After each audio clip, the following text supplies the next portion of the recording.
Hello and welcome to the Weekly Stuff Podcast with Jonathan Lack. And Sean Chapman. We are here to talk about E3 2019, the shows, the games, the overwhelming sense of boredom. Sean. Yes, we are here to talk about the most fallow E3 in history, E3 2019. The E3 where the most you could hope for from each conference was at least one game that you saw actual gameplay from. Yeah. It was Nintendo was good. Everyone else was bad. There were some good moments scattered throughout. Like, there was no conference that didn't have at least one good thing, but there were some that were close. Yeah, lots of disappointments, very few surprises. I mean, almost no surprises, because this was also very leaky 3. Yeah. Even the things, there's a couple of good stuff like Watch Dogs 3, but yes, overall, this was the E3 that we probably thought it was going to be. Of most people are just biding their time for next gen. Like, we're getting kind of like the last stuff kind of falling out for this generation of consoles. Nintendo's in the middle of their cycle, so they have like a bunch of shit to show. Everybody else has basically nothing other than like some ports in like JRPGs. Yes, and I agree, but I'm hearing this a lot, Sean. And I guess the one thing I just want to say at the top before we get into everything is, like, I get that that's the case. Why then does everybody do a 90-minute show? That's the part Jonathan, not everybody did. Sony just didn't show up. And this, like, sure. That seems to have been maybe the most right choice is just don't do it. Just don't spend the money on it. Like, if you don't have the show to put on, literally just don't put on a show and do some trailers like whenever. But, like, Square, Bethesda, Ubisoft, they could have had a good 40-minute show, I think, if you took all that was... Like, Nintendo, ironically, was maybe the only one here who, if they wanted to, could have done a 90-minute show. They could have done some of the Treehouse demos, like, in the show, and I don't think anyone would have complained. And I don't get why other people don't just do a tight 40. Like, it's okay. It's fine. I'll tell you, Sean, this was, I don't know about in history, because we have not covered every E3, but of the ones we have covered on this show... Which is basically every E3 of this console generation. Yes. Like, that's when we started, was around 2013 of doing E3 stuff. Yeah. Of the ones we've covered, this was by far the most boring. Yes, no, it was definitely the most boring and just, like, the most empty, which also is, from what I've heard of people that are actually there, there's just not a lot on the show floor either. So interesting. E3 is, I think we will have an interesting E3 next year, and then because we'll have new consoles next year, and then after that, who knows what the fate of E3 is. Yeah. All right, well, we will do our normal E3 coverage today, which means we're going to go show by show. Sean has extensive, obsessive notes that one day his therapist will look at and diagnose him with something. Yes, I have 6,527 words of notes.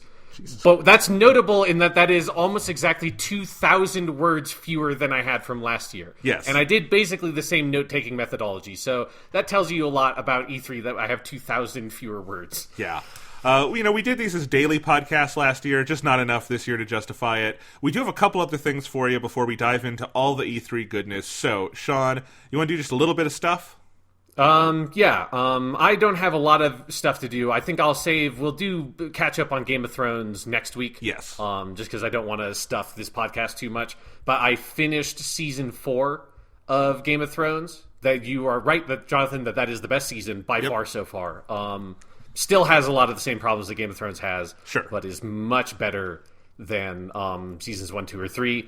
I will probably stick through and keep going with Game of Thrones for now. I haven't started season 5 at all. I took a little Game of Thrones break for E3, and instead I watched an anime called My Roommate is a Cat, which is about a novelist whose parents died at the beginning of the show, and he's like 22 years old living on his own, and he's very lonely, and then he finds a cat that he brings home, and that cat helps him learn how to love again, and it is a very good show, and My Roommate is a Cat. Hot takes! My Roommate is a Cat is a better TV show than Game of Thrones. You heard it here first.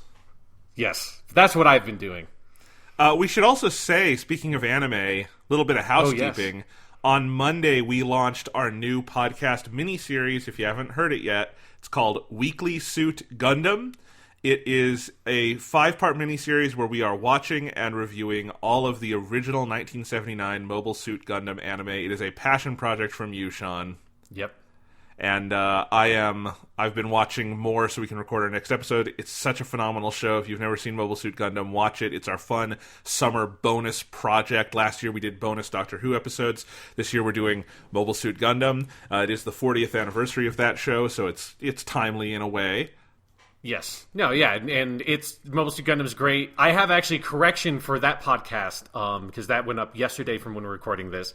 So we watched the first 2 episodes of Mobile Suit Gundam for that one. We'll be watching episodes 3 to 13 for the next episode of Weekly Suit Gundam. And on that podcast, I said that I would just watch only some of the major episodes, but not watch all of them, because I just rewatched all of Mobile Suit Gundam literally about 2 months ago. And I'm pretty sure I've rewatched more Mobile Suit Gundam than you have seen so far, Jonathan. So that's not. So I'm just gonna watch the whole show again. Yeah. Because it's so good that it doesn't even matter, that I can just watch it again like 2 months later, and it's like, this show's still this good. So I'm happy with it. I get it. So listen to that if you haven't. I think it is a lot of fun. And looking forward to do the rest of that. I have 2 pieces of stuff, Sean. Okay. So here's my first one. I'm going to go sad first. I'm going to go happy next. Okay. And then we're going to do E3, all right? Okay, yeah, so it's good, sad, happy, sad. All right. Yeah. You know, I want us to go on a journey here. I saw Dark Phoenix, the new and thankfully final X-Men movie out of the Fox universe. I might have been the only one who did, because it flopped. Spectacular. It made $30 million opening weekend. Like, there are superhero movies that have flopped, and then there's Dark Phoenix. Like, that's a fucking flop. Oh, yeah. That's, like, I think less than, like, the Fantastic Four reboot they did with Michael B. Jordan. Man, yeah. No, it's... I mean, I go to a lot of movies opening night, which is Thursday night previews, because my theater here in Iowa has student pricing on Thursday nights, and it's only $6, and they give you free popcorn. So that's it's like both. I like seeing movies opening night. I like the crowds, but it's also very cheap. So I went to see Dark Phoenix Thursday night. And usually for Thursday night openings, you have mostly full theaters. Even for movies that don't do, like, huge, people like to come out, right? And it's a college town. It's cheaper, you know? It's Thursday night, student night. That theater was, like, maybe a quarter full for Dark Phoenix. It was a graveland for Thursday night previews. And that's when I knew, like, yeah, no, this is going to be bad. And then the movie started, and... I don't know if Dark Phoenix or E3 was more boring, but it's definitely a competition. Dark Phoenix is not the worst X-Men movie. It is definitely the most boring, and it might be the most boring superhero movie I've ever seen, because, like, there are worse superhero movies. I'd say Batman v Superman is worse, Amazing Spider-Man 2 is worse, Batman Forever, you know, like, you could list a bunch of these. Those movies aren't boring, though. Like, yeah, there are interesting things to talk about with these movies. There's nothing in Dark Phoenix. It's amazing this even got made, that they decided to fucking do this story again. It's way less interesting than The Last Stand. So The Last Stand is the original X-Men 3 that did the Dark Phoenix storyline combined with the Mutant Cure storyline. I like that movie more than a lot of people do, I think. I don't think it's great or anything. I think it's got good things in it. As a lot of the X-Men movies do, it's a mixed bag, you know? This movie has nothing. Like, it's got... Because, you know, at least in X-Men 3, it had Wolverine, and it had all the characters you would come to care about over that trilogy. This time, it's Jean Grey, who we met for, like, 10 minutes of Apocalypse, and this movie's Cyclops, who I forgot was in the last movie. He's in this movie, and he and Jean are in love now, because 10 years have passed since Apocalypse, and no one has aged. And, like, the plot is they go into space... Space rays hit Jean. They come back to Earth. She kills Mystique because she gets all mad. And then they're like, oh shit, she's all evil. And Professor X is basically the villain of this movie for like 2/3 of it, because everyone's just explaining what an awful dude Professor X is, and they just kind of resolve it with him crying and going, oh, I'm sad, I'm sorry. And it's very weird. And then Jessica Chastain is in there as a weird alien who wants Jean's powers. And then Jean goes to meet Magneto. And there's a little tiny terrible action sequence, and then Magneto's like, okay, I gotta kill Jean Grey, and Magneto goes to kill Jean Grey, and Professor X tries to stop him, and they have this really bad action sequence, and then they all get captured by the army, and then on the army, They break out and they fight the alien people, and then Jean Grey goes into space, and that's the end of the movie. Like, it's nothing. Like, it's just such a nothing of a movie. Nothing of import happens. It's basically the same length as X-Men: The Last Stand, which is like 110 minutes. It's so boring. Everyone, you remember how Jennifer Lawrence looked like she wanted to die in X-Men Apocalypse, Sean? Mm-hmm. Yeah. That's every actor in this movie. Oh, James McAvoy looks like he wants to die. Michael Fassbender is just calculating how much of his mortgage he gets to pay off with this movie in his head.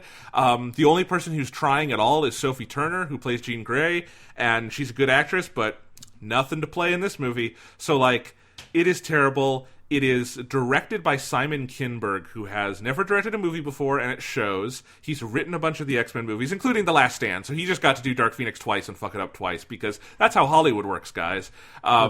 And yeah, it is the most amateurishly directed superhero movie I've ever seen. That I'm pretty sure of. Like, it looks awful. The action is just, like, there's a scene where when Magneto goes to kill Jean Grey is in, like, this little hotel, and they're trying to cross a street in London.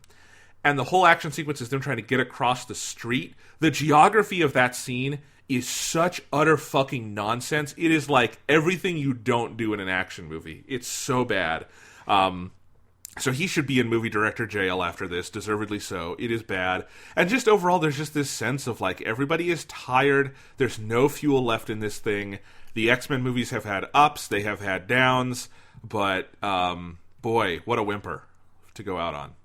I feel very confident in my choice to not go see that movie. No, don't. It's worth... It's like, it's not a movie. It's like, it's just...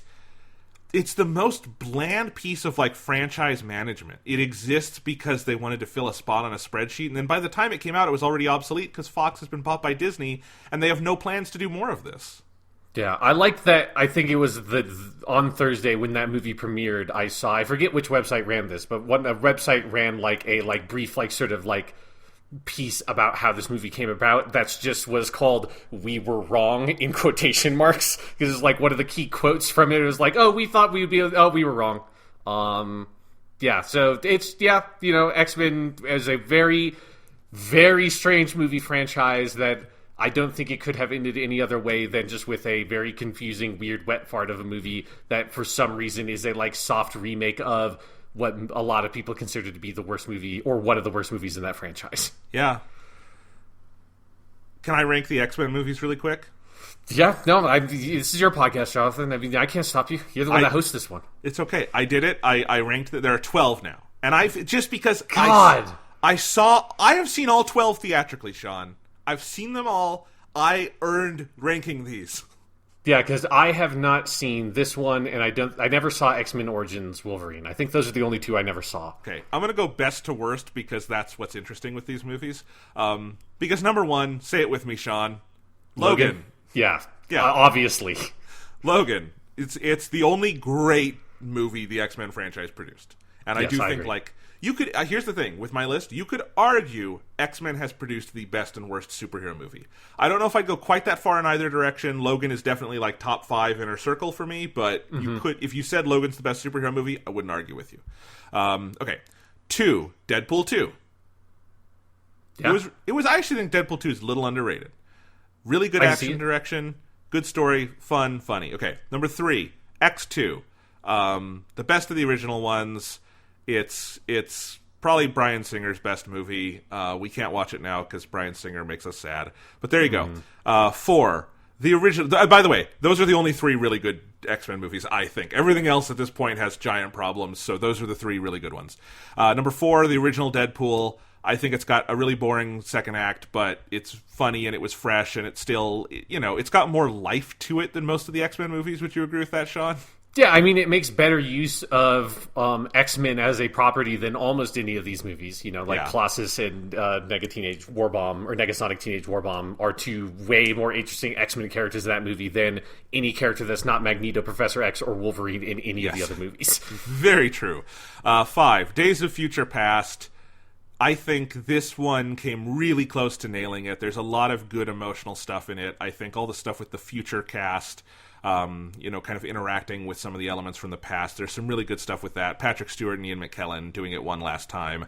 I liked this movie. Not necessarily great superhero movie, but maybe a great old-fashioned X-Men movie.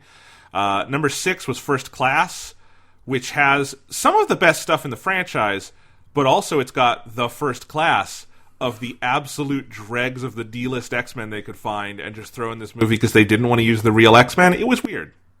Yeah, I will say that, like, I kind of want to rewatch X-Men First Class, and I also kind of don't want to because that movie in my memory as like aged, like I'm fond of that movie in a way I don't think I would have expected because I was very mixed on it when it came out. I bet if I went back and rewatched it, I would be very mixed on it again. But in my memory, this movie would be ranked higher, but you are probably actually right about where it's ranked. I had to balance it because it has really good stuff, but also, do you remember Kevin Bacon is the villain and he's awful?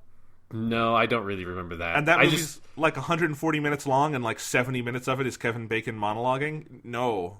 Yeah, that's like the only one of these movies that capitalized properly on James McAvoy and Michael Fassbender, who are both fucking awesome in these movies, and they never made like Days of Future Past has good stuff with both of them, but they never really capitalized on how good both those actors are as those characters. No.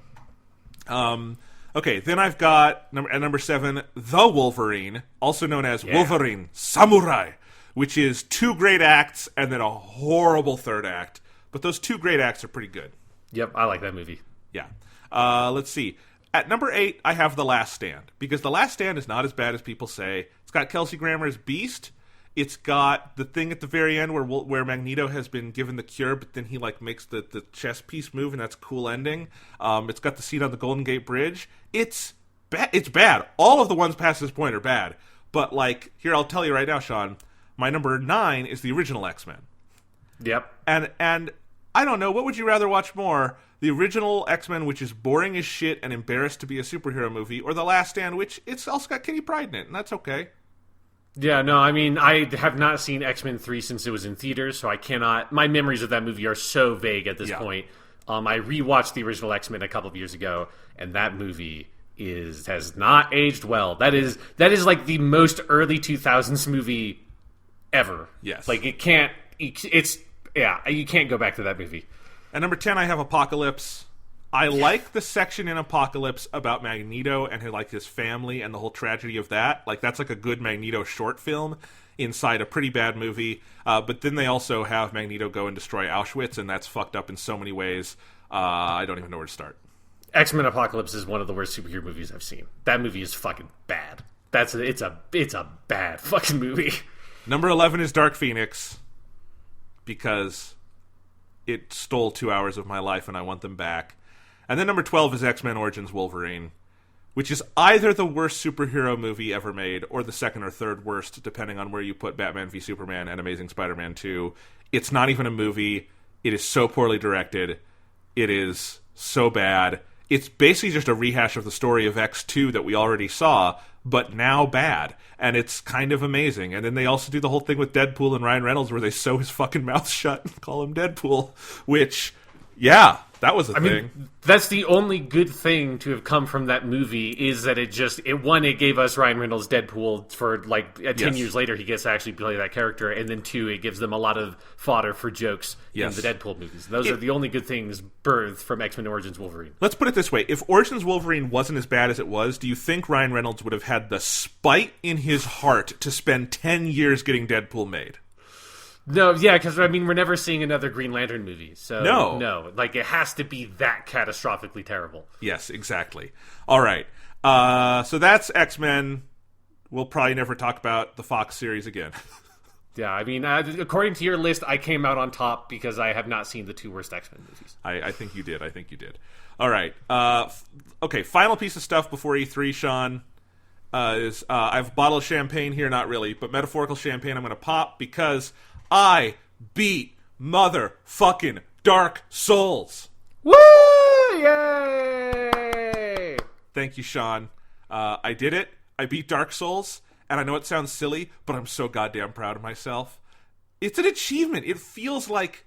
Have you felt this with these games, Sean? Of like getting to the end and just feeling like... No, I don't think these games... I think they're like okay games that whatever. Like I had a decent time playing them, but it's not like I've been talking about them for like 10 years on this podcast or anything. No, I know. Yeah, I don't know what you're talking about, Jonathan. I just meant that, like, I've never felt that proud to, like, so the final boss of Dark Souls 1 is Gwyn, Lord of Cinder, and when I laid that final blow on him, I threw my arms in the air, dropped my controller, I hope it's okay, and I was, like, dancing in my chair. I was so happy as, like, that awesome final cutscene where, what I did is I linked the fire, and so just the fire just consumes your character and he burns to ashes. I'm like, yes!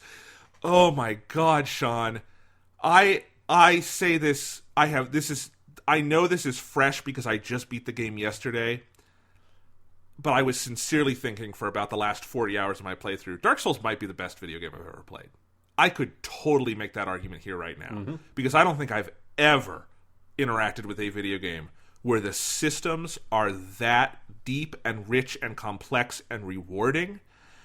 And, like, you know, one of the last things I did, because the second half of the game is very, very open, because once you ring the bells and you go to on Orlando, then you have to find the 4 Lord Souls that are kind of scattered throughout. It's funny. This game is, when I say it's inspired by Metroid Prime, its structure is just Metroid Prime. It's you start in a tutorial area that's kind of separate from the rest of the world. You get to the main hub area. Then you do kind of a circuitous path where you kind of go in a circle and see the most of the area and do things. And then the second half of the game, after a big turning point, is you have to go back and get deeper into some of those areas to collect a couple of things so you can get to the, like, low part of the map that they have shown you before. And I love that about it. It's a great place to take inspiration from, but it's very Metroid Prime-y in that way.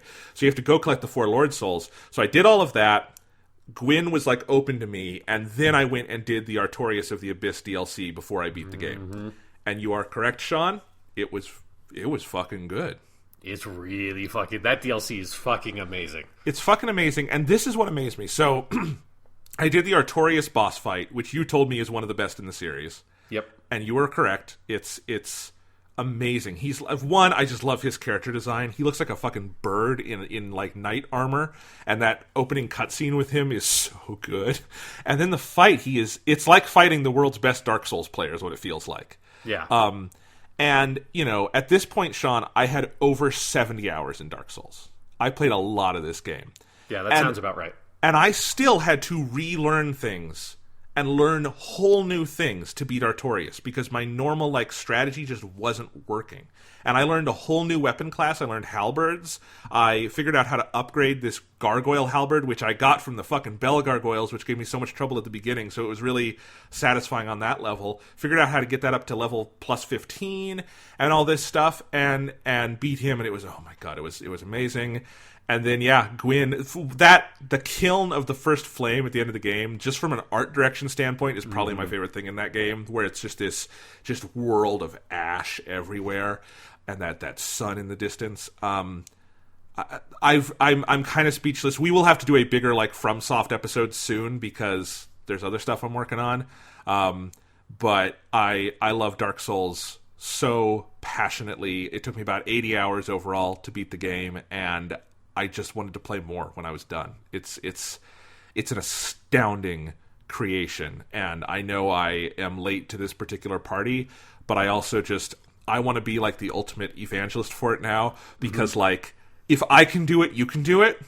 And I really, for years, I thought it wasn't for me, and I was so wrong. I really do think it's kind of for anyone who is interested in this kind of thing and wants to give it the time. It's all there. It is so much more accessible than you think it might be, and it is so different from any other video game, and it is so creative and evocative and atmospheric. I'm in utter awe. I don't know the last time I felt like this about a video game. Yeah, no, maybe Persona. I think when you introduced me to Persona was probably it. No, yeah, like, and obviously, hey, I will stand for Dark Souls till the end of my days, because I have played the only one I haven't played all the way through is Demon's Souls, and I would love for them to do a re-release of that one so I could go back and play it properly. But yeah, like, these games are incredible. As you say, there are no other games like them other than these games, and then that couple of, like, Lords of the Fallen and The Surge. There's a couple of games that other studios have made to try to kind of mimic that model, and the only one that's been successful is Nioh, and mostly because Nioh, like, does very much its own thing within that structure. But yeah, no, like Dark Souls is utterly incredible, and I like what you say, Jonathan, about it being a lot more accessible than people think, because I think specifically the Dark Souls games, I think Sekiro is maybe a little bit different in this regard because it is more physically demanding in terms of its combat. But when we say that like Dark Souls is really difficult, I think what often we really mean is that it knows how to craft difficulty as an experience for the player, not that it is something that you have to be someone very skilled at video games to beat these games, because I don't think that that is true.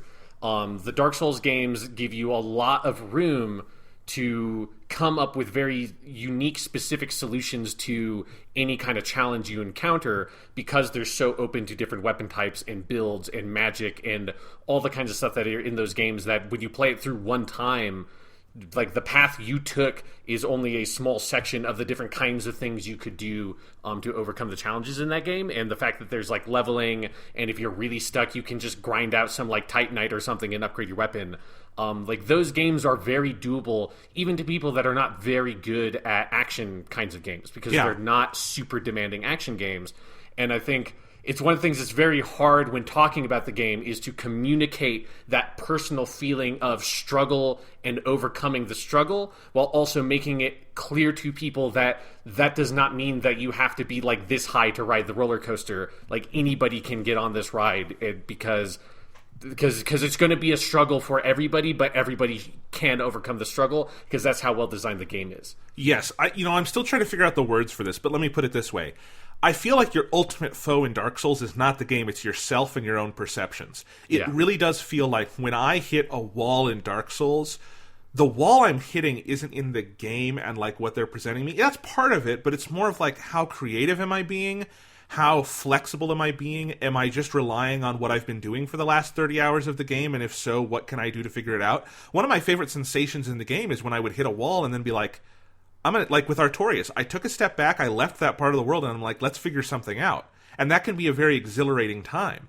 Because they're skill based, but it's different. They're not like twitchy or anything. Like I beat Artorias on Joy-Con controllers portable. Like anyone can do it. Again, like I'm not doing it on like a pro controller or keyboard and mouse or something like that. Like I said a couple weeks ago when I beat Cuphead, that I said Cuphead was the hardest game I've ever beat. I might still say that, because Cuphead is... There are ways you can kind of customize your strategy in Cuphead. There's upgrades you can use, but there's not a ton. Cuphead really is about getting good at what's in front of you. That's a component of Dark Souls, but it's more about like I think the way that game plays with the space between player and game is probably more interesting than any other game I've ever played. And how it does it in narrative, how it does it in gameplay, how it does it in like the lack of tutorial, and how it kind of encourages this whole community to build up online so you can go read about like, what is this boss weak to or something like that. It's really fascinating to me. And yeah, like I also kind of want to revisit the conversation about, do these games need an easy mode or something? Mm-hmm. And my default answer is still, I don't see why you couldn't do something with that and have like a classic mode for everyone else. But I guess I'll say this, I have no idea what the fuck it would be in Dark Souls, because Dark Souls actually has all sorts of things in it to make it easier, harder, whatever you want. Yes, yeah. So that's very interesting to me.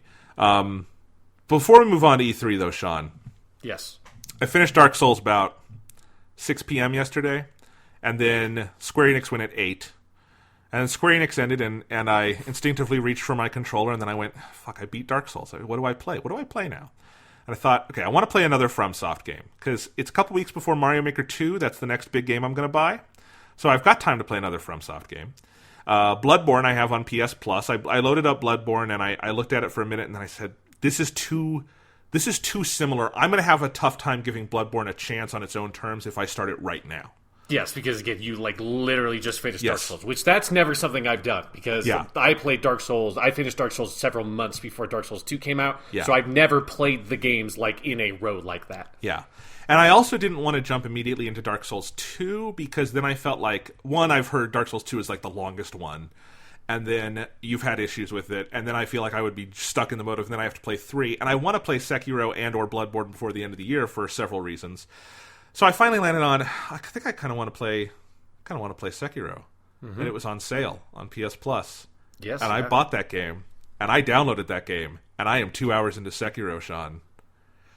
Holy mother of God, that game is amazing! Right? Yeah, it's really fucking good, huh? Oh my God. Sean, you load up Sekiro and it says, the default voice in this game is Japanese, and I wanted to high-five my television, because it's not just Japanese, it is the best voice acting for that kind of thing. They've got it so fucking right. And what happened to FromSoft's graphics between 2011 and 2018? Because that's one thing that, like, wow, on Sekiro. And just the sword play, and it's much more like an Arkham game or something, in that it's like these kind of arenas, and there's a lot of stealth components involved, and you're moving through, so it's different than Dark Souls in a ton of ways. That was also something I wanted. It's like, it's FromSoft, but it's different enough that I won't just play it like I did Dark Souls. Oh my God, I'm only like 2 or 3 hours in, but oh my God, that game was just, I cannot wait to go play more.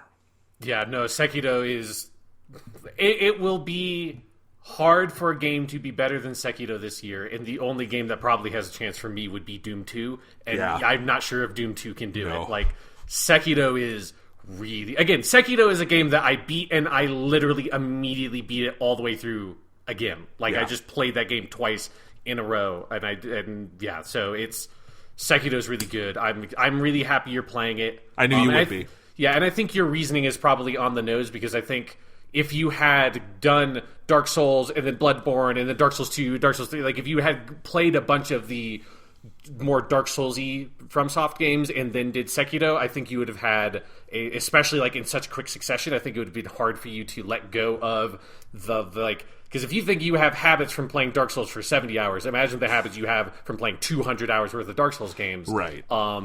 Yeah, like Sekiro, you just can't play it like a Dark Souls game, so I think you going into that one next is probably smart. It's weird because it is way more conventional in a lot of ways. Like, Sekiro slots into genres I recognize, like I said, but it is a FromSoft game. Like, the way, like, it starts and the woman drops this little letter down to you and you read it and it's a poem about going and finding the tower in moonlight, and I'm like, I'm in heaven, Sean. I'm in heaven.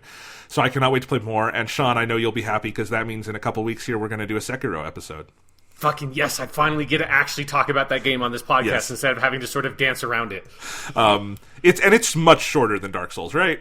Yes, I think it probably took me... I think it took me about 40 hours, but you could get through that game faster on a first play, because it's so... That length is very variable depending on like which bosses you have trouble with, whether or not you do some of the optional stuff in the game, which you probably will do because it's very good. But yes. But like that was like a 30, 40 somewhere range first playthrough and like 6 hours second playthrough. That's the kind of game it is. I'm so excited. It's so good. And also it was only like a 10 gigabyte download, which on PlayStation is a godsend, because I was able to like actually just sit there, download it, and play it. It was nice. Yep. Sekiro is very, very good. All right. You want to do some E3 talk, Sean? Oh boy, yep. Let's dive into E3 2019, Jonathan. I think we already did a good job giving our overall impressions earlier on. Do you want to do any more before we dive into things? I don't think so. Just like as a note for listeners, we are recording this podcast Tuesday afternoon. So Nintendo wrapped up their E3 Direct a couple of hours ago. So we are very, very fresh off of E3.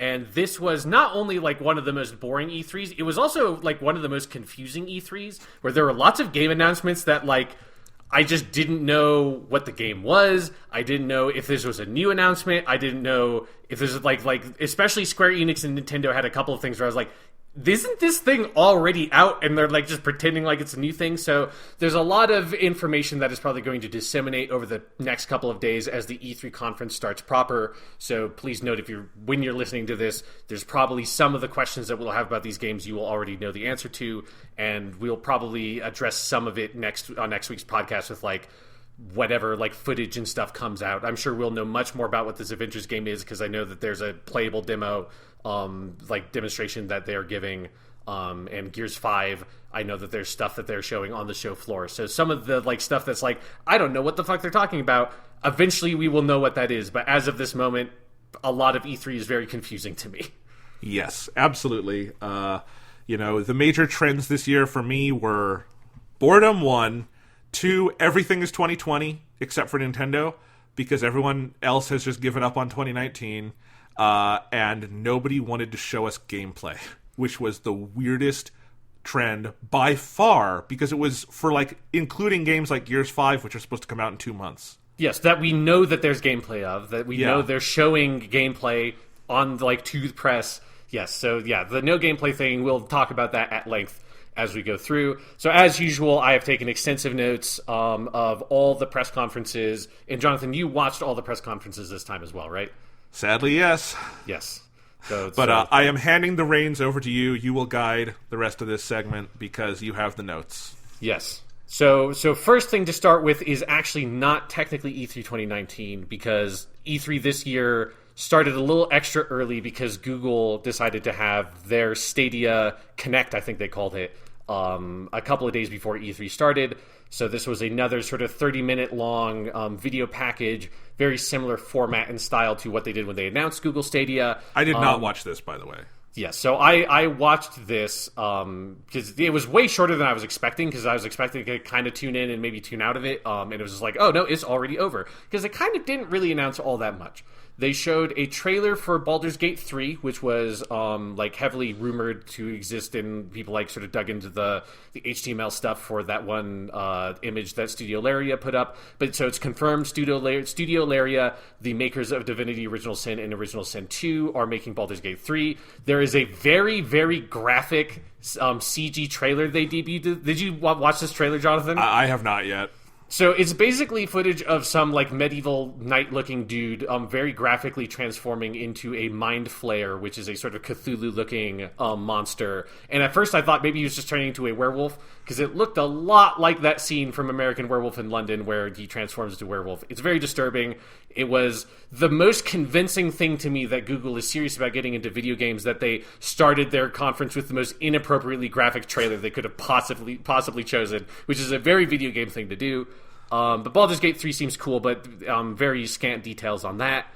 Then they announced just like a quick video package of a bunch of games coming to Stadia, almost all of them being very old games. So I wrote down a bunch of them here. There was Doom, Assassin's Creed Odyssey, the Tomb Raider games, Rage 2, Mortal Kombat 11, so a fighting game. We'll see how that turns out. The Power Rangers fighting game that just came out, Just Dance 2020. We're going to talk about that when we get to Ubisoft. Trials Rising, Final Fantasy 15, Football Manager 2020, Farm Simulator, Thumper, which is the very aggressive rhythm game from 2 or 3 years ago that I have to imagine would be completely unplayable with any lag. So part of me thinks that Thumper thing is the developers of Thumper saying, oh, Stadia, you think, so Google, you want to show up and give us a bunch of money to put our game on your service? Fucking fine. Like, we'll wash our hands of it, because any latency on Thumper would make that game, render that game completely unplayable. Metro Exodus, Borderlands 3, Division 2, Darksiders, Wolfenstein Youngblood, Samurai Showdown, The Elder Scrolls Online, NBA 2K, a new game called Get Packed, Grid, Dragon Ball Xenoverse 2, and The Crew 2. So there was a big chunk of games that they showed very quickly, all of them being old games, which sort of surprised me because I was expecting there to be new stuff. Like some of these games being very old, or some of them are like games like Borderlands 3 that are going to come out this fall. Then they showed a trailer for a new game called Gylt, spelled Gylt. That is that. They then said after the conference that was going to be a Stadia exclusive, but they didn't make that clear during the conference. It just looks like a horror game, sort of like a horror indie game looking thing. It looked fine. But then they went into what is like the actual sort of important information they talked about, which is we're now getting some information about the sort of the pricing of Stadia. So their model is going to be that you have Stadia Base, which is you can stream the games for, like, the streaming part is totally free, but you have to purchase games individually.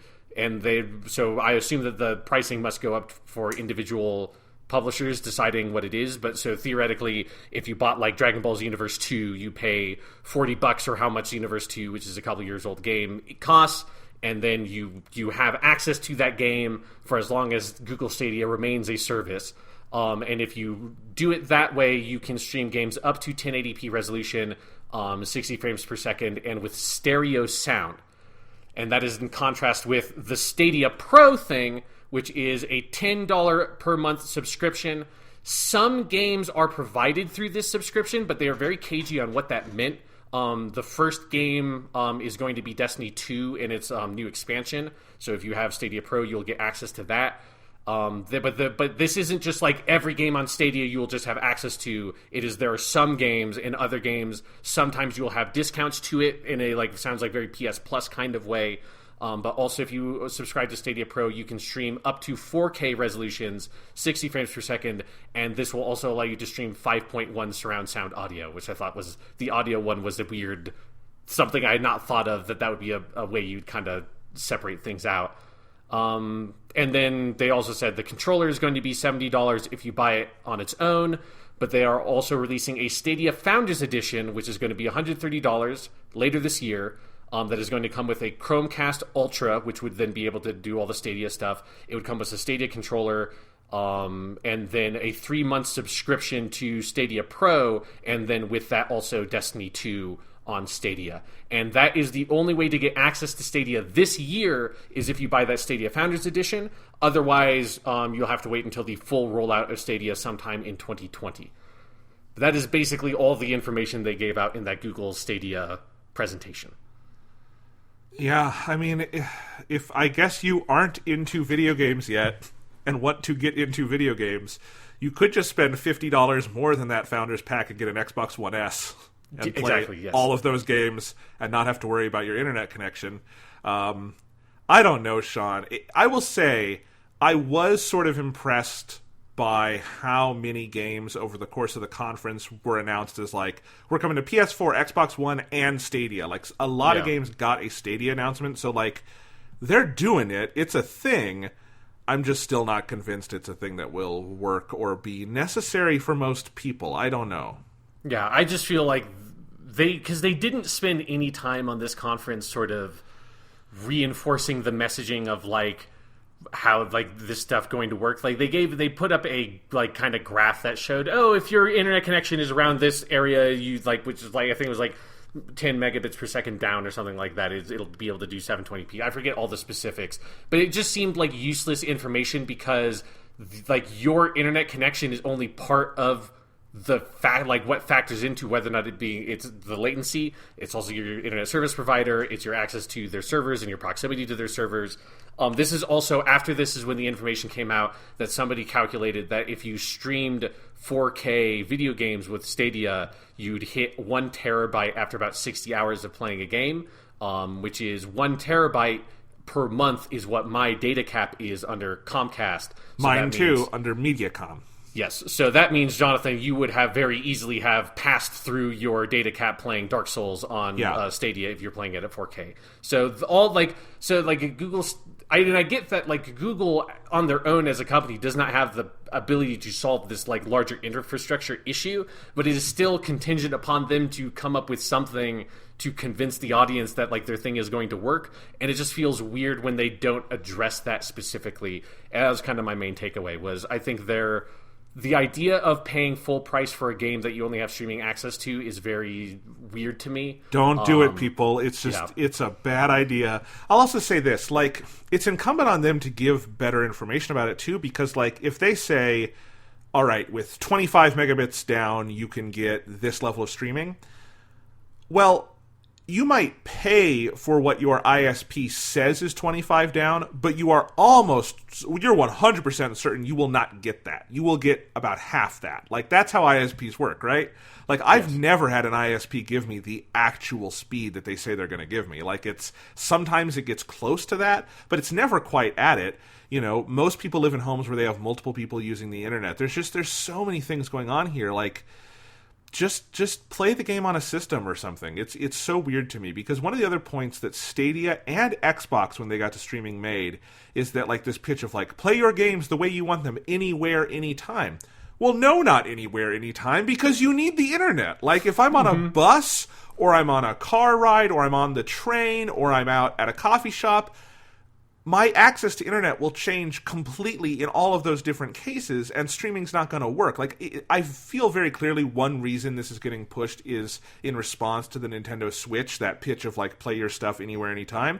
But the Switch actually allows you to do that because it's all there on the console, and unless you're playing an always online game, of which there are very few, you can literally play it wherever you want. So it's a very weird pitch to me on that level too.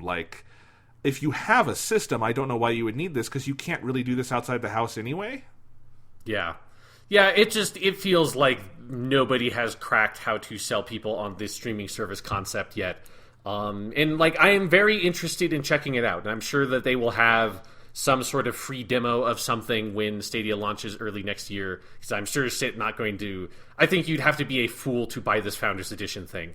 But when actual Stadia rolls out, I am very interested to try it at no cost, just to see how well it works, because there are specific uses that I could have for a streaming thing, where specifically I have a TV in our workout room that it would be really cool if I could stream games to that and get off, because I have an Xbox 360 there that I sometimes play stuff on. So it's like I have a use case for a very cheap way to put a game on another TV, but like, they just have not in any way convinced me that they're going to be able to do that well enough, because I can do remote play stuff, and that sometimes works okay, but sometimes it doesn't, and so I don't have a lot of confidence in their like streaming stuff. So that's Stadia. Right after the Google Stadia thing, Bungie had a stream that I didn't watch the stream. I just watched the Vidoc they released for the new Destiny 2 expansion called Shadowkeep. This is going to launch September 17th. The pitch of this expansion is that you're going back to the moon. It looks like there's some of the areas from the moon in Destiny 1 are there, but they look kind of different.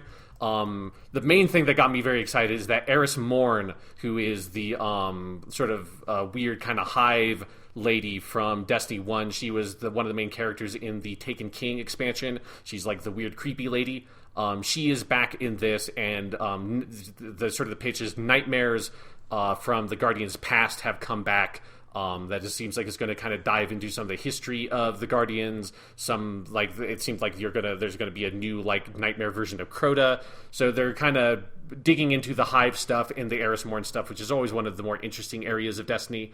The Vidoc also talks a little bit about some of the changes they'll be making to the game in terms of armor. They have a new system called Armor 2.0, where they are kind of decoupling armor stats from armor appearance, which is something that I've been wanting for a while. So all the stats of your armor are going to be associated with like a mod that is on that armor. So if you get a new piece of gear that you're like, I hate the way that this weird like gross bone helmet looks, but holy shit, it is way better than my other thing, and it gives me these specific boosts, you can just kind of lift that off of that and then put it onto your cool space helmet that you actually want. So that's a cool change that they've needed for a while. But for me, the most interesting piece of information here is that this is the first thing they've said about Destiny since they've gotten out from under Activision. And so one thing they are doing now is they are going to release a free-to-play version of Destiny 2 that is called Destiny 2 New Light, which is going to redo the introduction to the game. So anybody who plays Destiny 2, I think it's going to be sometime this September this will launch, you will be able to create a new character for free. You'll have access to basically all the Year 1 content of Destiny 2, which is quite a bit of stuff. And they have a new intro to the game that is a redone version of the like Cosmodrome stuff from Destiny 1. So it's like your ghost wakes you up, you go and you find your ship and you go to the tower. And then from there, you just immediately go to the tower and then can pick from whatever kind of content you want to do. So if you want to jump into the Destiny 2 campaign, the Red War, you can start doing those missions. If you want to do some of the other deals, like smaller DLC packs they had done, you can go do that stuff. You can go jump into Crucible. You can go do strikes. So this is their way of saying, like, hey, if you have not played Destiny 2 yet, you can very easily get into this game, start playing whatever content you want to play. And this seems especially smart to me as someone who, a couple of months ago when I was playing Destiny 2 a lot, started a Warlock character and got most of the way through the Destiny 2 campaign again, in that Destiny 2 has a cool intro, but a very, very slow intro. And so for people like new to the game or people wanting to make a new character, you will be able to do that much easier with the way they're revamping the on-ramp into the game. And that seems very smart to me. Absolutely. I like everything they're doing with it. Did you also want to talk about the like cross-save stuff? Yes. And then the last note I have here is they have cross-save across every platform. It seemed like Sony was being very cagey on it kind of till the last minute, and then Sony let it through. Because it was really weird that on the Google Stadia version, when they showed the trailer and then talked about it, it said at like the bottom of the screen, like PS4 cross save pending approval by Sony, and then immediately in the stream after that, Destiny Bungie was like, and it's on everything, including PS4. So it was like a weird sort of like very. I think the Jason Schreier's report seemed to indicate that that was actually a thing that had happened a couple of days earlier. It was like a very confusing series of events. But yes, so cross-save for Destiny 2 on all platforms, including Sony, PlayStation 4. They're getting off of Battle.net, which is the Activision service, and they're moving to Steam for PC. But if you're on PC Destiny 2, that will not really affect you other than the client you boot up to load the game.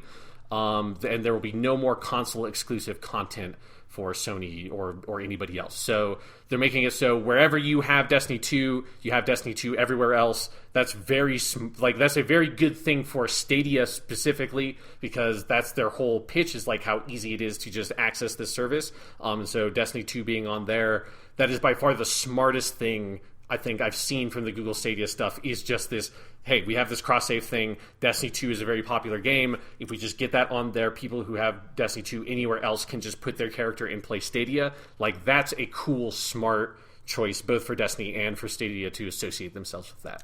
I agree. I like every single move Destiny is making right now, except for one. I don't like that they're doing their expansion in the middle of September again, because I'm not going to be able to play it again. It's the exact same thing as Forsaken last year, where they are slotting it right into the busiest month of gaming, right before another really busy month of gaming. Like, it's coming out the same week as Link's Awakening and Dragon Quest XI for Switch, and all this other stuff that we learned about this year. It's just like, man, it's just such a bad. I'm not going to be able to play it this year because there's just too much other stuff, and it makes me bummed because I really would like to, but I just know if I start playing Destiny, it's hard for me to stop. And I don't know, like I don't know what the perfect time is. I just feel like mid-September is, for their sake too. Like, Forsaken got just swallowed, the hype for it. Like, no one was talking about it until like a couple months later when we all had time to play it, you know? Yeah, so I agree with you. Like, the thing I'm most curious about, because the vidoc they released, there's a lot of stuff with Luke Smith, who's the game director on Destiny 2. There's a lot of stuff of him talking about, like, this is kind of our first step of a Bungie-owned Destiny, and like, they're obviously sort of not being specific on where Destiny goes in the future, but I'm very interested to see, especially with new consoles coming around next year, like, how, like, because it seems to me like Shadowkeep is going to be some kind of like bridge gap to either like, here's some ridiculous like Super Destiny 2 on new consoles that's like all the graphics like upgraded and everything, or fresh slate Destiny 3, like whatever choice they make. I'm very curious to see, like, everything they said about what they're doing with Shadowkeep and what their direction is seems like the right things, of leaning more into some of the RPG stuff, leaning into more of the customization stuff with this Armor 2.0, having this like base free-to-play version of the game, making the onboarding much easier so that people can play what they want at the beginning of the game instead of having to play through the whole campaign to get to some of it, making it so your saves live on every platform. All that stuff is really smart, and it makes me... I'm excited to play more Destiny 2 in the future. I'm even more excited to see then what like the ultimate next step is going to be once the new consoles give a good platform for a big new Destiny thing, whatever form they want it to be. Yes, absolutely. All right, and so the other thing that happened a little bit before E3, but I think we'll just wrap it into all the Nintendo stuff, is they did have that Pokemon Nintendo Direct. Yes. But yeah, we'll get to that when we get to the rest of Nintendo. And then there are also just a metric shit ton of leaks that happened. And I had this original idea of, I'll just type in all these leaks so I can remember what all the things that leaked were.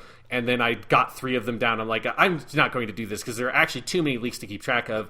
But the main ones were that Elden Ring, the From Software, Miyazaki, George R. R. Martin game leaked, the Bleeding Edge, Ninja Theory game leaked, and Tales of Rise leaked, and I got all those down, and there's a bunch of other stuff too. Yeah, so everything leaked except like Watch Dogs Legion. They had to, like, Ubisoft came out in front of it and like pre-announced it for E3 when it was clearly going to be their big surprise. So it's like I think the only thing that didn't leak this E3 was just Keanu Reeves. I think that's it. Keanu Reeves was tight. That was a tight ship that got him on that stage. That one and Nintendo's final thing, but yeah. Yes, that's true. Yeah. Other than that, all right, because Nintendo's second to final thing totally leaked. Yes, yeah. All right, so let's go ahead and do some E3. Yes, so let's start with EA Play. So EA technically did a thing associated with E3. This was Saturday, a day before E3 started proper. They did their EA Play thing. The only thing of import to talk about from this is Star Wars Jedi Fallen Order. It's what they started the show with. It's the only thing I watched from this. Yeah, I watched this like sort of 20-minute segment, and then I started watching the Apex Legends thing, and then when I realized, the only thing they're going to show is like a new character and a new weapon, I was like, okay, then I do not need to watch this. And then after that, it was just like, here's Madden and FIFA and like a Sims 4 expansion. So EA made the right move of just saying, fuck it, let's just wait a little bit before E3 and then just talk about Star Wars and I guess some other stuff. Anthem is just dead. I don't know. They didn't say anything about Anthem. But we talked about that on our E3 predictions podcast. So let's talk a little bit about Star Wars Jedi Fallen Order. They had about 8 minutes of uncut gameplay, which set a poor expectation for the rest of its E3 because it was maybe the most gameplay we saw of anything this year. Maybe there's more for Final Fantasy VII. Yeah, there were other gameplay demos. This was one of the longest. It's a early mission on Kashyyyk, where Cal, the very generic-looking Jedi boy, goes and frees some Wookiees. Saw Gerrera is there, voiced by Forrest Whitaker, because I think Forrest Whitaker is just very happy to be in Star Wars stuff because he also voiced the character on a Star Wars Rebels 2-part episode. So he's just like, yeah, fuck it, man. I'll be a Star Wars dude for you. Like, that's cool. But yeah, I enjoyed this gameplay footage. I think it looked like it was nice to see a lot of gameplay stuff from this game. It seemed like the person playing the combat was not actually that good at it, despite them saying, "Oh, this is a really good person that's going to be playing this demo," because they kind of got their ass kicked in a lot of places. That I think made the combat look rougher than it actually is. But it looked like the pitch for the combat is a sort of Dark Souls, it kind of almost a little bit more Sekiro. There's a bar that looked kind of like the posture bar in Sekiro, and this very like every attack is a very deliberate attack. Like every move you make is one that needs to be considered. It's not the sort of like spammy XXXY kind of thing that like a Force Unleashed had. And yeah, like I'm pretty excited by the sort of the pitch and the look of this game. How about you, Jonathan? I loved the gameplay trailer. I think. Because here's the thing, I still and the trailer at the Microsoft show the next day reinforced to me how boring the story and characters of this thing look. Yeah. Like, good God, they picked the most generic white boy Jedi design. Like, just do something interesting with it for fuck's sake. But most important thing is, does it play well? I thought the gameplay trailer was fantastic. Like, just as like a game I would want to sit down and play and have fun with, it looked great. Like, it was beautiful visually. I loved that it was on Kashyyyk, and it looked like a really cool, designed, well-designed version of Kashyyyk. All of the combat looked amazing. There were a lot of cool moves where, like, you force pull someone in and stab them with the lightsaber, and just, like, making full use of all that. And also, it's just very clearly a really good production because the music and sound effects were out of this world good. Like, I had to check if that wasn't just a ripped track from a Star Wars movie, and I don't think it is, because no, it's not. But boy, it sounds like it, right? It's not just like that composition-wise it sounds like Williams. They got like the texture of the London Symphony Orchestra that does the Star Wars themes perfect. Like all of that, all of the sound. Ben Burt actually voices the little robot. So I thought that all looked really cool. And, that's ultimately what I want most out of this game. And Respawn, I think, have proven over the course of Titanfall 2, and Apex Legends that they make some of just the best playing games in the business. And this feels like it'll probably follow up on that. It is, the director of this game is the God of War guy, not Corey Barlog, but the other guy. Yeah, Stig Asmussen, who was the director for God of War 3. He was obviously also heavily involved in God of War 1 and 2. Yeah. He was on the stage with, what's his name? I have Vince Zampella, who's the Respawn dude. So they were on stage talking about the game a little bit. Because it very much looked like it had that kind of level of polish that you would expect from someone who's worked on that kind of game. So. Yeah. And it's also just super refreshing to see, like, a Star Wars game that, like, looks competently made and is in a genre that I give a shit about, because like it's been a while. Yeah, multiplayer only first person shooter. Like I can only there can only be so many of those in a person's life before they're kind of done with a multiplayer only first person shooter. And I'm well past the point that I can't really do that anymore. So yeah, having a story based Jedi action game, it's fucking ridiculous that we've gone almost this entire generation of consoles with EA having the license to Star Wars, and this is the first one they're doing, and it's at the very end. A couple of notes I have here that I took down while I was watching it was one, I am disappointed that it seems like the lightsaber turns on and off automatically. There's a chance.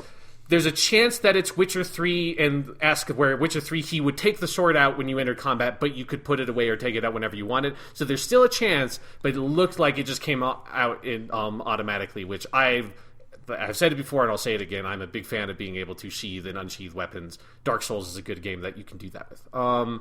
Then another thing I noted here about the setting of I really, really hate when games have to be in this original trilogy sort of adjacent setting and have to just make up characters that can fight Jedi that aren't other like Jedi type characters. So it's like they have a dude with like a big lightning stick, and it's just, you know, Star Wars Episode 7 Force Awakens had to do it with like the weird stormtrooper that has like the big arm thing that he can fight a lightsaber with, and it's just like I can see it for the movies, but there's so little advantage this game actually gains from being so closely associated with the original trilogy, and they would gain so much by just being in a setting where you can fight other, like, evil Jedi characters. It's so much cooler when you can just fight someone, you have a blue-red lightsaber, and you go and fight someone who has a red lightsaber. Every Star Wars game that does that is much cooler than every Star Wars game that doesn't allow you to do that. And it's just very fucking annoying that they have to come up with 100 of these, like, I'm a dude that's like in big bulky armor with a weird stick that can somehow block lightsaber shit, and that's lame. I don't want to fight that dude. That dude he's not worth fighting. Give me a cool, like, evil Jedi man I want to fight. Yes.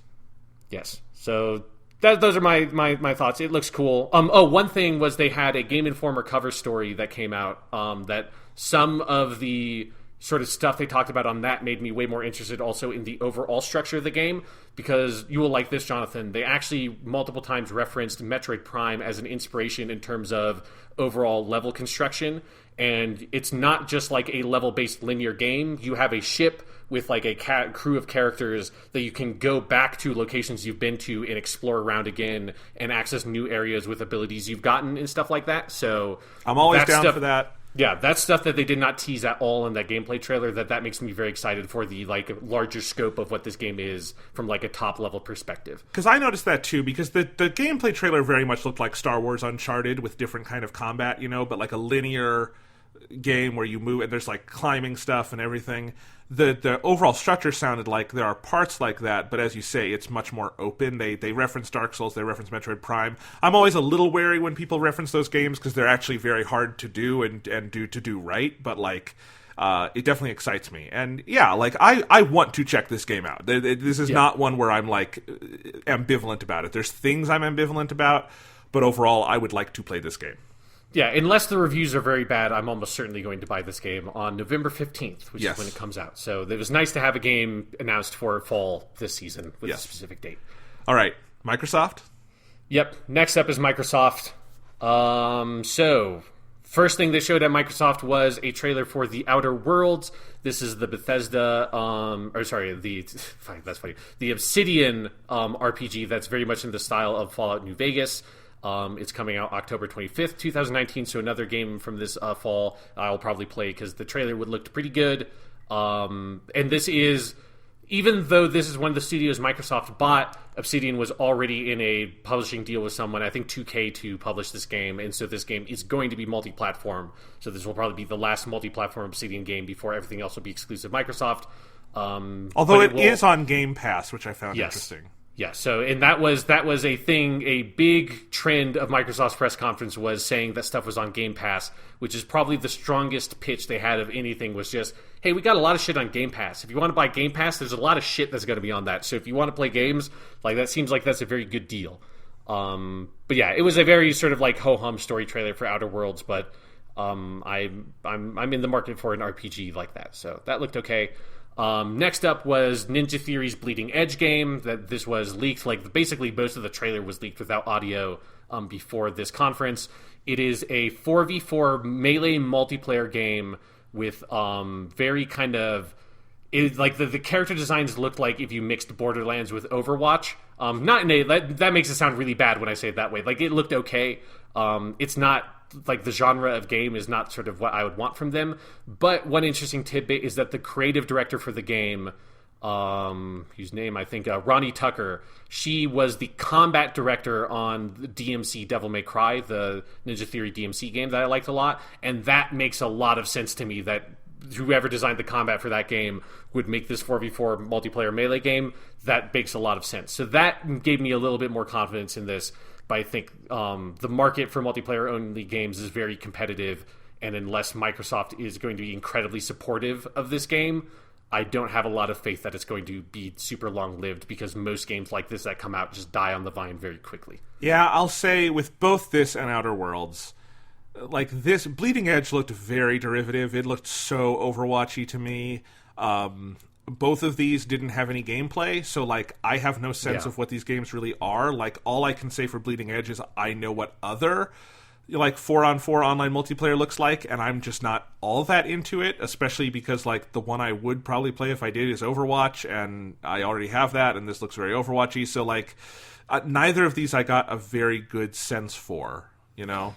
Yeah, I mean, Outer Wilds, Outer Worlds, because Outer Wild is the game that came out a couple of weeks ago, and I keep on getting those fucking titles mixed up. But the Outer Worlds had an E3 stage demo, I think, last year that had went a lot more deep on the gameplay. So my interest in that game is going entirely off of that, not at all off of the trailer they showed, which is going to be true of basically everything we talk about at Microsoft, because...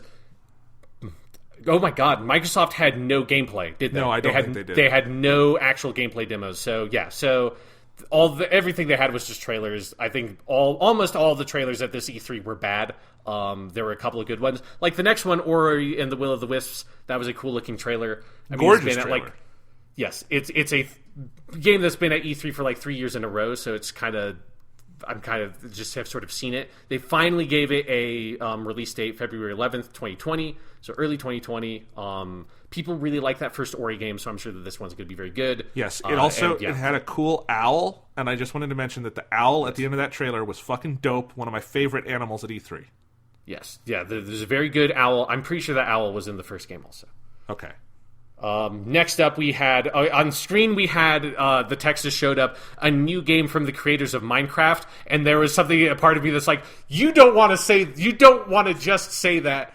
You don't want to imply that Notch had anything to do with your fucking video game. I know that that's not what you're saying. Notch has not been at Mojang for fucking years, but you can't, like, as soon as you put that on screen, I'm like, ooh, you don't want to do that. But this is a game that had been rumored for a while. Minecraft Dungeons. It's a sort of Diablo-like Minecraft action RPG. Like, when I say Diablo-like, it's a Diablo game. Like, the map overlay they put was like, oh, that's the map overlay from Diablo. This is a Diablo game. So it's sort of Minecraft aesthetic, Minecraft characters, all of that. Class-based action RPG. Like, that seemed cool. Like, it seems like a smart thing. This is also going to come to the Switch. Yeah. I would rather just play Diablo 3 myself, but yeah, me too. The kids are going to love it. So, and then maybe the kids will play this, and then they'll get a little older, and then they'll play Diablo, and all is right with the world. So, hey, I think I was 7 years old when I played the original Diablo, so fucking kid, if I could handle it, kids these days should be able to handle that shit. Yeah, so that's coming spring 2020. And all of those announcements, because this was honestly probably the strongest section of Microsoft's press conference to me, was just boom, boom, boom, boom. Here's a bunch of trailers for games that are, even though The Outer Worlds is not actually Microsoft exclusive and Minecraft Dungeons is not actually Microsoft exclusive, they are all from Microsoft-owned studios. So there was this sense of like hey guys, like, we just bought Obsidian, here's an Obsidian game that's coming out. Hey guys, we just bought Ninja Theory, here's a Ninja Theory game that's coming out. Hey, we've shown like 7 trailers of this Ori game, here's another one, but we're giving it a release date. And hey, we have the Minecraft people, well, let's actually make another video game with them. Like, there was a sense of, hey, this is like Microsoft stuff. which was a theme that did not continue in any way throughout the rest of this press conference. No, they because just it was shoved them all at the top. I thought it was a pretty good like tee off of like here's some strength of Xbox as a developer, and that was like peppered through the conference, but never in a concentrated fashion. And these now you look back on it, and these 4 don't actually seem that strong when you put it in the context of the whole conference. It was a good start, but it went off the rails pretty fast. Because I guess we didn't talk about it at the beginning when we talked about Microsoft, but like this was the conference that I was by far the most excited for, which is easy to forget on the other side of E3. But like I think both of us were coming into this press conference being like, Microsoft has shit to prove. They have all these studios they bought. They've got a new console thing to announce. Like you had your wild prediction that maybe they'll have the Xbox 2 out this fall and pull an Xbox 360. And there's like this potential coming into Microsoft that's like, oh, this could be really cool. And them starting with, here's some shit that the studios we bought are putting out. It was like, okay, they're like, as you said, they're teeing up for something really cool. So after this is when Phil Spencer came on stage and he gave... And this is the point where I basically, in my head, wrote the tweet that I made after the Microsoft conference, which is every Microsoft conference has been the same conference for the last 5 years, because every conference has done this. Where Phil Spencer comes on stage and basically says the exact same thing. So he talked about finding new games. He said it's not about finding new games; it's discovering your new games. They're dedicating launching the next new game that you love for gamers everywhere. He said over 2 billion people now play games. So I don't know what that means. We get to play whatever we want, with whomever we want, wherever we want, which that was definitely them just sort of trying to hammer home the kind of the crossplay stuff. Keep innovating. They were saying that they were going to keep on innovating hardware and services. Then he said, this is the largest showcase of games on any stage anywhere this year, which is definitely true. They highlighted 60 games, 14 games from Xbox Game Studios, 30 games premiering. I think it was actually 32 games premiering in Xbox Games Pass. And then they said that they will also announce what's next at Game Studios, xCloud streaming, and what their next new console was going to be. Which, all of that is technically true. All of like what he teed up for the rest of the conference, they did technically do all of those things. Just none of them were very impressive. This is the thing. Every Microsoft show is the exact goddamn same thing. When he went out there and said we're going to show 60 games, I just about closed my laptop and left because I knew what we were going to get. Microsoft has weirdly become a stage where they show off a bunch of trailers. They just throw shit at the wall. Some of it's great. This was probably, other than Nintendo, the most interesting conference to watch. It had the highest percentage of interesting things. But, one, everything in this show I'm going to buy on PS4, and most people are, because there are like 4 times more PS4s in the wild. 2, what they did show for like Scarlet and xCloud and stuff is stuff we already knew and they've shown before, and they've taught, and it was like a cut and paste from Xbox One X a few years ago. It's just they do the exact same thing every year. The media loves it because they get to write a lot of stories out of it, but like, how much did you know going out of that conference that you didn't know going in? I would say not much, especially because of the leaks, and that's not their fault, but like, you know, the Elden Ring trailer was great, but it could have been anywhere. It had nothing to do with Xbox.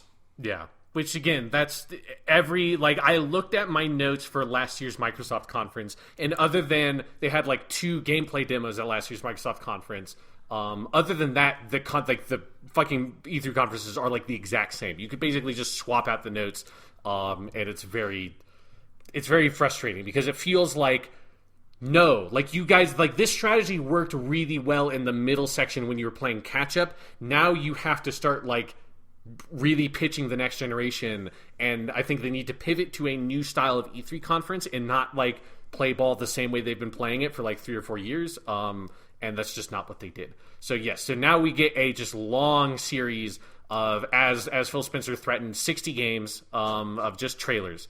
So first up, we get a trailer for Star Wars Jedi Fallen Order, which made me less interested in the game than I was watching the gameplay demo, because this just shows... Because one, it's almost all stuff that was just in the gameplay demo cut into a trailer.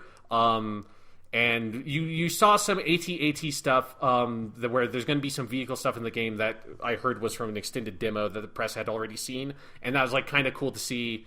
But that was just here's a trailer for Star Wars.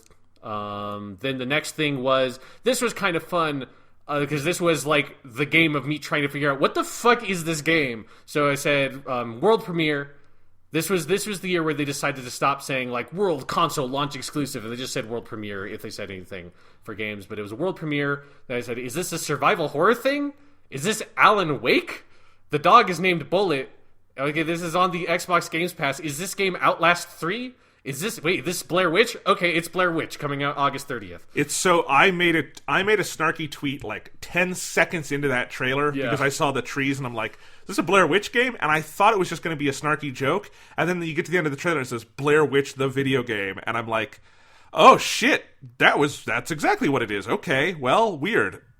Yeah, there was a lot of video camera stuff that made me fairly confident that this was going to be Outlast 3, which is a series of horror games where everything is played from a video camera point of view. But no, it's a Blair Witch game. You know, they haven't made a good Blair Witch movie, so I'm not confident they'll make a good Blair Witch game. But although the little known, there is a series of like PC Blair Witch horror games. There's like 2 or 3 of them that I think are supposed to be pretty bad.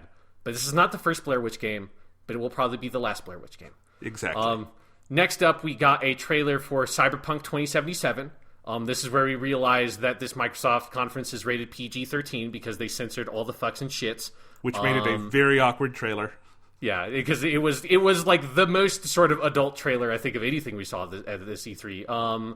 So in the trailer, the dude who was in the gameplay demo they showed several months ago, that was from like some of the E3 stuff, that guy gets killed. So that basically, like, I think I realized near the end of this trailer that this is probably all stuff that, like, if you think of The Witcher 3, you know, you have that, like, white orchid area that's sort of where you have, like, the griffin fight and all of that at the beginning of the game. That's where they showed all the E3 footage for Witcher 3. And so I imagine that this is basically from, like, a similar structure thing, that there's going to be a small section of the game at the beginning where you go through some quest for the dude who has the gold arm in this trailer that kills your friend. And then almost kills you, and then at the end of this, that's probably this is probably kind of like what the end of the first 4 hours of the game looks like. I imagine it's basically what this trailer shows.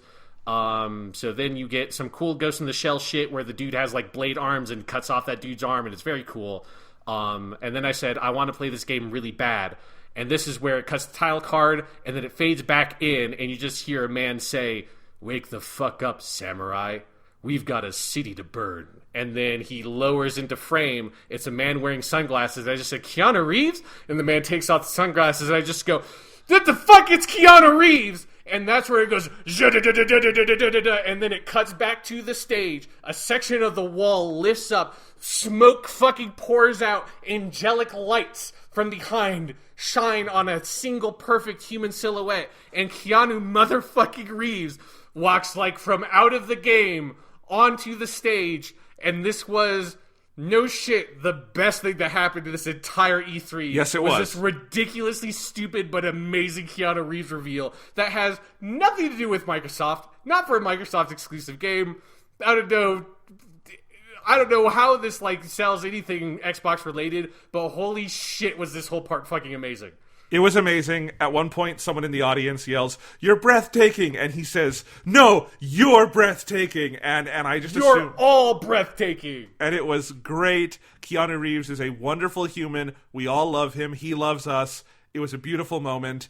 I thought the trailer was okay. I thought it looked really nice. The like facial animation in it was out of this world good.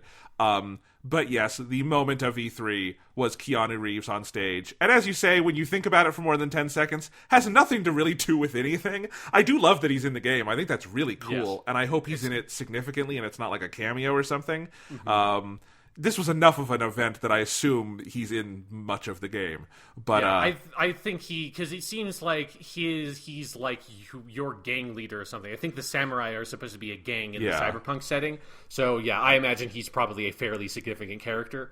But it's good. I mean, doing this right on the heels of John Wick 3, very smart. You know, that movie's in theaters tearing up the box office. You've got John Wick on stage at E3. You know, I think it was pretty cool. And yeah, looks like a good game. We did get a release date for Cyberpunk. Yes, April 16th, 2020, which is you know, not this fall, but sooner than I expected. I expected this game to be like fall 2020, like Yeah. maybe a little bit before the new consoles came out. It does, that is the release window Witcher 3 did. So I think they're probably betting on the same thing that happened to Witcher 3, which is that it comes out and then it has a long tail over the summer, because that's I'm going to play the shit out of this game over the summer. Right. But that's the thing, is a lot of people I did this, buy it over the summer and then get into it, So Yeah. I think that's probably what's going to happen with that. But yes, they wouldn't have to show anything for this. They would just show a CD Projekt Red logo and I'd be on board. But it is very colorful and it looks very nice, and it has Keanu Reeves. So hey, I'm good. And that Keanu Reeves model looks really fucking good. Yes, it like does. that's pretty impressive that you can that you could just immediately tell it's Keanu Reeves like in half of a second of looking at it with the sunglasses on. Yep. That's a really well detailed model. Keanu Reeves is just I was also just there's been a lot of celebrities on stage. There are more to come at this E3. And they're almost always very awkward and weird and feel very out of place. And Keanu Reeves felt so at home, and he just accepted everything. He just rolled with it, supernatural. It was just it was really nice to have Keanu Reeves on stage. That was exciting, and then for him to just deliver everything perfectly. He just came out and said E3, CD Projekt Red, Cyberpunk. It's just he seemed very genuinely enthusiastic for what he was talking about, and that was a lot of fun. But he's good playing to a crowd, so Yes. it was fun. Yeah, he called us all breathtaking, and that's all I needed. Thank you, Keanu Reeves. And it's sad that E3 peaked so early, but there it is. So then the saddest thing happened, which Keanu Reeves sort of punted to the release date trailer, where he said, "Do you want to know what the release date is? Then check this out." And then he pointed at the screen, which was a very good moment. And then you saw the release date, and then it went back, and Keanu Reeves was gone, and I was very sad. And then you got a trailer for a very sad trailer for a game called Spiritfarer, by a studio called Thunder Lotus. This seems like there's going to be some sort of indie game. This is the game that halfway through the trailer said you will learn how to say goodbye. And it's the saddest thing I've ever seen any trailer for anything ever communicate. It looked good though. It looked like a good game. Yeah, I like the aesthetic a lot. The main character of the game hugged a weird deer spirit monster thing and then had to say goodbye to it, and that made me sad. Next up, you got the Battletoads pause music beat, the and that started playing. As oh right, yeah, they're making the Battletoads game. There's a Battletoads trailer. That game is probably going to be bad. Battletoads is not a very good game, but they're making another one because of nostalgia. Well, it looks like it's in the style of the Wonder Boy remake and Streets of Rage 4, which is kind of hand animated and very colorful. The Wonder Boy remake is very good. Streets of Rage 4 looks very good. This looked not nearly as visually clean. It looked very messy to me. It looked kind of like a knockoff of those art styles. It looked kind of cheap. So I don't know. Yeah, I have no interest in Battletoads, but if it's your thing, there you go. Yeah, you're probably better off just playing Battletoads and remembering that it's actually not that good. You just have a lot of nostalgia for it. Next up, we got what I thought was a very cool trailer for an indie game called The Legend of Right. I think maybe the full title is RPG Time Legend of Right. Their title card is very confusing looking, which is maybe tells you that maybe they need, this indie guy needs to work with the marketer or something. You probably want the title of your game to be very clear. But this is a fake Dragon Quest with very good fake Dragon Quest music made in a student's notebook. And yeah, it was a very cool aesthetic. This was around the time where they did Spiritfarer and then this, and I realized, okay, this is the part of the Xbox conference where they just have indie trailers to make up for the fact that they don't have any of their actual games. And then at a certain point, I have seen so many indie game trailers that just have to get by on that this is a very nice looking aesthetic, but I know nothing about what this video game is. Yeah. That I cannot be overly enthusiastic about any of these because, again, Microsoft has done this 5 E3s in a row, and half these games just kind of disappear and you never hear from them again. The other half usually come out and are get lukewarm receptions, and then 1% of them are oh, this was actually a really good game. But yes, it was a cool looking trailer for Legend of Right. Then we had the Idea Xbox games, which this is where they did their big sizzle reel video package of fucking 20 games in a row so that they could hit their 60 game limit. And it was 3 seconds per game. I didn't type any of them down. I just wanted to note that they tried to pass off a Lord of the Rings card game as an indie game. And I don't think a franchise that sold to Amazon for $5 billion can count as a fucking indie game, guys. Words have meanings. Yeah, you're right. I totally forgot about that Lord of the Rings, the living card game or whatever that was. It's like, okay, it definitely was like a weird sort of stuck out. I have no idea what that game is, what the situation is behind its development, but yes. This is like, again, this is like the fourth or fifth idea at Xbox sizzle reel we've seen. It is the same as all the other ones. It's cool that those games can get some platform on E3, but it feels like Microsoft just uses them as like ammo and doesn't. I just am not convinced that they actually care about those games because they feel so disposable the way they present them. Next up, we got Sarah Bond, who is the head of Xbox partnerships, on stage. She talked about Xbox Game Pass for a while. Batman Arkham Knight, Metro Exodus, Hollow Knight, and the Borderlands Handsome Collection are all on Game Pass. The only one of those that interested me was Metro Exodus. Is not a very old game, so that seems like, that's like a pretty significant third-party thing. Because that's the one like weakness of Game Pass is there aren't that many newer third-party games that are on that service. So if they're being more aggressive about that, that probably is very smart. But the main thing they talked about was Xbox Game Pass for PC, which is over 100 games that are on the PC. The Master Chief Collection is going to be on PC. I think they had already said that, but they kind of reconfirmed it here. The Xbox Game Pass for PC launched in beta after the conference, and then they talked about the subscription stuff, that it is a separate subscription on its own for $10 a month. So if you just have normal Xbox Game Pass for Xbox, that is a different thing than this. But if you buy Xbox Game Pass Ultimate, that wraps in Xbox Game Pass for Xbox, Xbox Game Pass for PC, and Xbox Live Gold all into one subscription, which they put on sale for $1 during the conference. But I didn't look up how much that is normally, so I don't know. But I thought it was something like $12.99. They said it somewhere, but I did not look it up either. It's it's if you are in the Xbox ecosystem, it's obviously a great deal. I wonder. Like, clearly they are pushing Game Pass hard enough that it is what they are going to live by or it is what they are going to die by. I do wonder how much money they are losing on it right now because it cannot possibly be profitable.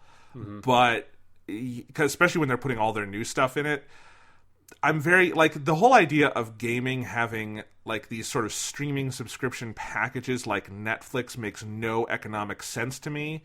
Yeah. Especially if you are the struggling like lagger in the race like Microsoft. So, I don't know, because Ubisoft announced one of these too, and it's like there's a reason why Nintendo and Sony are not doing anything like this, and it's because they're successful and have lots of first-party games and would lose a lot of money if they did it. So, yeah, like I'm with you that like the Netflix of games idea sounds very attractive, but I think when you interrogate that premise for too long, it starts to fall apart very quickly. And yeah, we'll talk about that more, I think, when we get to the Ubisoft thing, because that one interested me a bit more. But yeah, so they're pushing Game Pass really hard. It seems like a good deal for now. I have questions about how long that will be viable in the future. Next up, we get actually was probably one of the best announcements Microsoft had, which was they're bringing Microsoft Flight Simulator back. A new Microsoft Flight Simulator. It's going to be on PC and Xbox One, which interested me because Flight Simulator is a very technical game. So I'm curious, like, what that means for how it will control on Xbox One and all that. I loved this trailer. I thought it was gorgeous. It uses like the AI and Microsoft Azure and like satellite data. And I've always wanted to play a good flight sim game, but I don't do PC gaming. This being on a console is really exciting to me, and it is one reason I was glad I have my Xbox sitting under a table somewhere. Yeah, so yeah, the trailer was absolutely gorgeous. I'm very curious about, again, like what concessions they make to make it control well on an Xbox One, because for me, like, the idea of a flight simulator but you don't have like, here's like a really cool like good like joystick plugged into your PC, like that's just an alien concept. So, but it was, again, like one of the most surprising and interesting announcements they had that is actually a fucking Microsoft game. Next up, they did have another Microsoft game, technically. Xbox Game Studios presents Age of Empires 2 Definitive Edition. Age of Empires 2 is a hell of a game. I played that a lot when I was like 10. I would actually maybe pick this up and play it again because I really liked Age of Empires 2. But, yep, the Age of Empires 2, it looks better. I don't know what it is. Let's move on. It's a strategy game on the PC. Next up, we had a drunk man talking about Colorado for about what felt like 5 years. It was the most annoying trailer of E3. Yeah, it's for Wasteland 3, which is a tactics game. Wasteland 2, I think, was a crowd-funded game that only came to PC. And yeah, at the end of my notes on this one, I just asked, was this trailer Colorado racist? Because it kind of felt like, as I've never been offended by something in that way. And I was like, as someone who's born and has lived their whole life in Colorado, I felt like this trailer felt like racist towards people in Colorado in a way that made me uncomfortable. Yeah, this trailer can go fuck itself. It was annoying. Yeah, very annoying.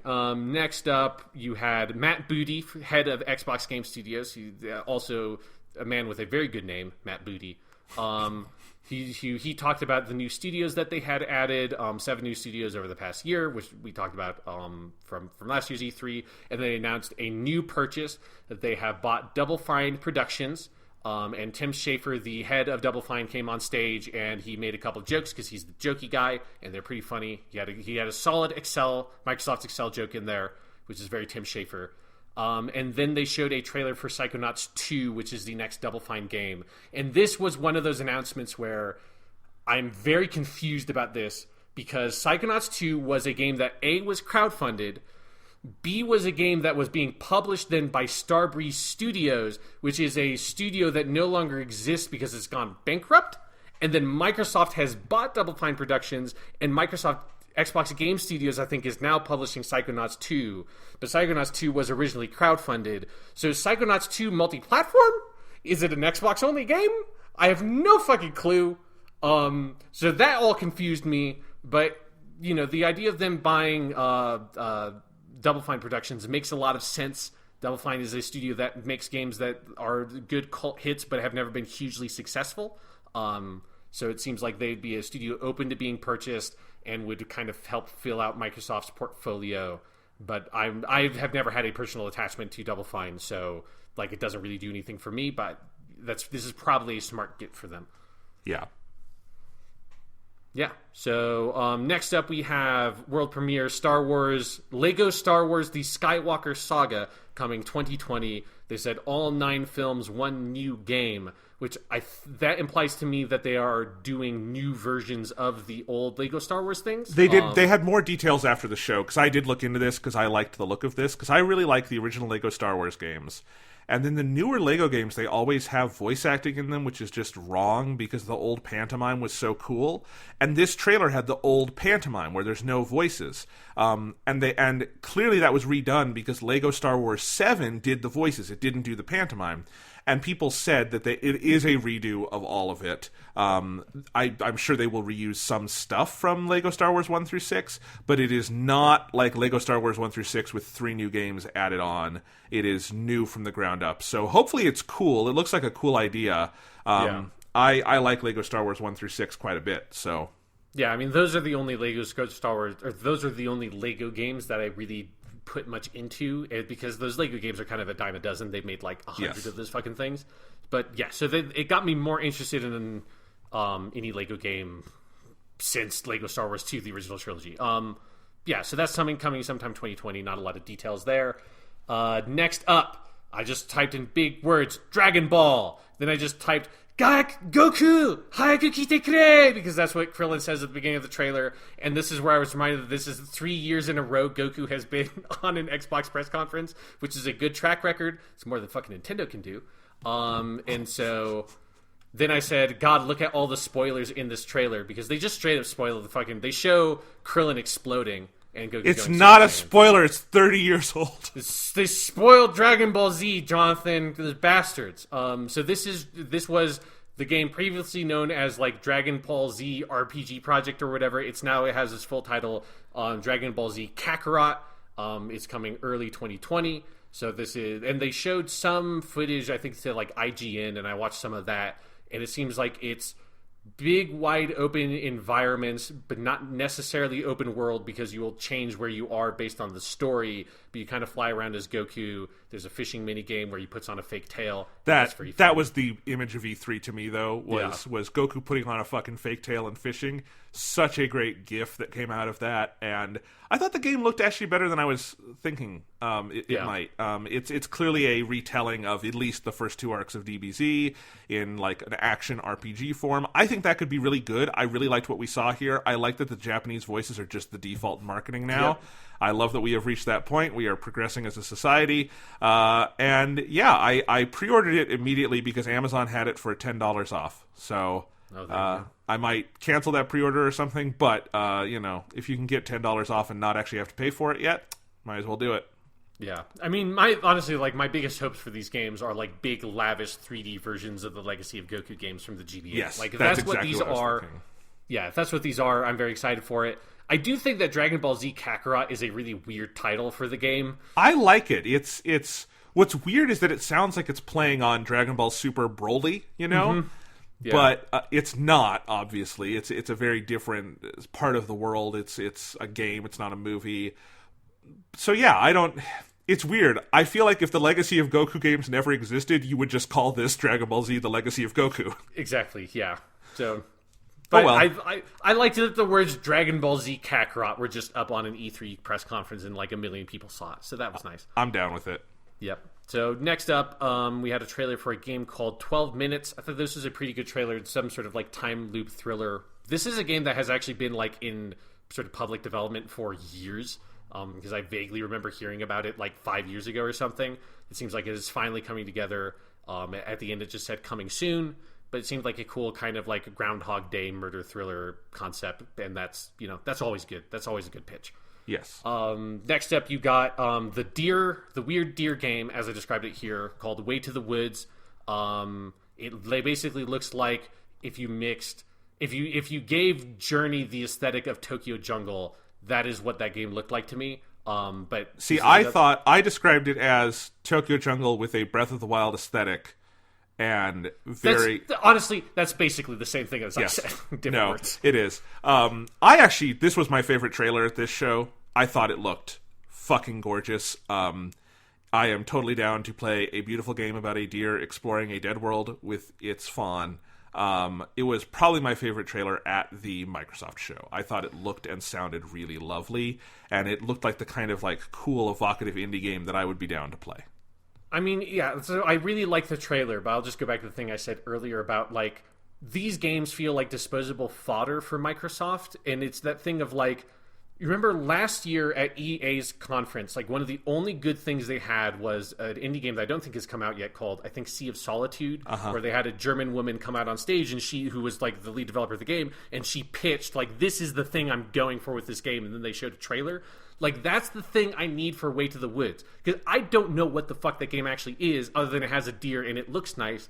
I want I forget, Tan, the developer of the game. I want him on stage, like, be able to pitch the game. Like, tell me something about it. Like, I wanted, like, just looking at this trailer, it just looks nice. But again, I've seen, like, 1 million nice-looking indie game trailers with, a unique aesthetic twist on it. I need something more...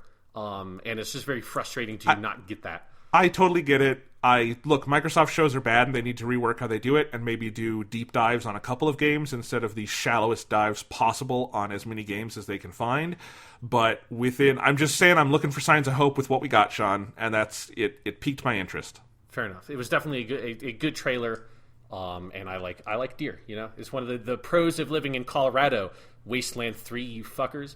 I almost hit a deer yesterday. It was wild. I was driving. I have never seen a deer come out in the street here in Iowa. I've seen them around once in a while. But I was just in a part of town where I would never have expected to see a deer and just ran right out in front of my car. Barely missed it. Good job not killing that deer. It would have been a much darker story if this had gone differently. We would have been Way to the Woods and been like, Sean, by the way, I murdered a deer yesterday with my car. But luckily I did not say that. The deer was fine. Yeah, you would have had to play Way to the Woods as penance for killing the deer. Yes. Become one with the deer to understand what you took away from the world. So talking about deep dives in video games, Jonathan, now was Microsoft's chance to finally deep dive on one of their big first-party exclusive games. Rod Ferguson from Coalition out on stage talking about Gears 5. They showed a cinematic trailer, which was Gears 5's version of their weird artsy trailer that Gears They 4 showed games a have. music video set to Billie Eilish's Where Do We Go When We All Fall Asleep, and it was just Kate, the girl from the game, with all these other Gears faces coming out of her, acting like Gears of War is like this deep, artsy indie thing, when it is the exact polar opposite of that. It was I refer you, Jonathan, to the Mad World trailer for Gears of War 1. Like, this is Gears of War's thing. Like, they always put out some weird, artsy bullshit trailer that is in no way reflective of the tone or style of the game in any way. And we got that for Gears 5. They continue to only refer to this game as just Gears 5 the whole time. No, that's the title. Yeah, your question from last week on the podcast of, is it really just Gears 5? I am pretty confident it is just Gears 5. But surely, since this game is coming out September 10th, 2019, which is only a handful of months from now, Jonathan, I mean, almost exactly 3 months from now, surely that means we get a big, deep dive, clear pitch on what Gears 5 is. So let's see what they talked about. They talked about there'd be a technical test July 17th. So he talked about how we'll have a lot to discuss this summer. So Horde mode at Gamescom. They said something else about like something later, another event later on. That tech test in July 17th and Horde mode at Gamescom.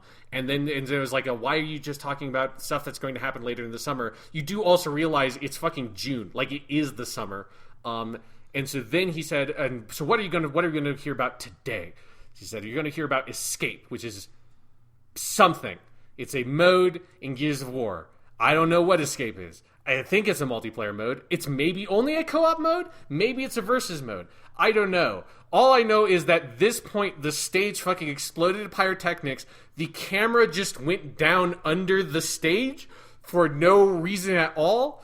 And then showed a cinematic CG trailer for this multiplayer mode for Gears of War 5, where someone says one of the corniest fucking lines I've ever heard in a trailer, which is, "We lost everything.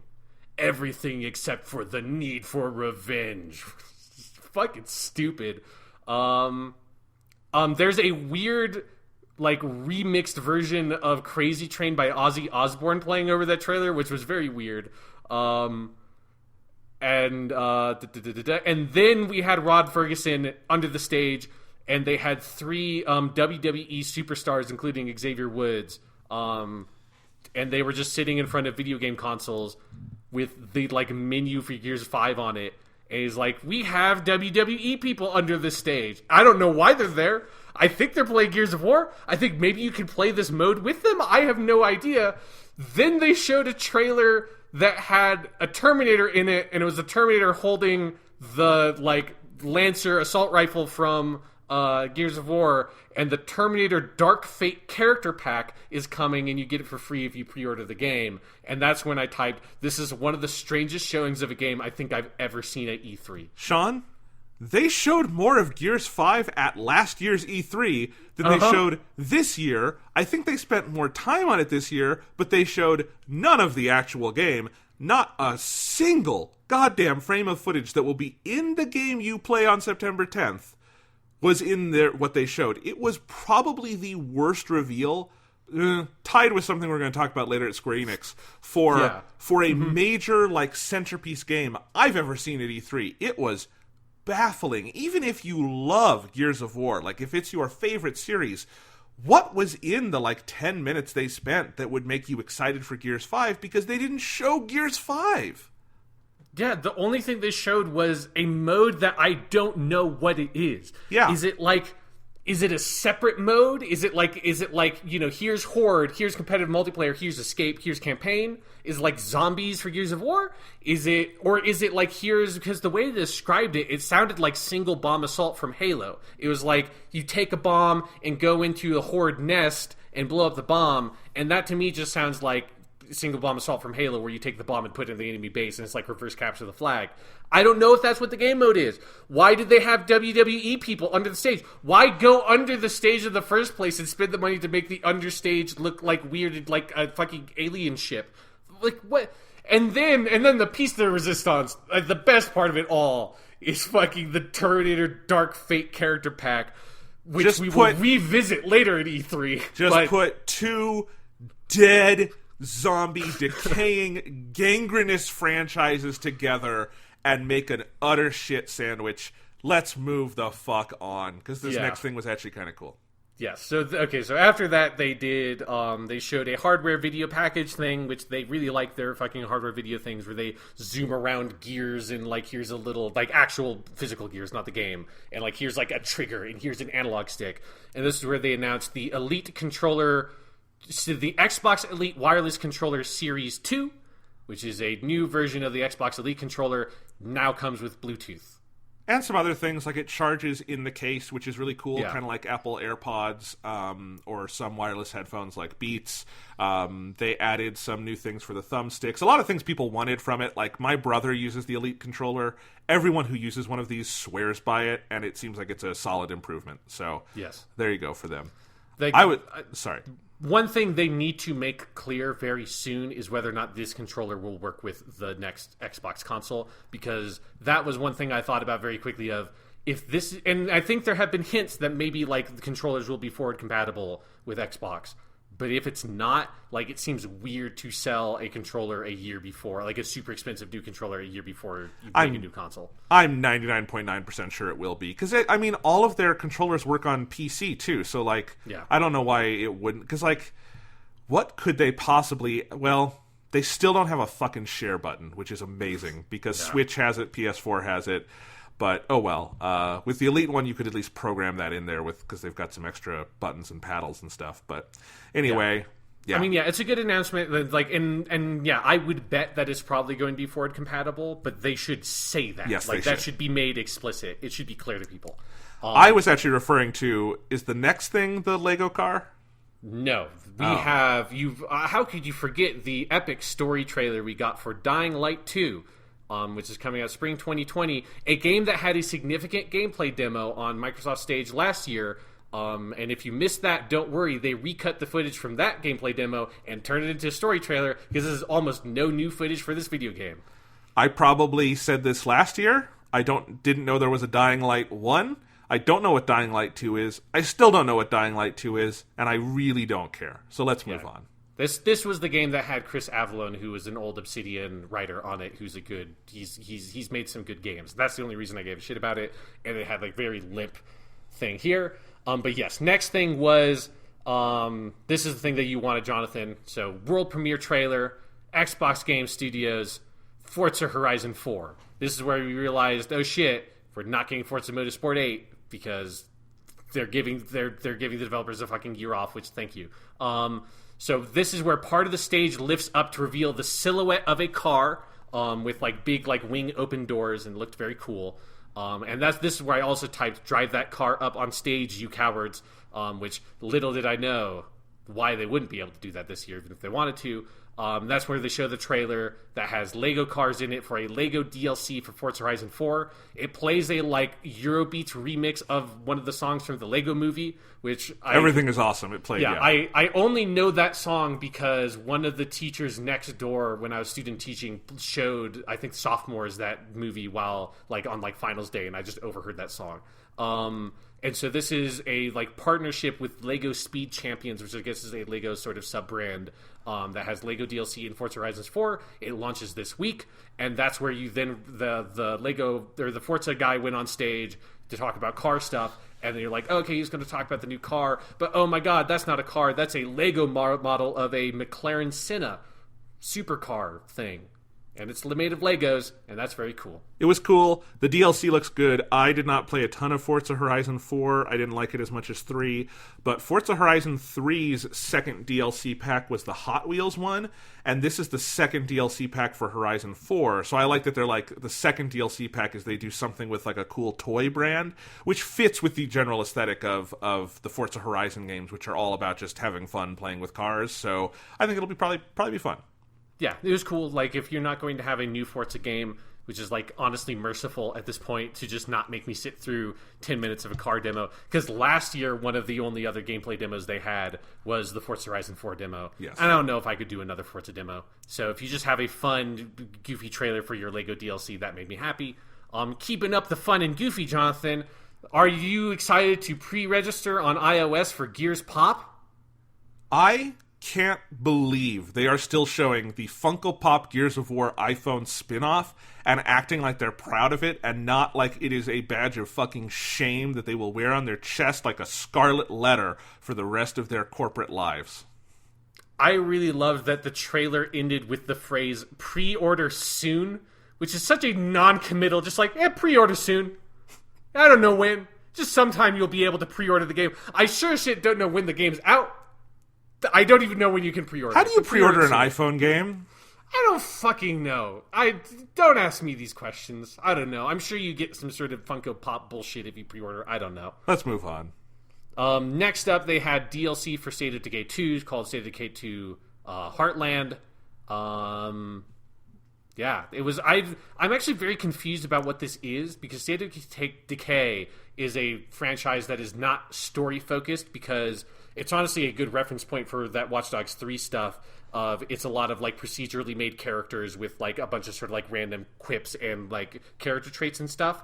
And their whole State of Decay 2 Heartland pitch was, here are these two characters that have two paths on this one story, and I don't know what that means for State of Decay game. I only played a little bit of State of Decay 1. I did not play 2. But yes, there was a trailer for a zombie game. The second trailer for a zombie game we had at Microsoft's E3. Next up, we got maybe the most shocking thing at E3 this year of E3s in memories. We had a Sega logo on stage on the screen, which made me immediately like, what the fuck Sega game is this going to be?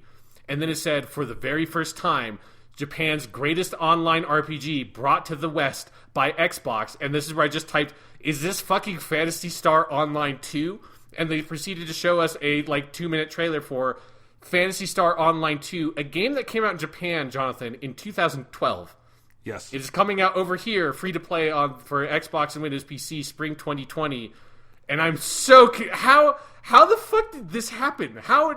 Why, 7 years after the launch of this game, are we getting an English translation of Japanese MMO? I think Xbox still really wants to get in on that sweet, sweet JRPG money, and they're really not that sure how to do it because it's never been part of their brand, and Xbox gamers don't care about it. So, Phantasy Star Online 2, this is what you wanted, right? The Phantasy Star Online 2 is old enough that they've made a bad anime set in Phantasy Star Online 2. Yeah. The next trailer was good. What was? The next trailer was good. Was it? Because the next trailer was for Crossfire X. Okay, my notes are wrong. Yep, nope. So we followed one confusing MMORPG announcement with another. Maybe this isn't an MMO. It's definitely not. But it's a first-person shooter. But it's a big online multiplayer game. So Phil Spencer was on stage and he said, "We've partnered with the brilliant developers at Smilegate for a game that has, I think, 65 million players." Is what he said. That's why maybe that number's wrong, but that's what I wrote here. And so then they showed a trailer for Crossfire X. No explanation about what Crossfire X was. It was a totally cinematic trailer. It just looked like a trailer for like a Battlefield game or something, like a modern Battlefield, like Battlefield 4 or something is what I mean by modern. Not a recent Battlefield game, which are games set in the past, but it's a game set made for Battlefield that's set now. Yeah, I'm feeling the same thing I was feeling at this point in the show, Sean, which is bored to tears. It's about to perk up again, but yeah, I'm feeling it. I'm tired, Sean. Yeah. Crossfire X, Crossfire, I think, is a Korean MMO FPS. I think. I don't know. This is a game that's supposed to have been out for years. I was actually not able to find footage of it on the internet because the name Crossfire is so generic. It is impossible to Google. It's the most impossible to Google thing ever, is find footage of this fucking game.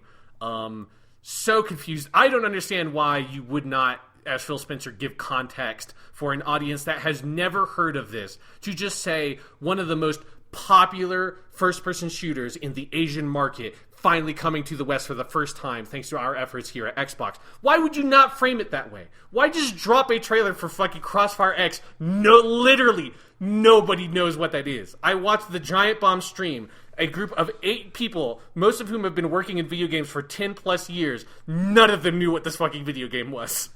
I mean, for the same reason you debut your fucking new Gears of War game, which is your only significant exclusive in calendar year 2019, and you don't show anything from the actual game. Because they're fucking crazy people, Sean. That's why.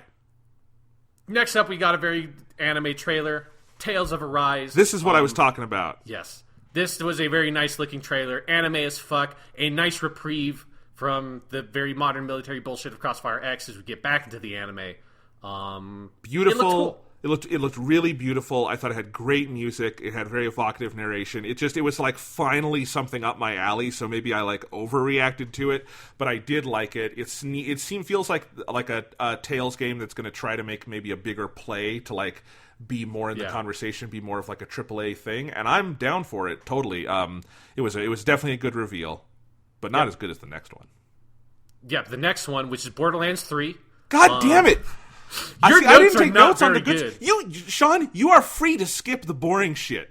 No, I'm not. I have to. I watched all of this and I took notes on all of it because we have to talk about how there are 6 sirens in the universe, and in Borderlands 3, there's a mech person, there's a beast person, there's a stealth person, and there's a siren, and it's coming out September 13th, 2019. Okay, nobody cares. I certainly didn't. Next up, we got our trailer for Elden Rings. It was the most Dark Souls trailer for a game that's not called Dark Souls.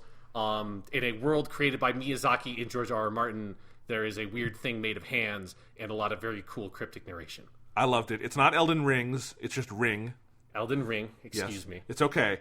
I really liked it. It is Dark Souls as fuck, and I can say that now because I know Dark Souls.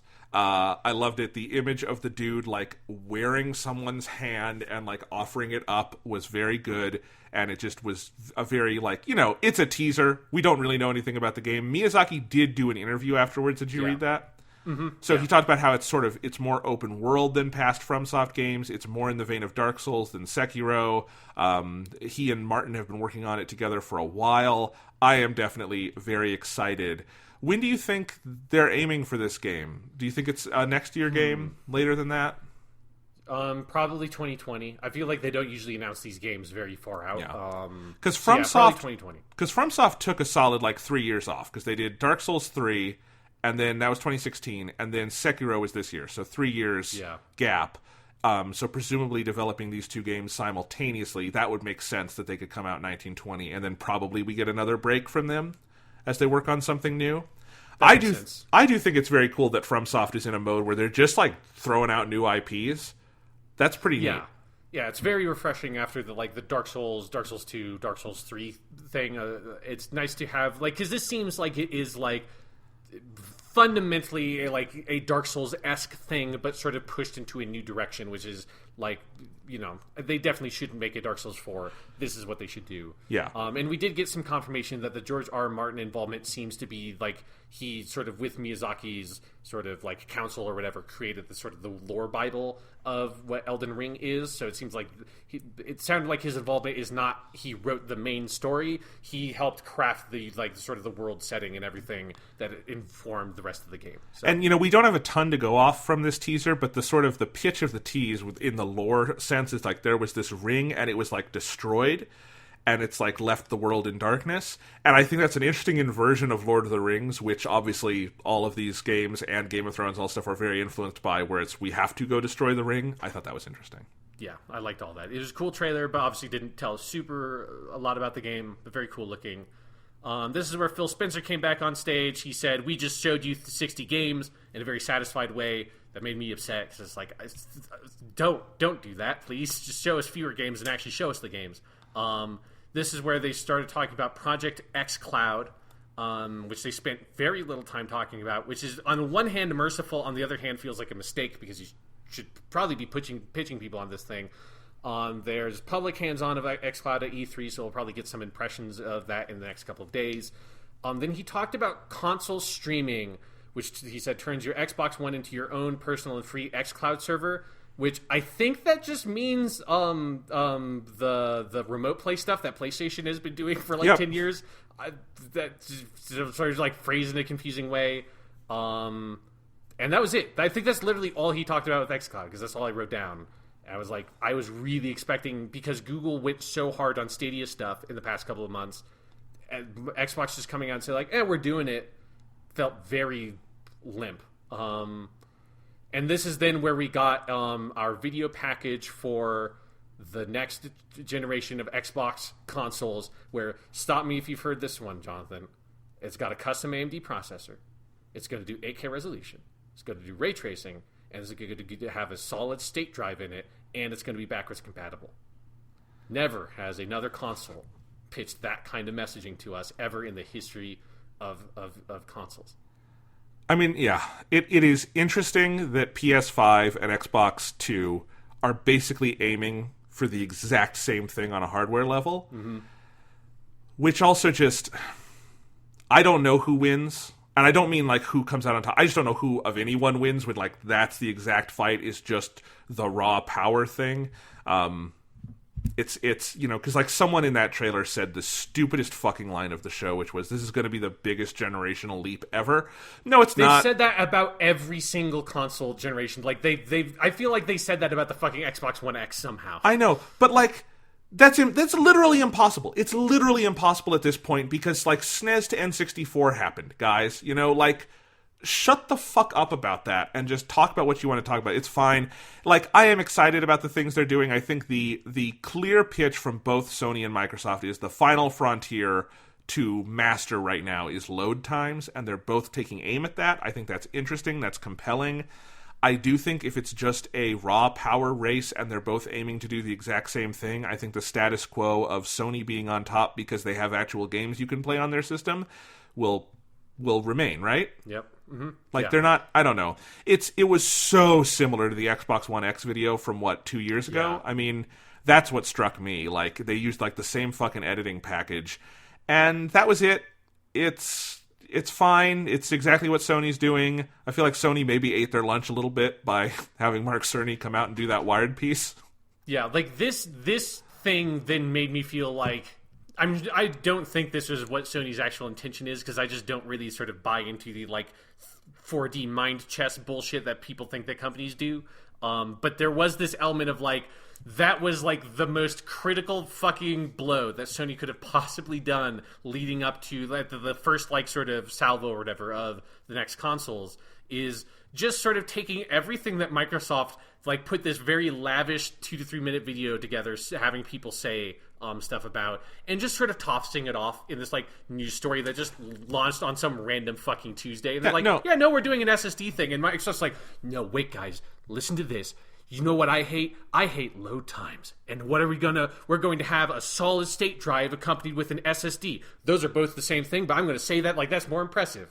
No, I totally believe Sony did that on purpose. They're a bunch of petty bitches. Do you remember the whole thing from like an hour ago on this podcast where they waited until the last possible minute to allow Destiny 2 to do cross-saving, which would not impact them in the slightest, but they're a bunch of petty bitches? Yes, I totally believe that's why they did that, yes. But like, I think for me, it's less the like pettiness of it and more the like, I just don't feel like companies actually make those kinds of moves that way. I think we read into it because companies are big things that have tens of thousands of people under it, and we like assign a personality to it that doesn't actually exist. Yeah.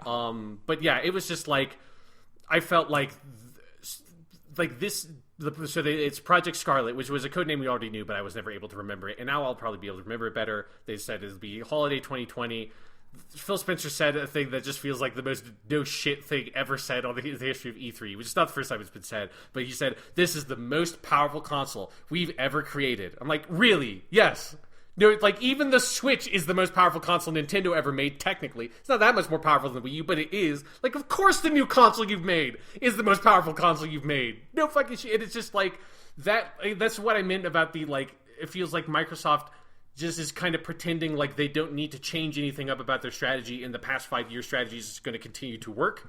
But it's like, no, like, you can't just show the exact same video you showed for Project Scorpio for Project Scarlet and say the exact same things and expect everybody to just like buy it hook, line, and sinker, because it's like, you're not fighting the same fight that you fought with Project Scorpio. This is a totally different fucking thing, and your whole announcement was totally de-inflated by the fact that everything you said was just like, okay, so it's the same thing that Sony is doing, but Sony just sort of tossed it off, and you're like acting like it's the most important thing in the world. Like, it just, like, this made Microsoft's entire conference in retrospect just feel so fucking pointless, that this was the thing we were waiting for, and they gave us just nothing. Just nothing. And then we got basically a bit more of nothing, which was, we got a very long tease for Halo Infinite. It was a very cinematic trailer that they said was gameplay footage stuff, but like, I mean, not gameplay, I mean in-game engine footage is what I mean by that. which whatever that means. Like that's what they said about the Halo 3 launch trailer, and that game did not look like that.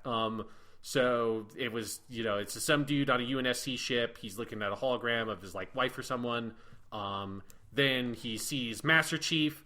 Master Chief has been redesigned back to look like Master Chief, so they've just abandoned their redesign from Halo 4 and Halo 5. It's the classic Master Chief look. They're only using classic Halo music also, which I thought was an interesting, like, it very much felt like we're trying to pitch back to the Halo fans and undo all the shit we changed. Here's Master Chief, he looks like Master Chief. Here's the music, sounds like the music. We're back outside of a Halo, and we're trying to get Cortana again. It's like we're very close to just this being the beginning of Halo 3, basically. It was such a boring trailer. It was sad. As a Halo fan, that trailer just made me sad because it's like this series is Old Yeller, and I loved it, and I will always love it in my heart, but we need to take it out back and shoot it in the head. Its time has come.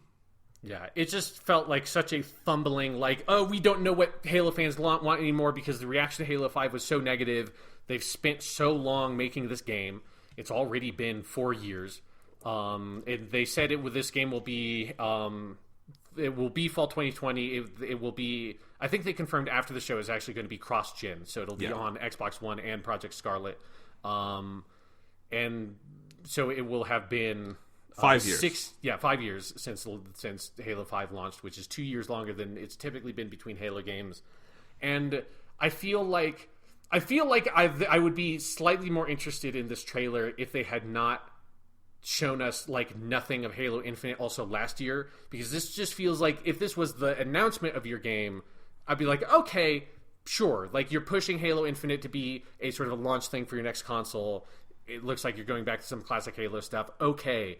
The fact that this is the second E3 in a row we've seen this and they're still kind of telling us nothing about it, like, you need to fucking pitch us on what this game actually is and what they're doing to change up Halo as like a gameplay thing, because if not, like, I just don't know what I'm supposed to be excited about. The fact that it's another Halo game, like, you're not pitching me anything. I don't even remember what happened at the end of Halo 5 other than Cortana's evil, which I guess is probably still true. I don't even know. This is why Sony didn't do a show.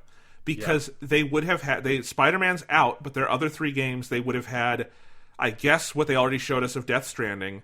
They might have been able to show more of Last of Us 2, and for Ghost of Tsushima, they probably would have only been able to show more, like, vague cinematic stuff, and it would have been boring because we would have seen that already, and that's what Xbox did. They're just in a holding pattern right now. And Microsoft has frankly been in a holding pattern since 2015 because they're trying to completely get their shit together again. Yeah. It was, I think as every Microsoft show is a Microsoft show, which it is what it is.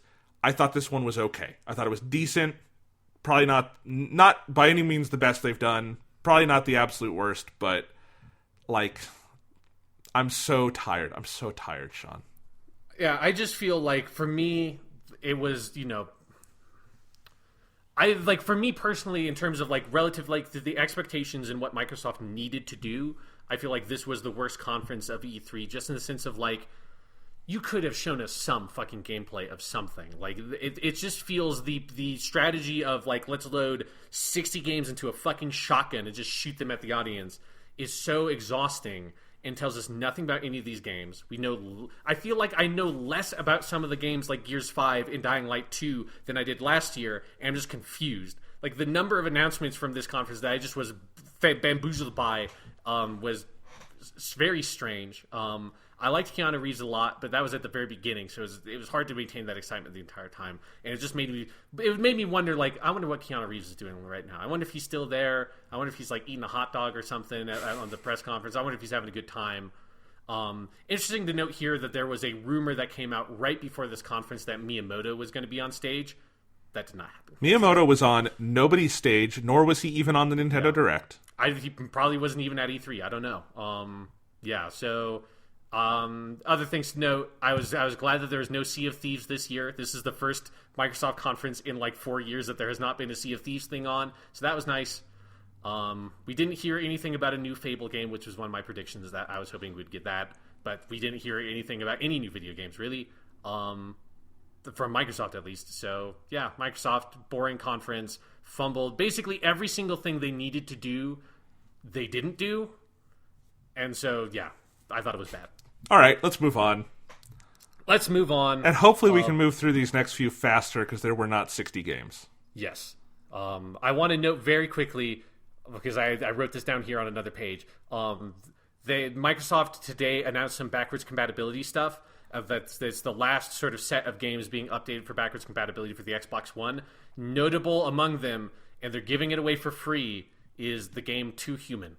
Yes, which is the one that they had to delist, and your copy of is very rare, right? Yes, I own a copy of Too Human. I played that game. I think that game is okay. It is a Silicon Knights game. Silicon Knights does not exist as a developer. They lost a big lawsuit they had with Epic over the Unreal Engine stuff, and so that game is a game you cannot make new copies of or purchase.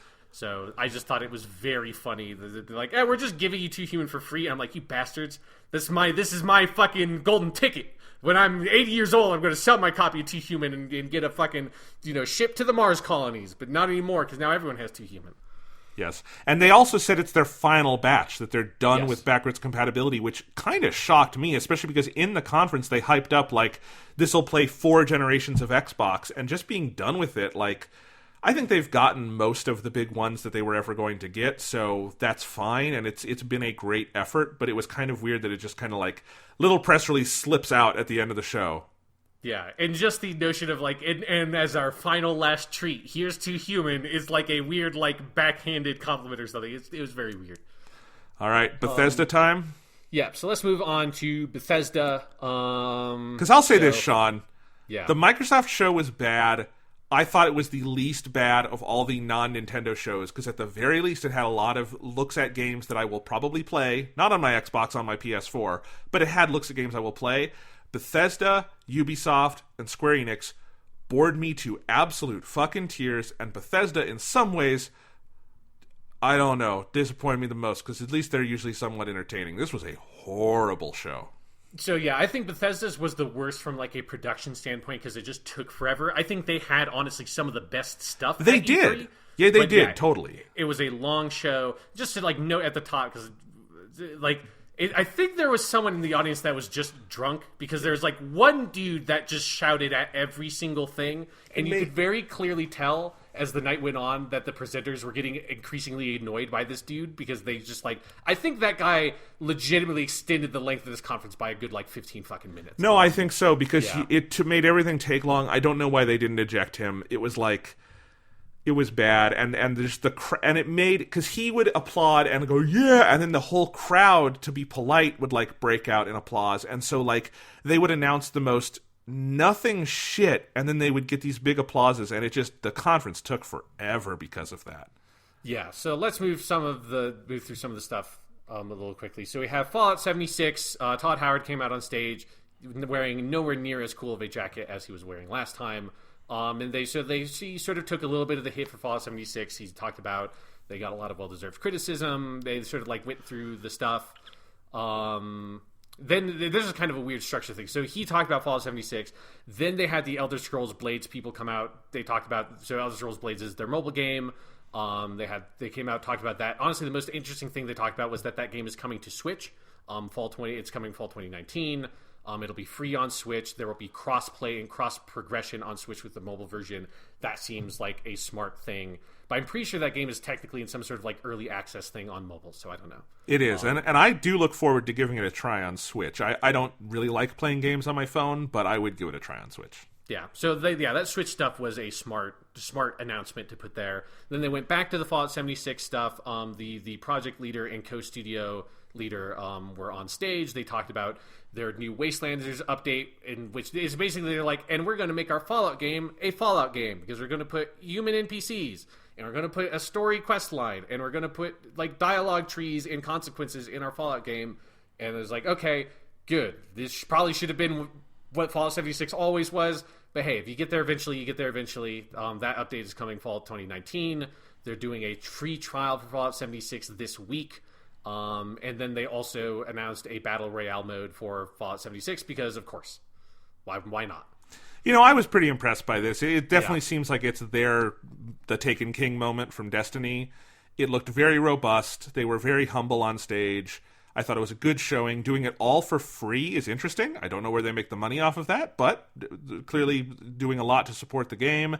I will say, when they were introducing the Battle Royale, the phrase, and my personal favorite, nukes, was uttered by one of the developers. Yeah. And I don't know. People have written a lot about the nonchalance of nukes in the Fallout games, and especially in Fallout 76, and it doesn't bother me that much, except when you go up there on stage and act like it's the fucking BFG from Doom and it's just this awesome gun you can get in the game. Like, no, it killed hundreds of thousands of people in Hiroshima and Nagasaki. Show some fucking respect.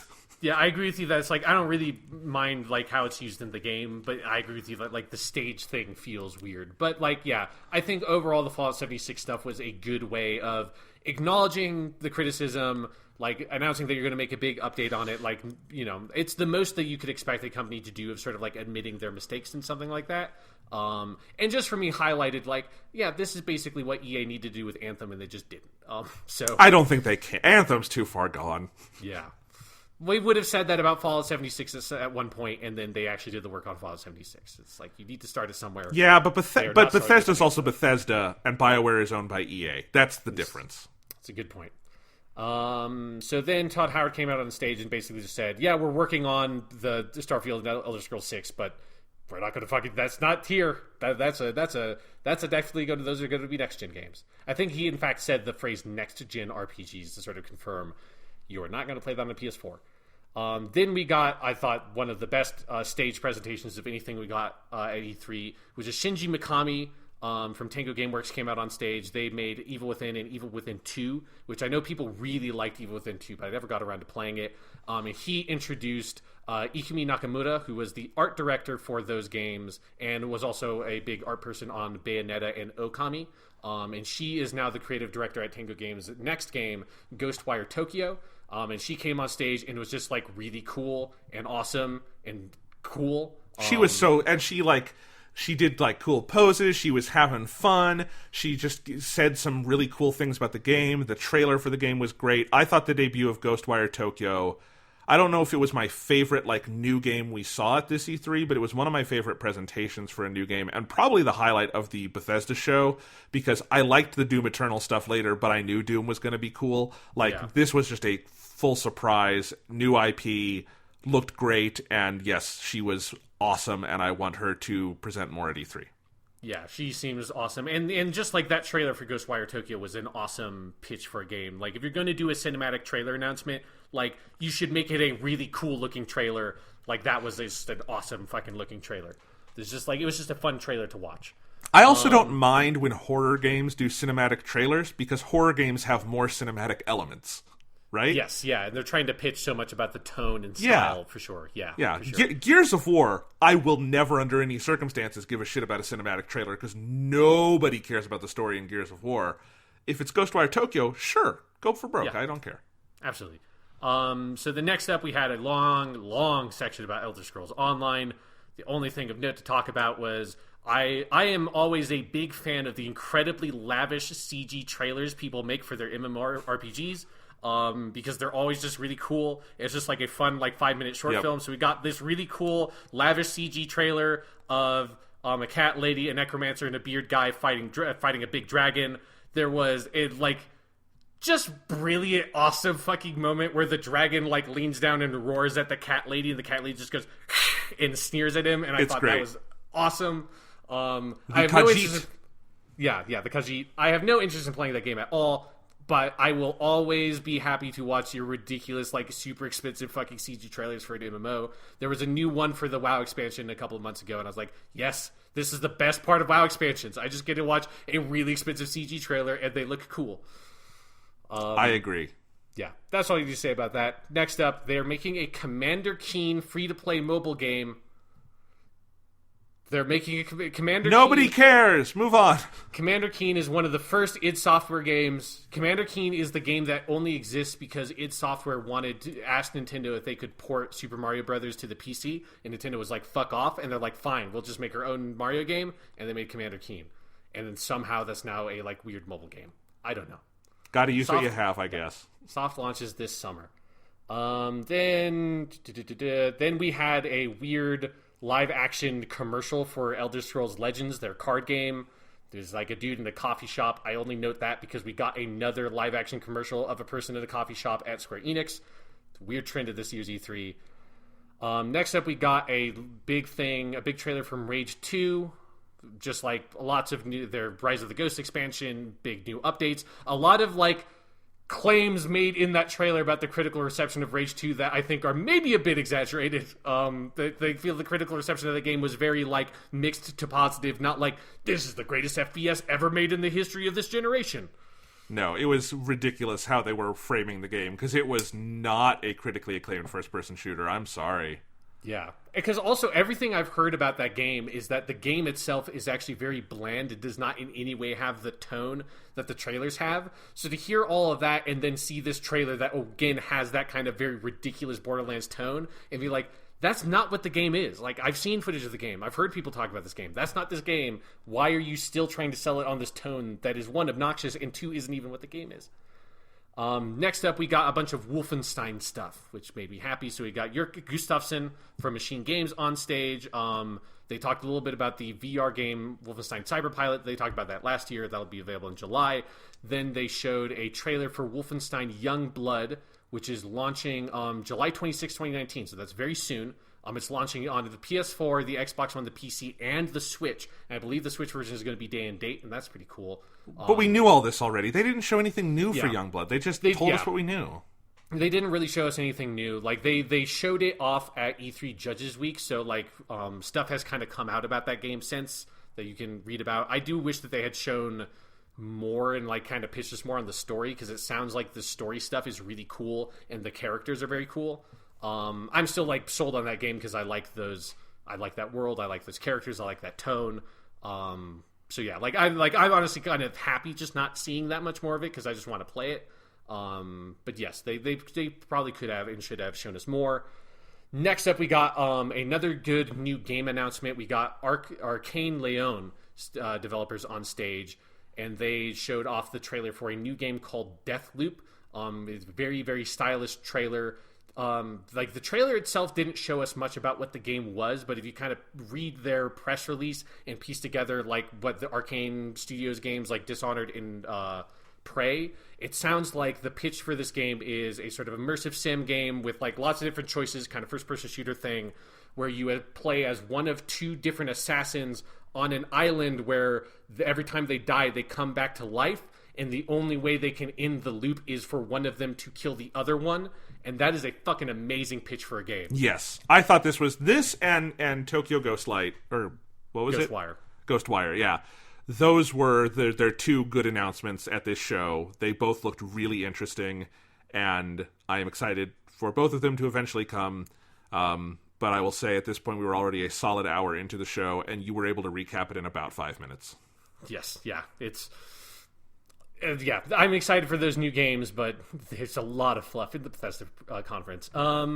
Then we got a weird bit where they talked about, they had Jason Altman and Robert Duffy being the chief technical officer at id, and they talked about Orion, which is a new streaming, so like they basically pitched it as a software solution to the game streaming problem, whereas stuff like xCloud and Stadia is a like attempt at a hardware solution. And so they're basically pitching middleware that is going to make it so that games can stream data more efficiently and sort of optimize it for streaming to these other platforms, which is a cool like it's not really a thing for the audience, but it felt like id sort of saying, hey, we've made this thing that's probably going to be, if this works, this will probably be the most important thing that Bethesda makes for like the next 5 years, so we should probably say it, because that's the kind of thing that maybe gives me a little bit more confidence in the streaming stuff if you have technical engineers coming up with like a game side solution to kind of meet the problem halfway. That seemed interesting, and it was one of the only streaming game things that was said in the past week or so that was like, that sounds cool. Like, that sounds like someone smart is actually looking at this problem. But then we got what we really wanted the whole time, which is we got a big, beefy look at Doom 2, Doom Eternal, which is coming out November 22nd, 2019, so I know what I'm doing on my birthday this year. Yes, it's a happy birthday, Sean, in advance. Yes, it's the best birthday present you could possibly give me is is fucking Doom Eternal, because they just did the smart thing, which they showed a little trailer, and then they showed like a solid 8 minutes of just a big like arena fight that, you know, the way that Doom 2016 was designed, and just showed like a bunch of new weapons, the new plasma rifle, all the new alt fires, like the grappling hook on the super shotgun, the new abilities like the flamethrower thing that pops out and can set guys on fire. It was just like hey, this game is going to come out this fall. Doom 2016 was fucking awesome. Here's just a like Doom 2016, but ratcheted up even more to 11. And that's just what you wanted to see. I just wanted to see ripping and tearing and killing a bunch of demons and it being fucking cool. That game looks really fucking cool. It does. It also, in the trailer that showed off like more parts of the game early on, this game looks like it's investing in a lot more sort of platforming-esque stuff with like jumping mechanics and different grapples. Kind of reminded me, honestly, of some of the stuff in Sekiro with the prosthetic arm where you can like jump onto things. There's a lot of that kind of thing in Doom Eternal. Doom 2016 did a little bit of that here and there, and it was always, I think, really fun because the world is so fun to interact with and the game is so fast-paced that I really liked seeing that all added. Honestly, there was more like new stuff in this than I thought there would be. The art direction, I thought, really like varied things up a little bit. You got Mick Gordon's fucking music in there again, and it is slaying. Again, like, not surprising that Doom Eternal was going to look amazing, but it looked really amazing. And it was just very nice to see gameplay at E3, because to like note, at this point, the only other live game demonstration we had of anything was Star Wars. Yep. That's it. So it was nice to just have somebody fucking play a video game. That was nice to see at our video game conference. They talked a little bit about the new multiplayer mode, which seems like this cool asynchronous thing where one side plays as demons, the other side plays as the Doomslayer.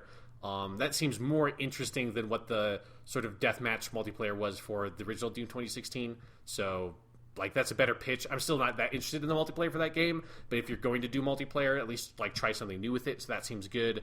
And then they also announced their lavish, ridiculous collector's edition that comes with a big Doom helmet. So if you got the Legendary Edition of Halo 3, you now have another silly video game helmet from a collector's edition you can put next to that one. Yep. So that's it for Bethesda. As we said earlier, like, lots of sort of dead air and wasted time. A lot of time spent on stuff like Elder Scrolls Online and some of their mobile stuff that was not that interesting. But if you sort of break that out to what were the actual things they announced, having Ghostwire Tokyo, having Deathloop, and Doom 2, and then knowing that Wolfenstein Youngblood is like right around the corner, I think those announcements made me very excited. It was much more sort of felt substantive than any of the stuff shown to me at Microsoft. Totally. It also should have been a 40-minute show maximum. Yeah, no, I definitely agree. Like, the production of it was rough, but if you strip that out and look at the game stuff, I like the game stuff they had. Yeah, don't watch it live. Don't be like us. Like, we do this because we have a dumb podcast. Like, don't be us. Don't do this. Let's move on to Ubisoft. They started not with Just Dance, which I was very disappointed by. Instead, they started with an Assassin's Creed symphony, playing very disposable themes from Assassin's Creed, and then they ended with the one theme from Assassin's Creed I like, which is the one from Assassin's Creed 2. I think it is a bold choice, Sean, to start with a live symphony playing music from a game series that is not in any way known for its music. I think some Assassin's Creed games have some pretty good music. I don't think they picked any of the good music for this symphony bit they showed. And again, like, there's that one Assassin's Creed 2 song that's very good, and they played it at the very end. And other than that, I was like, the thing I was hoping was that would like seamlessly transition to like the dancing panda man would come on stage, and like this would turn into the Just Dance demo. And if I was booking Ubisoft's E3, that's what I would fucking do. They didn't do that. I think I would have the dancing panda do an interpretive dance about the different stories of the Assassin's Creed games, like on stage while they're playing the music. There you go. That would be good too. So Ubisoft, after that, they had a big gameplay thing. So again, nice game demo. Thank you. Show gameplay of Watch Dogs Legion. It's not called Watch Dogs 3 Legion, just Watch Dogs Legion. There was an F-bomb immediately at the beginning of that one, so you knew this is some Microsoft shit. This is adults. Only adults allowed into Ubisoft. Same thing with Bethesda, but Bethesda always curses up a storm at their press conference. So this game demo was really interesting. So it was sort of a confirmation of what we had been leaked a couple of weeks ago. It's set in a post-Brexit London, but what that actually means is basically cyberpunk London. Like it's way more further future than I was expecting. Like it looks more Blade Runner. There's kind of like holograms on the buildings and stuff, and in the advertisements. And you start out as a very super extremely British Cockney man, just calling those fucking fuckers and all that. He's just very angry Cockney guy. And I'm pretty sure that all the voice actors, like the accents sounded authentic, but they sounded like all of them were told to just like I know that you're all British, but what if you're like a little bit extra British? Is basically everything that this game felt like in terms of that stuff. So you have the extremely British Cockney man. He frees some like random dude, starts a big mission. He gets killed partway through. Then it cuts to them doing like it was almost like vaguely kind of GTA 5-esque of you switching to another character. But you brought up a big menu with a bunch of characters on it, and they picked this like old granny, and the old granny went and like infiltrated some building and hacked some shit. She fucking tased some motherfucker. Then it transitions to a woman who goes in and like actually infiltrates this place that I think was the place that the lady had hacked to open up, and so she infiltrates it. This is where the rumors that Watch Dogs 3 would not have playable gun stuff, definitely not true, because she just fucking murders a bunch of people, rescues this dude, and then the guy that they rescued joins DedSec, and then he becomes a new playable character, and that was sort of their pitch for Watch Dogs 3 in what I thought was a very sharp, concisely constructed gameplay demo that showed off what sounds like a much more interesting pitch for a game than just here's another Watch Dogs game set in London. It's much more here's this like very ambitious procedurally constructed game about you sort of assembling these different characters together and kind of building this more seamless kind of mechanics focused game, and less of a sort of like narrative GTA clone than the Watch Dogs games have been in the past. Yes, I thought this was the demo of E3. Like, again, we did not have many. Each show, minus Microsoft, basically had one big, good gameplay demo, and I think this was the best one. It is a very ambitious idea that came across really well in this demo of like how it could actually work in the game, why it would be fun, why it would be compelling. I think all the things they said afterwards, the demo, like the developers came up and talked about it a little bit, and I thought they had some good things to add of like you could try to build a team that's like these kind of people, or the grannies of Bletchley Park, which looked really fun. And, it was very creative, it was very sly. I loved watching it, and it made me pretty excited for the game. And, I say this all with the caveat that Watch Dogs 1 looked really, really good in its initial E3 demo, and then it was kind of nothing of a game. But, at least in, like, E3 demo form, I thought this is one of the best ones we've had in years of just kind of an out-of-the-blue, like, big gameplay demo. It was really confident, really good, and if the show had ended here, Ubisoft would have won E3. Basically, yeah. Good, confident, interesting pitch for a different kind of game. Like, one thing interesting to note is the creative director for this game who came out on stage is Clint Hawking. Clint Hawking was the creative director for Splinter Cell Chaos Theory and Far Cry 2, both also like very complex, interesting, ambitious, mechanics-focused games. And then he kind of left Ubisoft and bounced around to a bunch of different companies, and then at some point has come back to Ubisoft. This is the first game he's published in about 10 years. And so I'm not a huge evangelist for Chaos Theory and Far Cry 2. I played both of those games and have mixed feelings on both of those games. But like it's interesting. Like he always gives really interesting pitches for games, so it's interesting to see him back on stage. And I'd kind of forgotten the name Clint Hawking until he came on stage. Like, oh my god, it's fucking Clint Hawking. I actually know who that is. Yeah, and there's been they're showing demos to press at E3, so there will be more details about how all this will be executed. Because obviously the question is, like, how open is it actually? Can you really recruit anyone? All those kinds of fiddly details are stuff we'll start to hear more about. It's a hell of a pitch for a game. I hope that they're able to pull off the potential of it. I would encourage people to be like somewhat skeptical of their ability to actually execute on it, but wait for reviews. Yeah, definitely. It was nice to be excited about a video game. Yes. It's just like, oh my god, yes, you're showing like a new video game that's not just Doom 2. Like I like Doom 2 a lot, but I know what Doom looks like.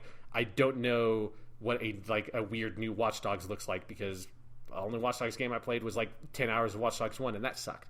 This does not look like it sucks. And if we were a sane video game podcast, we would stop right there, and there would be no more to talk about with Ubisoft, because that was the only thing of interest they did. But we're not a sane podcast, because we're going to talk about Rob McElhenney, the guy from Always Sunny Philadelphia. He's making a TV show for Apple TV Plus called Mythic Quest Raven's Banquet. It's like Always Sunny in Philadelphia, but what if they were video game developers? I know that like Ubisoft helped consult on this show. I still have such a hard time figuring out why the fuck they talked about this. It was the second thing. They had this big, cool Watch Dogs thing, and then they did like a 5-minute ad for Apple TV Plus. I assume Apple paid them a lot of money for that, but like, why are you just giving over this whole swath of your conference to somebody else's show? It was bizarre. The show looked awful. Yeah, it was not funny. No, it was really bad. And, my joke was, Rob McElhenney is out, presumably to announce Assassin's Creed Philadelphia starring Danny DeVito. That would have been great, but we didn't get that. Yeah. There is a really funny, good sitcom-type show to be made about video game development. I do not think that this is that show. I don't think the current industry is equipped to make it, because no one actually plays video games. Very true. Next, they talked about Rainbow Six Siege. That is a very popular game. That will continue to be popular. Then Adventure Time characters are going to be in Brawlhalla, which Brawlhalla is basically Smash Brothers for the teens. The teens very much like Brawlhalla. As someone who spent a lot of time around teenagers for the past few months, I can confirm the teens, they like the Brawlhalla. How is Adventure Time still a thing? I don't fucking know. Maybe they like Adventure Time too. I don't know. I didn't talk to the teens about the Adventure Time.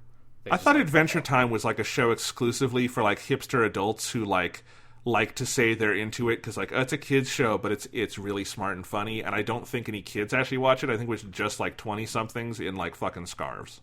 Yeah, I mean, I know nothing about Adventure Time other than John DiMaggio plays the dog. That's like the thing. And Princess Bubblegum is the name of one of the characters because it's a fairly memorable name. That's all I know. Moving on, they had just a fucking interminable segment about fucking Tom Clancy's Ghost Recon Breakpoint, which is something I thought we would avoid because they already had an event like a month ago where they talked about this fucking game. Instead, they decided to spend like 10 more minutes on it here. Apparently, they think that people just love John Bernthal to death. They think everyone's favorite actor, John motherfucking Bernthal. Netflix is The Punisher. 2 seasons of that show. I didn't watch any of that. He was okay in Daredevil Season 2. He was on The Walking Dead, I think. He was on The Walking Dead for like 20 episodes, yes. They showed like a 3 fucking minute trailer, like CG trailer of John Bernthal's character in the game just talking about random military horseshit. Then they cut to John Bernthal on stage. This is where you realize that when the Ubisoft people watched the Microsoft press conference and Keanu Reeves came out, they just went, shit. Fuck, guys. They got Keanu Reeves. Do we still get John on stage? They got Keanu Reeves. John Wick. Neo from the Matrix. We've got the dude from the Punisher show on Netflix. We fucked this one, guys. And that's when someone said, what if he went out? What if he had a dog with him? And so the dog was good. The John Bernthal was on stage with, I think it's actually his dog, was what I heard, named Bam Bam. Good name for a dog. The dog was good. Dog had no, there's not like, it's not like they were said, and we have dogs are like a big thing in Ghost Recon Breakpoint. Nope. There's just a dog on stage. I don't know. I enjoyed watching the dog because, like, the dog was very well behaved, but, like, every time someone applauded, the dog would kind of perk up and look around like, what the hell's going on? But it didn't do anything. It was funny. Yeah. And so then John Bernthal proceeded to say as himself all the things that his character just said in character in the trailer we just watched. He just happened to be standing next to a very cute dog. I don't know why they did this. At this point, I was grinding for something in the Darkroot Basin in Dark Souls. I just remember that when this was going on. I was playing Dark Souls on my Switch because this show was so interminable already. Yeah. This is where then they had Laura Corddry, the community developer for Ghost Recon, on stage. And she said, if you want to cosplay about Ghost Recon stuff, you can join Ghost Recon Delta Company. And I said, who cosplays as a Ghost Recon character? And then I typed, the fetishization of the military stuff here is pushing it for me. And God, I didn't even know. This is like 1/3 of the way through this thing, and it was already too much.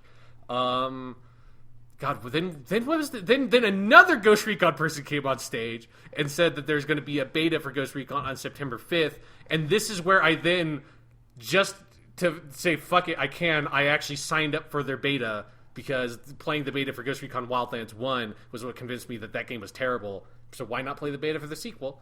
And this is where they were still not done with it, because this is when they cut to a trailer where the Terminator theme played. And this is where I said, man, they are just really whoring out Terminator to everything for this new movie, huh? Yes, they are. Again, dead franchises coming together to share their gangrene with one another. Yeah, so after 4 whole fucking bullet points about Ghost Recon, we move on to Tom Clancy's Elite Squad, which is a mobile game crossing over all your favorite Tom Clancy franchises. So if you want to play as a dude from Rainbow Six Siege, and he's on a team with a person from The Division, and then they cut to Sam Fisher, and this is where I'm like, just, if you can't cut to Sam Fisher when you haven't made a fucking Splinter Cell game in 8 fucking years, and they're just making a Tom Clancy's mobile game, because why not? Tom Clancy's dead, he can't do anything to stop them. This is when you move on to a brief hopeful reprieve, where we have a funny little, like, joke thing with Just Dance 2020, and the Just Dance people, they come on stage, and it's the 10-year anniversary of Just Dance, which seems impossible, because I thought Just Dance was older than all of us, older than time itself. So this it's a time loop, Sean. We're on one side of the time loop, but it's going to go all the way into the future and then stretch back into the past and be infinite, so yeah. Yeah, so this is where we got our Dancing Panda. This was, I wish this was at the top of the conference. It was probably smart to break up some of the military bullshit with some dancing. This is where I was reminded that this game is coming to Stadia, which I wonder how that works. And this is where I was also reminded that Just Dance 2020, Jonathan, is still coming to the Wii. A Wii logo was on that fucking stage. I didn't notice that. Wii. I don't think it's coming to... It's not coming to the Wii U, just the Wii. I think that was true last year, too. I don't think it's been on the Wii U for a couple of years. Yes, so we will have Just Dance games until we are all dust. But yeah. Also, you could, if you tweeted one of their hashtags with a birthday message for Just Dance, you could get a custom pair of sneakers. Sean, every single version of Just Dance has been on the Wii, I'm reading here, in the 10-year history. The series has never missed the Wii. And it never will. The Wii will never die. Next up, For Honor. They're getting an update called Shadows of the Hitakiri. This is where I made one of my first Ikumi Nakamura jokes, and I just typed, "This is spooky," onto my notes. I think I typed that 3 or 4 times in my notes after that, because I thought the way she said that was very funny. Yes. Then we got Rainbow Six Quarantine, which is going to come out early 2020, a 3-player co-op game based in Rainbow Six Siege. Why not? Sure. Just mind that fucking Rainbow Six shit. So at this point, roughly like 60% of the conference has already been spent on Tom Clancy shit. So why not then just spend another 10 minutes talking about Tom Clancy's The Division 2?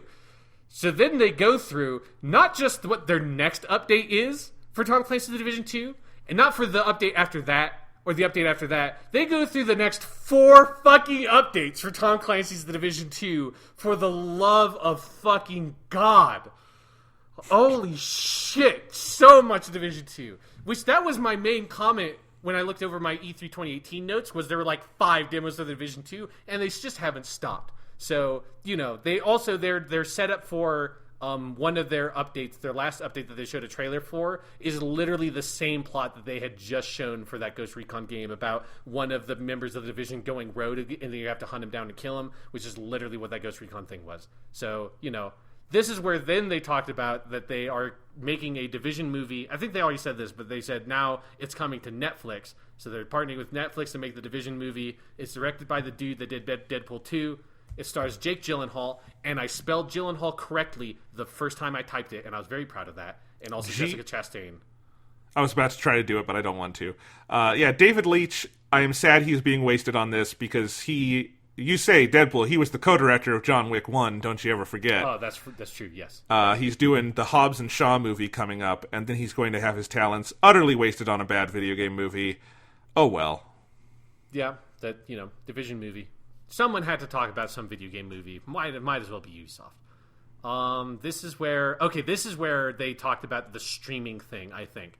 Yes, so the Uplay Plus subscription service is coming to PC only for now. I think eventually it'll probably come to console. This is where I said everyone owns 100 fucking subscriptions for everything. I can't wait for the subscription market to cannibalize itself so we can stop this. So I was probably pretty upset at this point with this conference. No, I agree. It's going to be $15 a month, which that's a lot of money for just Ubisoft games on the PC. For games that most of these people probably already fucking own. And Jonathan, wait, there's more. If you're not tired with just having your $115 subscription, you can also get access to Uplay Plus on Stadia. And Phil Harrison from Google was in the audience, and they cut to him, and he smiled awkwardly and waved at the Ubisoft person. Who is that for? Who is the person who plays Ubisoft games so religiously that they would want a Uplay subscription, but that they would also play on Google Stadia? What is the Venn diagram of someone who plays games like The Division and Assassin's Creed and I know those people exist. I'm just saying, why would those people abandon their PC and their PS4 and their nice video game hardware to play fucking streaming on Google Stadia? What Venn diagram makes this person? You are all bad at marketing and business. Yes. Just like the idea that every single person on the planet will somehow launch their own subscription service means that no subscription service will be viable because to have anything worthwhile, you would have to pay so much money for so many subscriptions that you just it would be more cost effective to buy things fucking a la carte. And then also no individual subscription service is going to have anything worth attracting someone to it. So, if Ubisoft games and EA games don't come to other console subscription services, I mean, the console subscription services don't have 40% of the third-party games that go out on the market, especially if Activision gets their own one too. So it's I don't know. The subscription thing, once I realized that Ubisoft was doing their own, I realized that whole system is totally fucked for video games. Well, and it doesn't make sense for video games anyway. Yes. If you do streaming video, with Netflix, you might be routinely watching 5 different things on Netflix. One night you might be watching a movie, and then maybe you're watching an episode of The Office, and then you're watching an episode of some news show they have, and then you watch another movie or a documentary, right? You could do that on your one streaming service. With games, you don't play a game for one evening and then move on to another game. I guess if you want to try a bunch of shit, but let's say, I don't know, fucking Dark Souls was on a streaming service. I just played that for 80 hours. That would have been not in any way cost effective. I should have just bought the game, which I did. Especially because then you might want to play it again in the future. It's the streaming or the subscription thing just doesn't match onto video games because video games are not the same thing as movies and TV shows. And I feel like they just are not trying to adapt the model. They're just trying to copy the model, and it doesn't fucking make sense. Nope. Moving on, the new game, Roller Champions, this was something that had leaked a while ago. It's basically Rocket League, but with roller derby. Seems fine. It's not my kind of game. It's a team PvP sports Are we still game. on Ubisoft? Yes, we are still on Ubisoft. Oh, for we fuck's have sake. one more thing after this. So Roller Champions, they showed a trailer for it. Then Yves Yuma came on stage, and I just typed, "My Beautiful French Man is on stage." And this is where I was very hopeful that Miyamoto was going to show up. But no, their conference was basically over. And this is where I just said, wait, is it already over? Because this whole conference was just Tom Clancy fucking horseshit. The only good thing was Watch Dogs 3. That was at the very beginning. And then they end with a nice little trailer for a game called Gods and Monsters. That's a Greek mythology game. It's made by the Assassin's Creed Odyssey team, the most recent Assassin's Creed team, which makes me very curious how this game is going to come out February 25th, 2020, if it's a big open world game, and that team is still putting out DLC for that game. But it was a gorgeous looking trailer. I like Greek mythology stuff. It had some clear Breath of the Wild influence, and that was a nice thing to end on, but it was just a vague trailer, and I was just very upset at this point, so it didn't really affect me that much. Ubisoft's show was very bad. I don't know if it was the worst one. It really comes down to Ubisoft and Square Enix had basically the same problem, which is that they did their good thing right up top, and then they had an hour of nonsense. It depends on how much you liked the good thing up at the top, I guess, and what your tolerance was for the hour of nonsense that came afterwards. But, yeah. Yeah, at least, no other conference made me feel physically uncomfortable the way the, solid hour block of just, hyper-military horseshit did in the middle of Ubisoft, and just, that Tom Clancy stuff, at some point, I can take it in small bursts, but when you just load it on like that, it's it makes me remember that I was so actively repulsed by the demo for Tom Clancy's The Division and the demo for Ghost Recon Wildlands that I couldn't play those games. And like, right, yeah, Ubisoft is the people that also make those horrible games. So there we go. Make a new Splinter Cell. It's the only good Tom Clancy thing. I think Ubisoft had the worst show, but let's move on. Yeah, especially going through it again reminded me how fucking nothing they had to show for anything. Moving on to Square Enix. Square Enix opened up with the only good thing they really had to show. They had Final Fantasy VII Remake, so they just like went real hard on this. This was another area, though, where it was fairly confusing at first until it got clarified later what this game was. So it seems like they have expanded the opening Midgar section of Final Fantasy VII to be big enough to kind of be its own thing. So I guess that's technically this first release is just that stuff, and I think that stuff is the stuff that's on 2 Blu-rays worth of content, because they said 2 Blu-rays. Yes. I think both those Blu-rays are just this Midgar thing. That was clear to me on stage, because they said this game is, it's they're saying it's telling the tale of Midgar, but expanded so much it's become its own standalone title. I will tell you why I was confused, because it's only called Final Fantasy VII Remake. I know. So what the fuck is the next thing called? What is the next release? Final Fantasy VII Remake 2. Fucking God. Of course, Sean, I'm correct on this. Why not just call Final Fantasy VII Remake Midgar and just be done with it? And it would be so obvious and clear. Yes. I don't know. So that's what it is. So it's still episodic, even though they're not calling it an episode thing. Then they showed a big gameplay demo that mostly showed off the action kind of gameplay stuff. So they have like this, and this looks like the most interesting combat system they've had for Final Fantasy, and like the most successful blending of like, let's take some classic Final Fantasy elements but put it into a more action-based thing, which is what they've been trying to do forever. And this looks like a better version of that from like Final Fantasy 15, where you have sort of a more actiony kind of stuff where you just press the button and swing your sword. But you build up an ATB bar, and you have like 2 of those at least that they showed at the beginning of the game, and you can spend those to pause the game and use one of like your spells or sort of like special attacks from Final Fantasy VII. They call it tactical mode. Yes, tactical mode. They never said what if like ATB stands for active time battle, or if they've come up with another acronym, because active time battle doesn't make sense in the context they're now using it, but it says ATB under those bars, and I was obsessed with that for some reason. And yeah, so they showed off that combat. Like, materia is still going to be a thing, so hopefully like there's a lot of rich customization with all the materia stuff.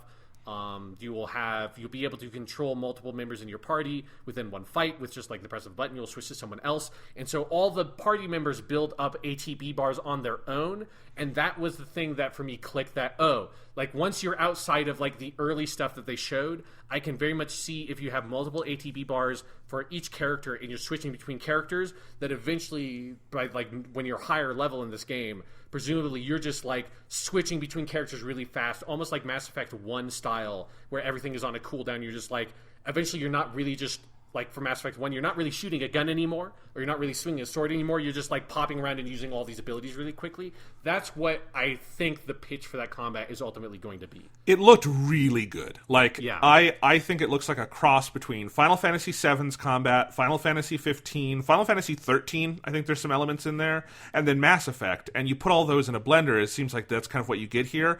And they did a lot to like show it off, because they showed off a whole section with some like random encounters. Not that they're not random in this game, but you know what I mean. Yeah, like a normal fight. Right. And then the big boss fight, and I thought all of it looked really good, really fun. I liked that they threw Barrett in there, so you got a sense of what 2 characters were. I assume the cap will be 3 characters. That's what it is in the original game. And I feel like beyond 3 party members would get too chaotic. Yeah, probably. So I think that's fine. But yeah, they showed all of that, and then they did a big cinematic trailer where they showed off more than the first 10 minutes of Final Fantasy VII, because this was a recurring theme in my tweets over the week, was that they kept showing like teases for Final Fantasy VII that did not go beyond the opening scene on the train and in the Shinra place that is the very, very, very beginning of the original PS1 game. But then we finally busted the doors off that, and we saw like Tifa's place, we saw Sephiroth, we saw Aerith, all of that. And I gotta say, Sean, this was like the turnaround for me of E3 in terms of a game that I was very skeptical of, and then like I came out of like, this looks like a really good game. I think it looked like a very good like homage to the original Final Fantasy VII, but like very expanded, very new, amazing new battle system. The musical arrangements in all of these trailers were out of this world good. The graphics were gorgeous. I don't mind personally the episodic thing, especially in this case, because I like Final Fantasy VII is a great game, but it always loses something for me when you get out of Midgard, because I think that's such a rich area, and I've always wanted more of it when I play the game. And I think expanding that to be kind of its own game, assuming this is maybe like a trilogy or something, this could be a really cool part one. And yeah, overall, I just thought like it was same as Watch Dogs Legion, like a really successful in-depth pitch. And it's kind of amazing, like, we had only 3 or 4 of those total at E3, but I thought this one was, like, did a really good job of showing off that game, and the game just looks hella impressive to me. So yeah, graphically, it looks really, really good. I like their pitch for the combat system. I will say that they're, like, them showing the boss fight against the big, like, spider robot-looking thing, that maybe, like, became a bit tedious, and it felt like maybe this boss maybe should have like one fewer phase or something, because even with you cutting it down, it just seems like obviously it's something at the very beginning of the game, so it's like designed to be simple, but it seemed like it just took too long. It looked like it was going to be more fun to play than to watch, but yes, definitely. This is where I also made, I thought, a funny joke here, where so after they show their demo, they play the song One Winged Angel, which is the Sephiroth theme, and then they announce Tetsuya Nomura on stage. So then I say, oh, they're playing One Winged Angel, and then the villain of Final Fantasy, Tetsuya Nomura, has arrived. And I thought that was a good joke. He was wearing shorts, and I thought that was very disrespectful. Like, class it up, Tetsuya Nomura. Don't wear, or if you're gonna wear shorts, wear dumb bad shorts that like one short leg is longer than the other, like fucking Tidus in Final Fantasy X. You asshole. Anyway, I am excited for this game now. I am going to try to do a full playthrough of Final Fantasy VII, the original, before this comes out. So I'll try to shove that in somewhere. But yeah, it's real. I mean, that's one of the craziest things, because this was E3 2015, Sean. It's been 5 E3s, and it's finally a real game. It looks cool. It looks like, a payoff on, I think, what they were promising at the beginning. It is still going to be... I am very curious, though, what the overall timetable of getting this whole project out is going to be. Yeah. My prediction is it's going to wind up being a little bit like that remake of Evangelion thing that Hideki Anno is doing, where it probably is going to take more time than anyone thought, and it might be worth it in the end, but we're just going to have to, play the long game on it. Yeah, it's going to be funny that it's going to span console generations and all that. It's going to be weird. At least we know that there's going to be full backwards compatibility, so that was actually, I have to say, a big weight off my chest on this E3, was that because Sony and Xbox had both taken backwards compatibility off the table, like, it's happening, don't worry. All of these cool games coming 2020, I didn't have to worry about, like, am I going to have to buy these again? Because we just know they're going to work. Yes. So, after all the Final Fantasy VII Remake stuff, they showed a trailer for Life is Strange 2, which is an episodic game that is currently releasing episodes. People like that game. Like, I liked Life is Strange 1, but, like, I just have never gotten around to 2. I feel like nobody's talking about it. So, I know that people like it, but, like, I just feel like it's not a part of the discourse or whatever, the way the first game was. After that is when they announced something that had been rumored for a while: Final Fantasy Crystal Chronicles Remastered Edition on the PS4. No, this has been announced for over a year. Okay, yeah. So this is where we insert a weird section of E3 between this conference and Nintendo, where I cannot tell what is something that had already been announced, what is already literally out, and what is a new announcement, because there's just a lot of these fucking remasters. So there's that. So that, I guess that had already been announced. They had a full trailer for Octopath Traveler for the Steam edition, which is already out for a week. So that was something we already knew about. Then they had The Last Remnant Remastered, which is a game that has been available on the PS4 for a year, I found out earlier today. That is now just being, I guess this was for it being available on the Switch. I don't know what The Last Remnant is, but they showed a trailer for it. Then we got one of the best trailers for Square Enix, which is Dragon Quest Builders 2. Yes. That game is coming out July 12th. I will definitely play that game. There's going to be a demo June 27th. Nothing we didn't really already know about Builders 2, but it was a good trailer, and I just want to stress, Dragon Quest Builders 1 is one of the best games on the current consoles.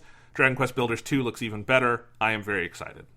Yes. Then we got the first of this E3's trailers for what is now the official title of this game is Dragon Quest XI-S Echoes of an Elusive Age Definitive Edition, which is one of the longest fucking titles for a video game I've ever seen.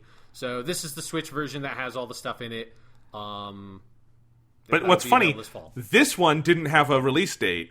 The Nintendo show today finally announced the release date. Yes, yeah. Very weird.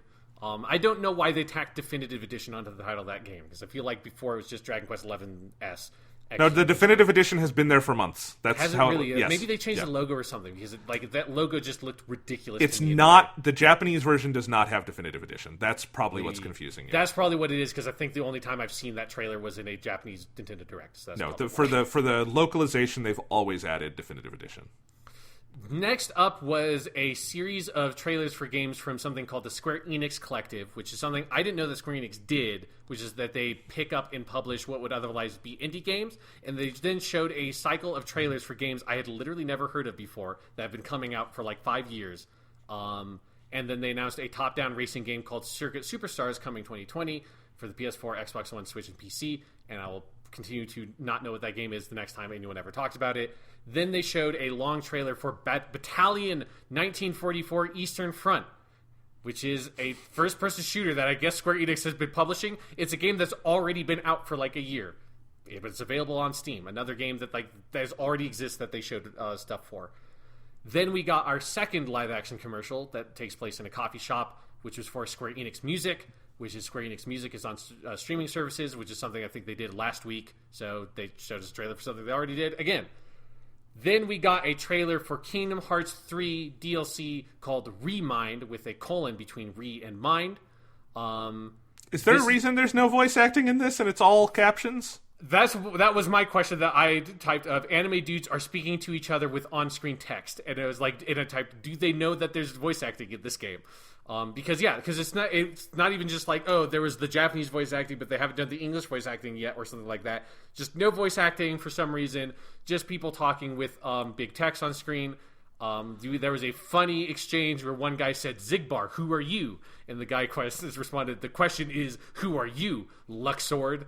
I'm like, okay, Zigbar and Luxord. Yeah, sure. That DLC is coming this winter. I continue to not know what Kingdom Hearts 3 is. Yeah. Then we got a very long section about Final Fantasy XIV, The Shadowbringers. Yes. This is where we got, disappointingly, not a lavishly produced CG trailer, but all in-game trailer stuff. This was one of the more funny Japanese trailers for like the English voiceover like writing, which was just ridiculous, especially the ending where this guy says, no, they're not just gods. They are the longest and greatest of the primals. And it's like, I don't know what a primal is. I have no idea what the fuck anyone has been saying in this trailer. The trailer lasted like 5 minutes. Final Fantasy XIV is very popular. I know that people like that game. It's a good game. It's a good game, but yes. Then we got another trailer for Dying Light 2, because I guess Square Enix is publishing that game now. It's coming out spring 2020. I don't think it's going to make that date, based on the trailers I have seen, because they're not showing new footage of that game, and nobody's fucking talking about it. Next up, Romancing Saga 3 is coming to the West. Saga Scarlet Grace Scarlet Ambitions is also coming soon for every platform. Even, Jonathan, Romancing Saga 3 is coming to the PS Vita. Wow. There was a PS Vita logo on that fucking trailer. I don't know. All of that maybe has already been announced. I have no idea. I don't know anything about Romancing Saga other than the JRPGs. But yes. Next up, Final Fantasy Brave Exvius is their Final Fantasy gacha game. There's an update called War of the Visual Visions, Final Fantasy Brave Exvius. I don't know. I totally tuned out for that. Sean, I think this is the point when I tweeted at you, is this the most mind-numbingly boring E3 we've ever covered? Yes, and I responded to you that this is the E3 where every press conference is an EA press conference. Pretty much. Which is very true. Next, we got one of the only exciting things from Square Enix this E3, which was actually a new game, even though we only saw a trailer for it. It's a game called Outriders, being developed by People Can Fly. People Can Fly made Bulletstorm. They made Gears of War Judgment. They're better known for Painkiller, which was a series of first-person shooters on the PC that are very good. Like, People Can Fly have a lot of talented people that have made shooters in the past. Outriders is going to be some kind of shooter coming 2020. It's a sort of sci-fi setting. There was a big monster thing. They didn't show any gameplay, so it's hard to get too excited. But like, I was just desperately clinging to anything that wasn't a fucking remaster of a JRPG at this point. It's like, here's a new video game, cool. I'm looking forward to that maybe being a thing eventually. Here, then we get Oni Naki, which is a new game. Was this Tokyo RPG Factory? Yeah, this is Tokyo RPG Factory. Yeah, so it'll come out August 22nd, 2019 on the PS4 and Switch. It looked kind of cool. It looks good. Another trailer that had very weird philosophical English like narration on it that just meant absolutely nothing. But I was like, okay, sure, this has a cool art style. I spent most of the time trying to figure out if it was a new game or a remaster of a PS2 game because there was a blurry quality to it that I realized now is probably because they were showing the Switch footage. But I was like, couldn't figure out what the game was. It's a new game. Maybe it'll be good. Who knows? Then they showed stop me if you heard this one, another remaster of a fucking JRPG. This is Final Fantasy VIII remastered. It's not like they're not remaking Final Fantasy VIII. It's just the character models look nice. Kind of. It's so for anyone who hasn't been following this, they have had Final Fantasy VII and 9 on all the modern consoles for a while now. And then obviously they've had 10, 10.2, and 12 on all the modern consoles with their remasters. 7 and 9 are just ports of the PC version, which is the PS1 version with just some slight up-resing of things.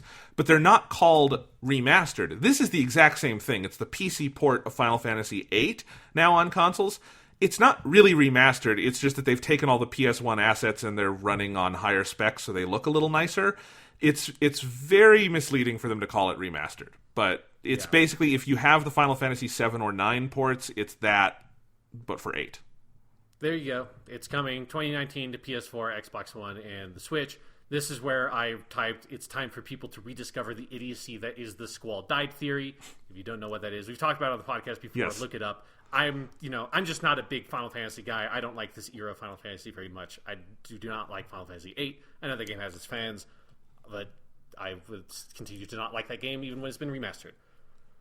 Now we get what people were finally waiting for. We endured through the endless barrage of remastered JRPGs to arrive at finally, Jonathan, Crystal Dynamics is going to talk about their Avengers game, which was teased about 3 years ago, and they've been silent on it ever since. It has been a constant in our speculation E3 podcast of, are they finally going to talk about this game? They had said they're going to talk about it. Finally, we get the big breakdown. We find out finally what this fucking Avengers game they've been making that Crystal Dynamics has been making. And then they bungled maybe the worst bungling of a game announcement ever. Especially for something where Gears 5 was an incomprehensible, bizarre presentation, but everybody knows what Gears 5 is. It's the 5th Gears of War game. Technically, it's the 6th Gears of War game, if you count Gears of War Judgment by People Who Can Fly. Nobody knows what this Avengers game is outside of rumors of, it was rumored to be a game as a service thing. That's basically been confirmed. It was rumored to have other elements of you play as different characters and all that shit. But nobody knew what this game was. And I continue to not really know what the fuck this game is. But they did spend 10 minutes talking about it. And somehow I still don't know what the game is. It looks horrible. From what they showed, it looks by what I mean of looks is, we got cinematics and stuff, and it looked cheap and rough, and the human face models were bad because they were basically trying to do the movie actors, but not it's Robert Downey Jr. esque, but it's not Robert Downey Jr. It's Scarlett Johansson esque, but it's not her. It's also not the actual actors they have playing the characters, so they just look like bad cosplay, or as someone said, that totally looks like porn parody Thor, and it very much looks like porn parody Thor. He's gonna hammer you real good. And yeah, so it looked bad. It was poorly written, I thought. The graphics looked like they were for PS3, not PS4. It just looked cheap. And then, they just had this really roughshod presentation after that where they had the developers talk for a little bit. It made no sense. They had the voice actors all talk, and I was kind of happy because they got the best actors in the video game voice industry, and that was good. Then they did this one really short story clip with was it who was it? It was Thor, or no, it was Tony and Bruce Banner. Yeah, so it was Iron Man and Hulk. Then they had the developers, they had different developers out to talk about it, and they basically just said without saying it, like, this is Destiny, down to it will have exclusive content on PS4. And then they announced a release date, and we all left having no idea what this game is. Yes. So as you said, it started out with a trailer where I note they have it is weird bootleg movie Avengers, and this is maybe like the first thing to talk about is this presentation made me realize just how smart Insomniac was for putting that big ass fucking white spider on their Spider-Man suit, because it immediately made it clear this is not any other Spider-Man. Yeah. This is its own Spider-Man. Like, some people, like, I came around on that white spider suit and I like it a lot. Some people don't like it. However you feel about it, it put such a unique stamp. Like, the first time they showed off and teased that game, you saw that this is their own Spider-Man. When eventually they showed Peter Parker looks like a different version of Peter Parker. Doesn't look like the comic version, doesn't look like the movie version. It's his own thing, and its own universe, very different take on the character. And they so clearly stamped it as its own thing. And because we didn't have anything else to compare it to, because there are so few of these kinds of games made, I didn't realize how important that was until you see this. And it's the most just like wishing you could be the movie version of the Avengers ever. And it's not even just the characters, it's also the music. Like, they have this theme that is the most like bootleg ass fucking Avengers theme you could get. It is just so clear that what they needed to do is lean really hard in the other direction. Like, you needed to get a different musical identity. You probably should have picked a slightly different lineup of Avengers, or have Falcon be the Captain America in this timeline or something. Like, do something different. Like, put your own spin on these characters, even if you want to do these five, which is all the original Avengers except for Hawkeye from the first Avengers movie. And it's such a bad way to pitch this game. And then they showed no gameplay footage. And even the gameplay, like even the cinematic-y kind of trailer they showed, that there may be clips you can kind of point out that look like the camera angle here and the animation sort of looks like this is probably gameplay footage they kind of spiced up. But the story pitch on it is so vague and like non-committal of they're opening up this West Coast Avengers thing, which was something that was kind of Easter egged in that Spider-Man game, that's where the Avengers were on the West Coast. Something bad happens. Captain America dies, but definitely doesn't die because they said Captain America is one of the playable characters. So Captain America definitely comes back. And that's it. And it's just this very, like, I don't know what the pitch of this game is. They say it's Crystal Dynamics' version of the Avengers, but it doesn't look like it. It looks like we wish we could make the movie Avengers, but they do, like, the movie studios don't let us do it, or it's too expensive to get the fucking license. They're like the likenesses for the actors. No, again, cheap, bad, did not feel confident in what they were showing. It looked rough. I mean, I'm going to make this point later, but we got another trailer for the Marvel Ultimate Alliance 3 on Switch. Looks a million times better because it's their own versions of the characters. It's a very comic booky art style. You look at it and you don't at all associate it with the movies, and it just looks like its own game. And also, that 30-second trailer at the Nintendo show showed more goddamn gameplay, and I know how you play Marvel Ultimate Alliance 3. I don't know what this game is, and I wouldn't be as mad about all of the lack of gameplay if all these companies weren't also slapping release dates and asking for pre-orders for $200 collector's editions. No, I'm not pre-ordering shit if you haven't shown me what the game actually is. Yeah, because then we got the whole thing where we have Troy Baker is playing Bruce Banner. Jeff Shine, who is someone who's not like a very well-known voice actor, but he's been in a bunch of video games. I looked up his IMDb. He's playing Captain America. Travis Willingham is Thor. Laura Bailey is Black Widow. And yes, Nolan North is Iron Man, because I picked that voice out from the trailer. Like, is Nolan North fucking Iron Man? And Nolan North is Iron Man. And they have the four best voice actors working in the industry, but also the four most overexposed voice actors working in the industry. It's a double-edged sword with that. Like, Troy Baker and Nolan North are just using their normal voices as Bruce Banner and Tony Stark, and that, like, it's hard to watch that scene, especially out of context with those actors, and just hear anything other than Troy Baker and Nolan North talking to each other. And it's like, doing this whole weird cast video where they just kind of talk for 3 minutes about nothing because they can't talk about the plot of the game or anything specific about the characters. And also everybody knows who these characters are. They're the characters that starred in what is almost the highest grossing movie in the history of movies. So, like, you don't need to pitch us on who fucking Iron Man is. Everybody and their fucking mother literally knows who Iron Man is. So it just, like, was all of this time wasting when you just want them to show you the game, and then they come out and talk about how it is a game as a service. And they try to, and they're, you know, they do say that, hey, like, the new content is not going to be monetized. You'll get, like, new characters and new missions for free.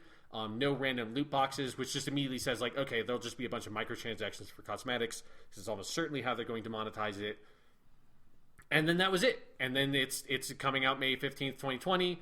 It's coming out for PS4, Xbox One, Stadia, and PC. This is one of the few games that went up and talked about Stadia stuff. Early beta for PlayStation, and then they said unique benefits being revealed in the future for PlayStation, which a lot of people have theorized is maybe just Spider-Man will be playable, maybe exclusively on PlayStation, or at least early on PlayStation if they're doing other unique characters that come into this game later. But it's like a lot of the things they've said about the game are intriguing. Like, I like the idea of a Marvel game that is sort of ever-changing and they're adding more stuff to it and adding new characters for you to play as. But I just need to know what the game is. You need to pitch me on, like, have like one person on stage playing the game and they're playing as Iron Man, and then someone else comes up on stage and like Thor jumps in and I'm playing as Thor, and then talk about the gameplay experience and go through that whole first level or something. That's how you do E3 big reveals for a game that's supposed to be out within a year, and they just didn't do it. And it's such a big fucking miss for something that was like the easiest home run game announcement in the history of video games. This is the hottest fucking property that has not been used almost at all in video games, and you've just fucked up the entire announcement in a way that I was utterly stunned by. Yeah, I look forward to the deep dive Kotaku article on this game's development in about a year and a half, when we learned that development was like completely rebooted 6 months ago. Mm-hmm. And the reason there was no gameplay is because there is no gameplay. And the game probably won't come out in May, but it'll come out a little bit later, and everyone will be crunching on it really hard, and it won't be a game at launch. But then about a year later, when there's still like a small but dedicated following, they're going to do something a la The Taken King, and they're going to be on the stage again apologizing for the game, and then they're going to remake it and have new stuff in it, and there'll probably be a Battle Royale mode at some point. We know how this is going to go. I'm tired. I'm exhausted. I'm done with it. It doesn't look like a game. It looks like an idea for a game, but we don't know what that idea is. And I think, like, the biggest nail in the coffin with that whole narrative, though, is, like, Destiny 1 came out at the beginning of this generation of consoles. Uh-huh. A game as a service is supposed to go on for years, launching several months before all new consoles are supposed to come out. Maybe it's a questionable strategy. Maybe a questionable time to put your game out if it's going to be supposed to be this thing that goes on for years and years and years. Even if the next generation of consoles is backwards compatible, is everyone going to want to play the old crusty Avengers game, or they're going to want to play like Spider-Man 2 or whatever on the PS5? Like, that is also like very questionable for the pitch of the game. Frustrating. No Babylon's Fall, that Platinum game, just completely absent. No Yoko Taro, because Yoko Taro is too good to be on this bad press conference. Let's move on. All right. Can I do Nintendo? You do Nintendo. I think you have talked. Yes. You have talked a lot, and I want you to be able to rest your voice. Yes, and remember when we hit Pokemon, let's wrap in all that Pokemon Direct stuff into that as well. Yeah, I don't have a ton to say, but we can do that. Yeah. Okay. So Nintendo came out today. Nintendo, they had already announced they were only doing a 40-minute show, which immediately endeared them to me, because all of these shows should have been 40 minutes, and Nintendo had the best show for a variety of reasons, including they had actual games you can play, but part of that was its length. Yeah, so. and especially it was particularly perplexing because a lot of E3 conferences have been about an hour long. Like, sometimes Ubisoft or Bethesda would only go for an hour, and everyone went for at least 90 minutes, which was excruciating. Yeah. All right, so they started the show today with Link fighting Marth, fighting Meta Knight, all in Smash Bros. Someone is riding in on a cool white horse, and it is the Dragon Quest dude, the hero, the Yusha. They do not call him the Luminary, which I thought was interesting. So he is the hero, assumably in Japanese, Yusha. This was the one from Dragon Quest XI. So the character in the English version we know is the Luminary in his cool purple outfit. And later in the trailer, they showed along with him are a bunch of other Dragon Quest heroes. I saw the one from 8, the one from 3, and then I think the one from 4 was the other one as alternate costumes. Mm-hmm. So you've got a whole series of Dragon Quest heroes as alternate, and not even alternate costumes, full alternate models. He is the next, or they are the next DLC character. We had a bunch of Dragon Quest music here. I assume they'll be doing the full works like they did for Persona, so we'll get a stage, we'll get a bunch of music. It's coming summer 2019. That is the next piece of Smash DLC, and I gotta say, Sean, I am very, very happy with this, because Dragon Quest is one of the biggest remaining boxes not checked off by Smash Brothers, I feel like, especially for a series that has lots of history with Nintendo. Yeah. Really cool to see it here, and I love how they've got multiple generations of Dragon Quest heroes. Yeah, and especially it looked like his final Smash is all the other heroes coming together, and so it's all of them together for one big final attack. Yeah. The main thing that it made me happy for, because this was the biggest thing it needed from Dragon Quest, was just to get the slime in Smash Brothers. And there's plenty of slime in this trailer, so that was very good. Absolutely. No Goku in Smash, but Akira Toriyama is well represented in Smash now, so, that's something. You're not going to yell at them for Goku? My voice is very tired. They know my stance, those bastards. Sorry. If Microsoft can have Goku in their fucking conference, so can you, Nintendo. Coming off of that, they showed another little trailer for Dragon Quest XI S. Here they showed off some new stuff like monster riding. You can go to past Dragon Quest worlds, and you can speed up battles. And then finally they showed us the release date. It is September 27th, 2019. So that'll be coming in September. Lots of stuff in this is coming in September 2019. Yes, it is. Nintendo announced a lot of fucking games. They did. Then Yoshiaki Koizumi came up. He was kind of our host for the show, and he introduced Bowser. And Bowser comes up, but it's not that Bowser, of course, it's Doug Bowser. And they were interacting with a CGI Bowser who was very sad to have to leave the stage. I thought that was a very good joke. Part of me kind of wished that business casual Bowser was just going to do the whole Nintendo Direct. It would have been. It was such good animation. The voice work on it was really funny. Yeah. Yes. And this is when I knew we were watching the best E3 show. Then Luigi's Mansion 3 was up. Luigi's Mansion 3 was announced earlier this year, I think, but we hadn't seen any of the game. This was impressive to me because this was only 2 or 3 minutes long. It was a short trailer, but they packed in a lot of gaming details. They showed off the new Poltergust machine. You've got the ability to slam ghosts around like you're the Hulk and the ghosts are Loki. I thought that was a great animation. They have new moves like the suction shot, burst function. Professor Egad was there. Guigi is now a single-player character, but he can also be your co-op partner, so Guigi is there. And there's a whole new multiplayer suite called the Scare Scraper, which looks sort of like a horde mode for Luigi's Mansion, where you're 4 Luigis in a Tower of Terror style thing. The whole game takes place in a big hotel. It all looked really good. Some people published some gameplay previews afterwards and said it was played really nicely. They did not give a date yet. They're still saying available in 2019, and that's just a little baffling. I assume that's October, because that is the only month that is unaccounted for by Nintendo. But I have to say, this to me was a lesson. You don't have to do a giant 8-minute gameplay demo to show off your game. This showed plenty of gameplay footage, totally sold me on Luigi's Mansion 3, took them 3 minutes. Why couldn't anyone else do that at this show? Yeah, no, it's kind of frustrating but it was also the only time that Nintendo showed any gameplay was just that. So it continued the trend of only the major gameplay deep dive is just right at the very beginning of your press conference.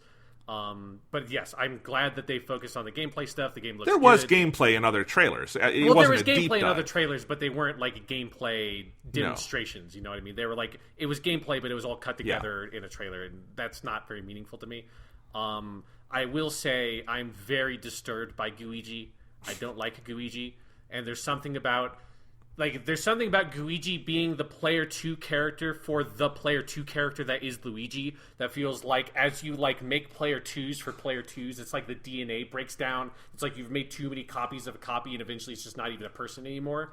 So Guigi scares me, and I will see him in my nightmares. They then had this made me laugh out loud because they came in with the Netflix logo. And I think we all assumed, hey, Netflix is finally coming to Switch after 2 years of the Nintendo Switch. Netflix will never be on Switch. Nope, because it was footage of their upcoming Dark Crystal TV show. And this was a little tactical RPG a la Fire Emblem, but with Dark Crystal characters, the full title of which is The Dark Crystal Age of Resistance Tactics, coming 2019. Looked fine. That Dark Crystal show looks great. I'd love to be able to watch it on my Switch with fucking Netflix, so get your shit together, everybody. Yeah, but this was one of the more surprising game announcements of, like, it just had never occurred to me that they would make a tactics game set in the Dark Crystal universe as a tie-in to this, like, weird TV show. That looks cool because it's all puppets and stuff. No, the show looks great. I'm looking forward to it. But then they did their piece on Link's Awakening. We've already had this game announced, of course. And I have to say, so what they showed off here was just more corners of the game from the original game. Like they showed, Link meeting Meryl on the beach, and they showed off some of the dungeons and the side. They showed off fishing, which was really cute. I have to say, I'm warming up to the graphics. I wasn't sure about them at first. I thought they looked even better here than the first reveal. Yeah. They're very tactile, very cute. And they showed off a new dungeon creation mode, which is really cool, where like you basically get to take dungeon rooms you've seen throughout the adventure, and then you can arrange them with like a map editor on any order you want. There were no details on whether you can like share these with people, but I assume that would be in there.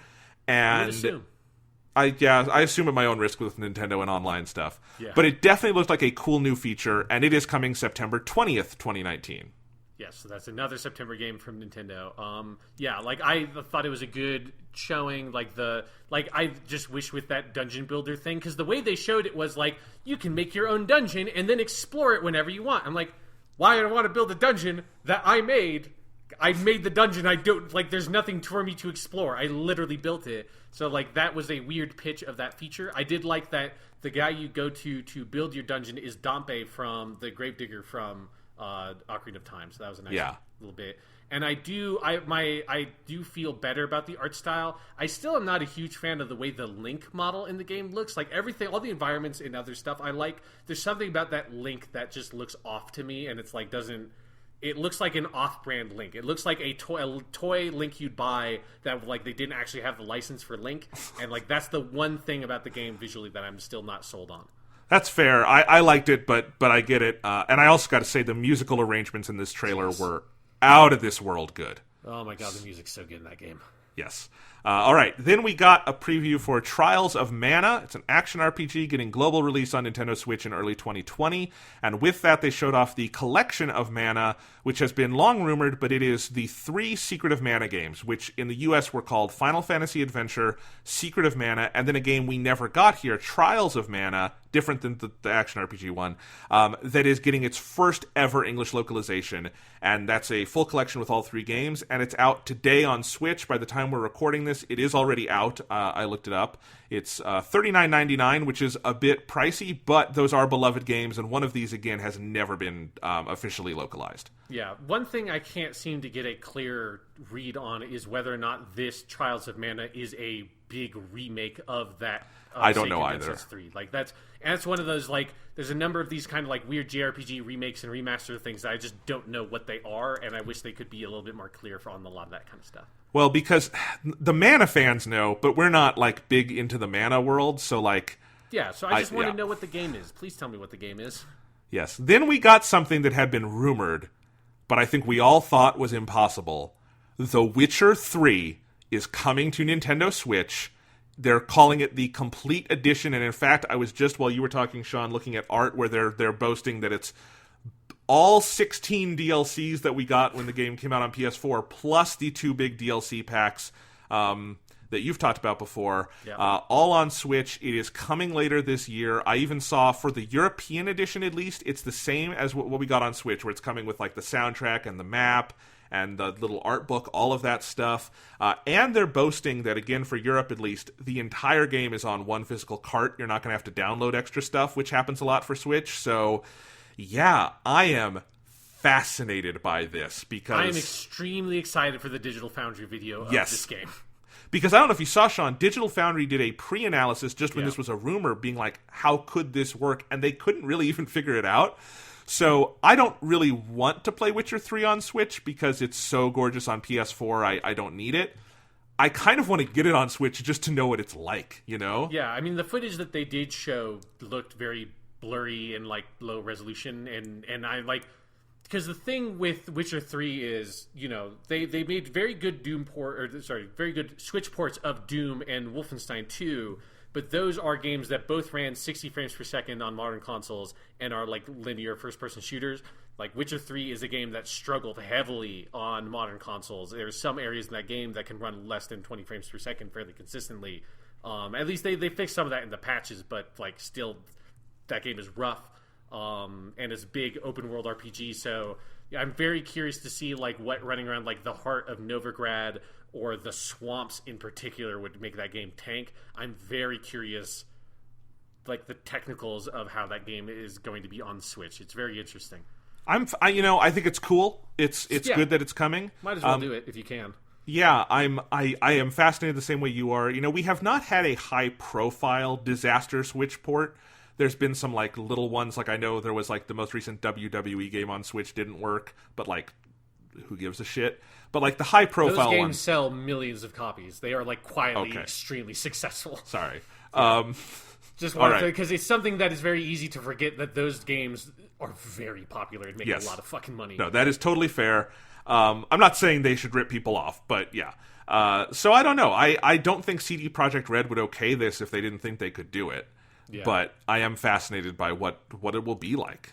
Yeah, because the question isn't whether or not The Witcher 3 can technically run on the Switch. Like you can eventually get anything to run on the Switch if you make enough cuts. The question is, what are the things what are the technical tricks they could use, and what are the things they found to be the most expendable that they could dispose of to get it to be able to run acceptably on the Switch? Like that's what I'm interested in seeing.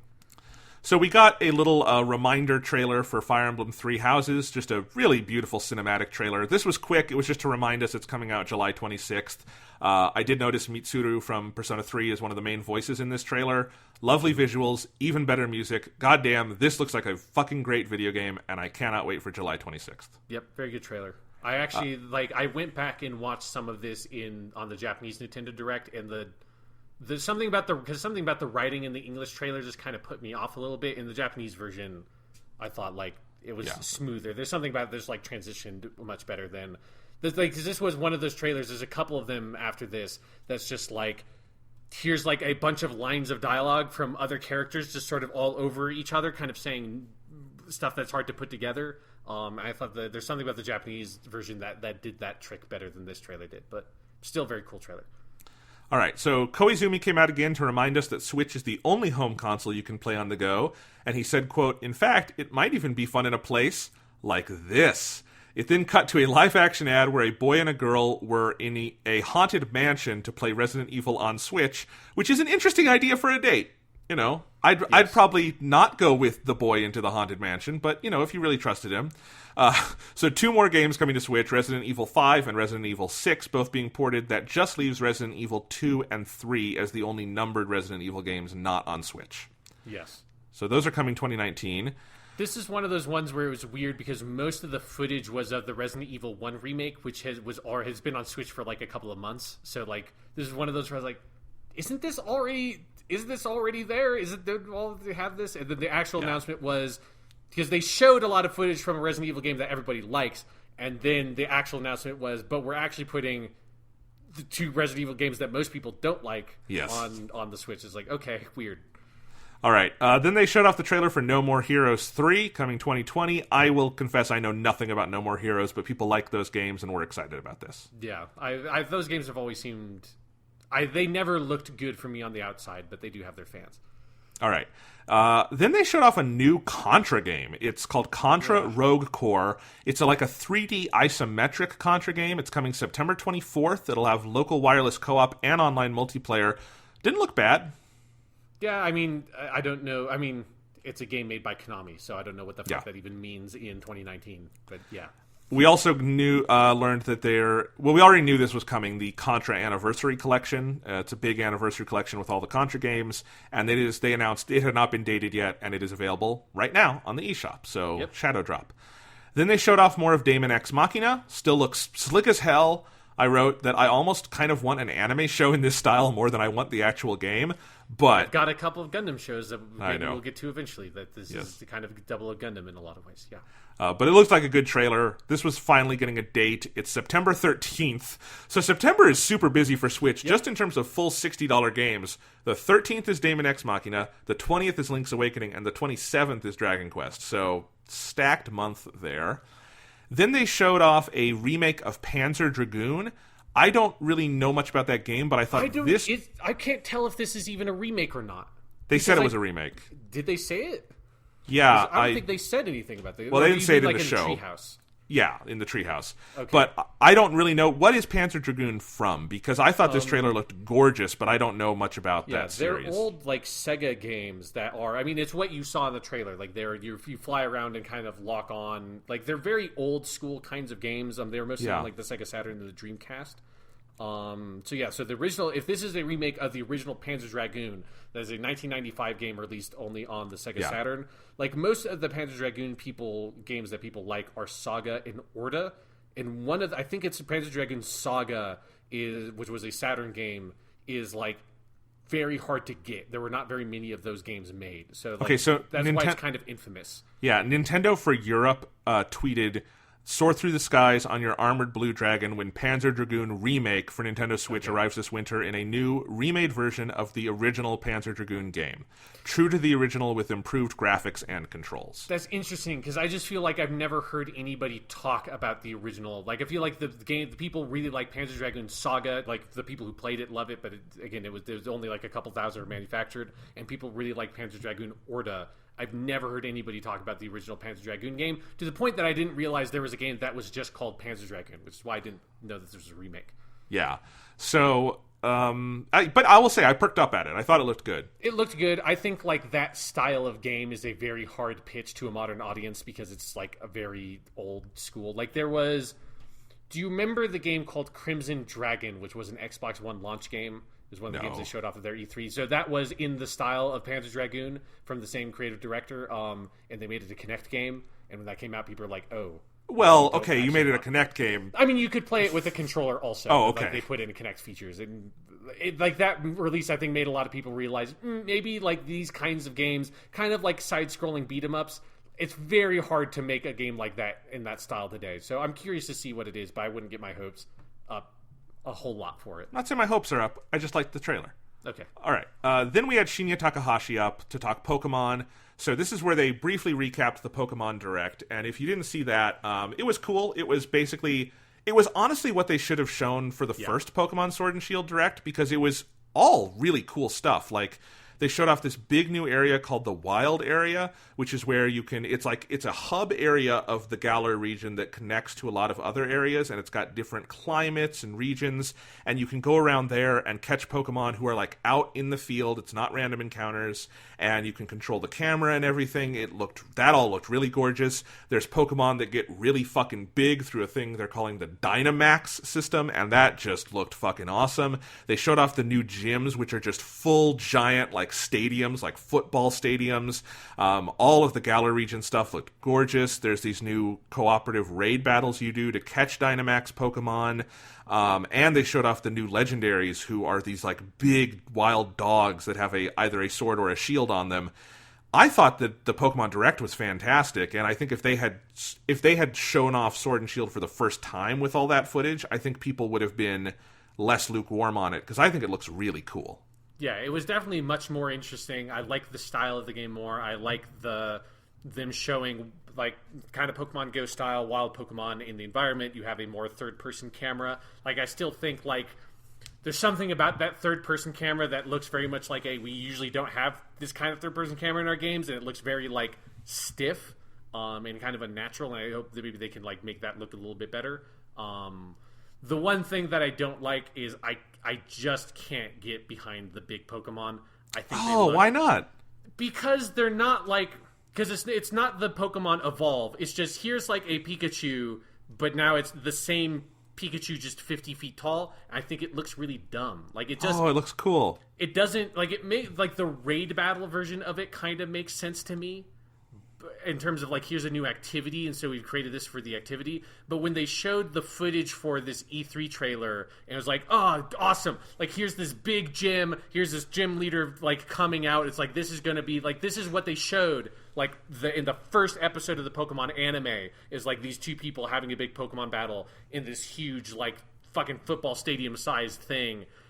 But they're just fighting with normal Pokemon, and it's like that. I'm like, yes, this is something that Pokemon should have been doing forever. This looks cool and cinematic, and then you throw out a Pokemon, and then it's your like little tiny fox dude or whatever the fuck. It's a bunny, the fire bunny, and it's that same fire bunny just scaled up, and it looks like someone just sort of like dragged a window over him and just like pulled it so that he scaled up really big, and it looks fucking stupid. Just have them fight. Why do they have to be big? 'Cause it's cool. No, it's not. Things should, if they're going to be big, they should be designed to be big, not just make things that are designed to be small and then make them you very don't big. play Pokemon anyway. Yeah, and this is why, because they do dumb shit like Mega Evolutions and Giant Pokemon. Mega Evolutions were fucking awesome. Fuck off. No, the this Mega shit. Evolutions should stay in Digimon. Digimon does it You well. don't even play the game. And that's why, because they do the dumb stuff like the Mega Evolutions and the You big wouldn't Pokemon. know. You haven't played them. I've seen people play them, and they look dumb. Okay, all right. Well, there we go. I had seen people playing Dark Souls, and I thought that's all there was to it, and I didn't get it until I actually but Dark sat Souls down is and played it. cool, and they don't have like big Pokemon in Dark Souls. If they did, it'd be fucking cool. No. I'm kidding. All right, let's see. So that was Pokemon. Then they showed off Astral Chain. This is the new exclusive from Platinum Games. We've seen pieces of this before. It is coming August 30th, and this trailer showed off a lot more of the story and world, including the line, Earth is currently under extra-dimensional attack from monsters called chimeras from another dimension, and then the whole plot is like you Astral Chain with the chimeras to fight the chimeras. I gotta say, this looked very slick, very cool to me. I would probably wait to see the reviews, but I do kind of want to play this. I thought that was a pretty kick-ass trailer. Yeah, I mean, it was kind of like the Daemon X Machina trailer and some of the JRPG trailers of Square Enix. It was like mostly incomprehensible, like lines of people just saying shit that didn't make sense because you haven't played the game. Yes. Over footage that looked cool. Like, it's a Platinum action game, so like the action stuff did look cool. The last line in the trailer is a very funny, like, is your power a blessing or is it a curse? And it's like, oh, yeah, okay, thanks. Yes. I haven't heard that one before. Then we got a look at a game called Empire of Sin. I don't know what it is, and I've already forgotten, but it's coming spring 2020. It's like, it looked like a sort of tactics-y game, but with like Mafia stuff. For a second, I thought they were porting fucking Mafia 2, because the guy in it looks like Vito, who's the main character of Mafia 2, who's also in Mafia 3. And I was like, is this just Mafia 2 somehow? Like this game for like 2007 on the Switch? And no, it just looks like that, but it's a tactics thing, I think. All right, then we got another look at Marvel Ultimate Alliance 3. This looks way better than the Avengers game we saw yesterday. Everyone's here. You got Ghost Rider, you've got Elektra, all the Spider-Man, Beast, Thanos, everybody's there. It's coming July 19th. Still looks pretty good. I hope that game is good. Yes, they have an expansion pack that is going to have Marvel Knights characters, X-Men characters, and Fantastic Four characters that are going to release over the course of like a year or something. The main reason I say that is because they had a very good fake version of the X-Men cartoon theme playing over that. I just thought that was very funny that they're like, there's a lot of good, like, we can't get this theme, so let's just do something that sounds enough like this theme to kind of evoke the feeling when we put the X-Men logo up on the screen. Exactly. I gotta say, I don't know if I'll have time to play this game or if it will be particularly good, but it scratched the itch I kind of wanted out of the Avengers game, which was like, they're all here, look at all these heroes, they're fighting together, it's cartoony and colorful, and it doesn't make me think of like the porn parody of Thor. Yeah. Let's see. Then we got another look at Cadence of Hyrule. Still looks awesome, and it's launching this week, June 13th. This is the Zelda sort of rhythm dungeon crawler game based on Crypt of the Necromancer. And yeah, coming in 2 days, so I'm looking forward to that. Mario and Sonic at the Tokyo Olympic Games is coming November. Yes, they're still making those. Why? We don't know. It's for the gifts. It's for all the gifts of Tails. Like, there's a part where Tails and Peach are like karate fighting, and like that's why they make these games, so you can just do weird shit like that. Yes. Then we got our look at Animal Crossing. I think a lot of people thought Animal Crossing was going to be a centerpiece of this show, myself included, because they had originally said it was going to be a 2019 game. It's not. It's coming March 20th, 2020. It's called Animal Crossing New Horizons. And we got a pretty short look at it because Nintendo probably is going to do a full direct just on this game at some point, because Animal Crossing's weird. You can't demo it really in short bursts given the nature of the game. So I think this was the right way to do it, where they showed the basic pitch, which is the Nook Inc. Getaway Package charter flight will soon be arriving at the Deserted Island. It's the Deserted Island Getaway Package. You have an Animal Crossing girl. She sets up a tent. She makes a little axe. She makes a campfire. There's a time lapse of doing gardening, setting up camp, pole vaulting over a river, eventually finds some other people, and at the end of the trailer, Tom Nook extorts you for 49,800 bells. Koizumi came out again to explain that this was going to be a 2019 release, but they had to change it to ensure it's the best it could be, and they would show more on Treehouse later.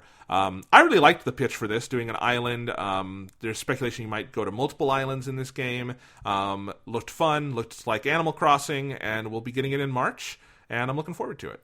Yeah, one interesting thing I noticed, so when I went back through to, because I wanted to see some of the Japanese trailers to get some of the Japanese VO for these games, when I got to the Animal Crossing one, I noticed the title for this game in Japanese is Atsumare Dobutsu no Mori, which means, like, let's gather together like animals in the forest, which that Dobutsu no Mori is the title for it in Japanese. And there's something interesting about that where that title to me pitches the multiplayer stuff that's kind of teased more at the end of the trailer of all the different Animal Crossing player characters sort of on that beach together. And I thought that was just interesting of those two titles pitch two different games. Like New Horizons pitches the deserted island thing. Atsumare pitches like, hey, we're going to have like a more fully featured multiplayer thing than we've ever had in Animal Crossing. And I just thought that was like an interesting detail. Well, and if you put those two together, that sounds very exciting to me, because the deserted island thing, you know, it's not like they're completely remaking Animal Crossing from scratch, but we wouldn't want them to.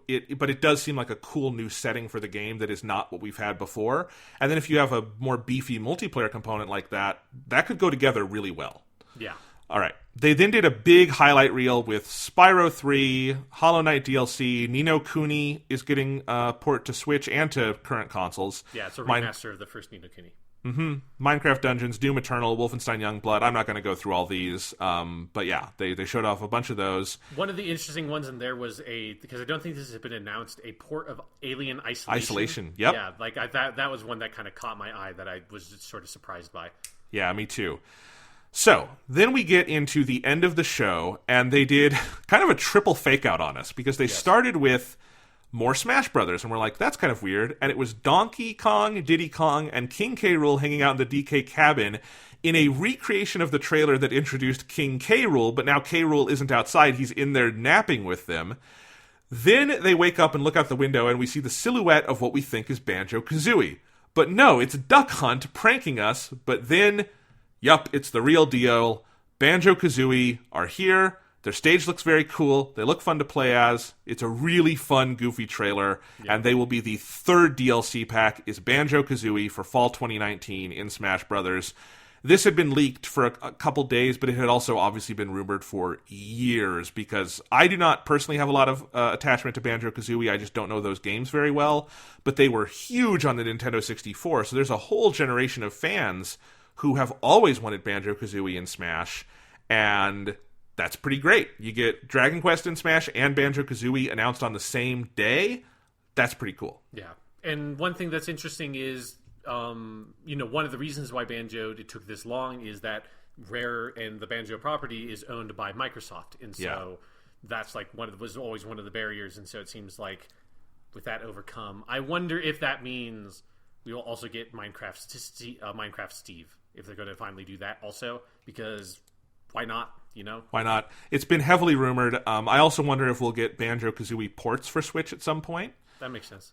But yeah, Phil Spencer even did an interview right after this where he said, it was the easiest thing in the world. We wanted it in Switch, which I'm sure they do. Like, why they're not? Not fucking doing anything with Banjo-Kazooie. Might as well let Nintendo do it. No, and it's free advertising for, Rare Replay or something, right? Yeah. Like, it's no skin off anyone's back. So, very cool.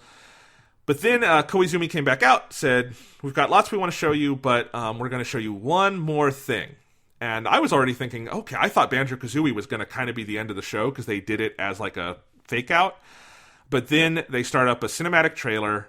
It's Zelda. It's Breath of the Wild style. Darkness is spreading. Link and Zelda are on a quest together underground, exploring. There's a weird skeleton Ganon. Then a wide shot of Hyrule Castle rising from the earth, and the words appear on screen. The sequel to Breath of the Wild is now in development, and Nintendo dropped the mic on a very boring E3 2019. Yeah. The phrasing of that sentence of the sequel to Breath of the Wild is now in development is like really... It's like it's an interesting way to say that. Of like, it's nice to like one. It's so this is definitely not just like Legend of Zelda. Blah blah blah blah blah. It's whether they call it Breath of the Wild 2 or Breath of the Wild something else. It's a Breath of the Wild game. But saying is now in development is a like that feels like they just started it. But I feel like they wouldn't have announced it. They wouldn't have shown this trailer this way if it was like not further along. Here's my prediction. Yes. Well, okay. One, I just have to say, when I realized what this trailer was, I audibly yelled, "Oh my god," at the TV. I was very into this. It was a very exciting reveal. But my prediction is, I think they got burned on the Metroid Prime 4 thing. Yes, and did, yeah. Nintendo will never do that again. They will like Nintendo is already very allergic to announcing things early, right, Sean? Yeah. So I don't think they're... If this was like a 5 years off Zelda sequel, we would not be seeing it. I think this is probably November or fall 2020.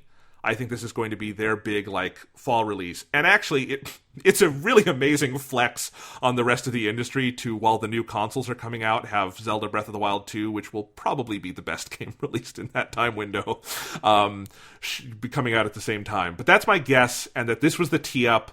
Next year's E3 will get a lot more about it.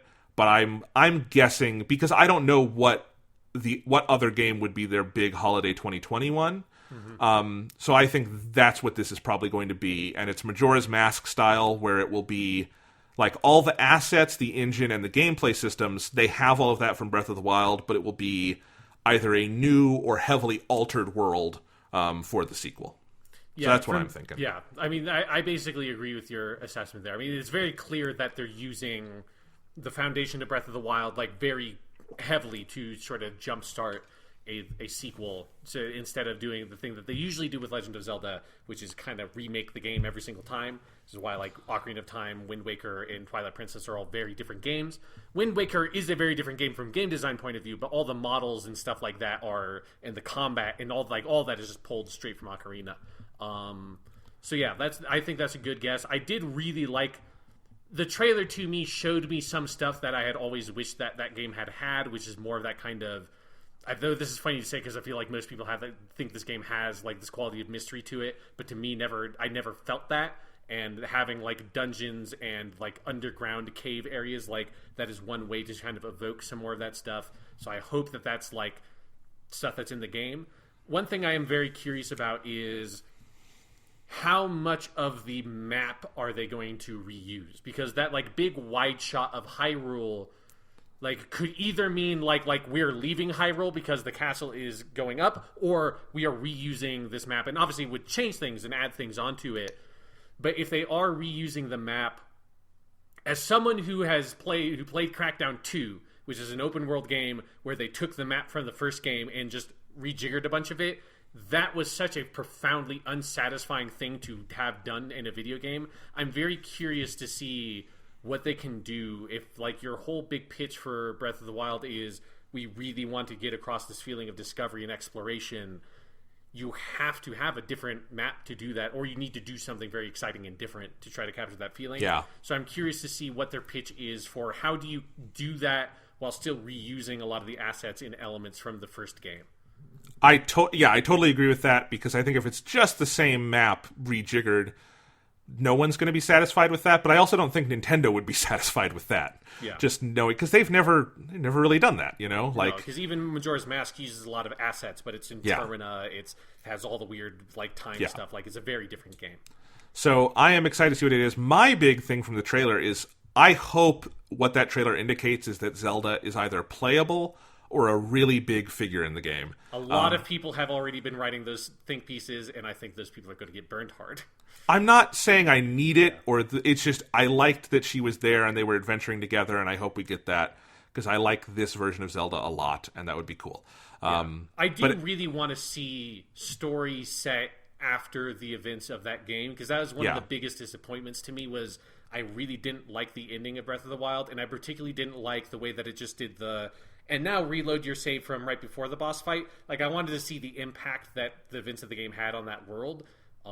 So that would be something that'd be cool to cover in that sequel.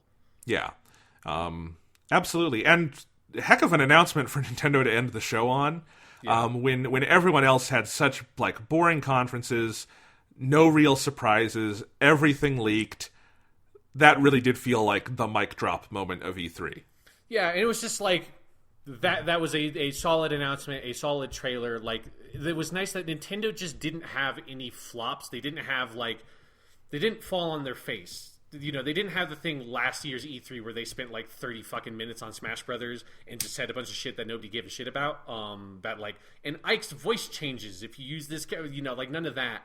And they were like the only person this E3 to just have like, here's like a solid conference that has there's a lot of stuff.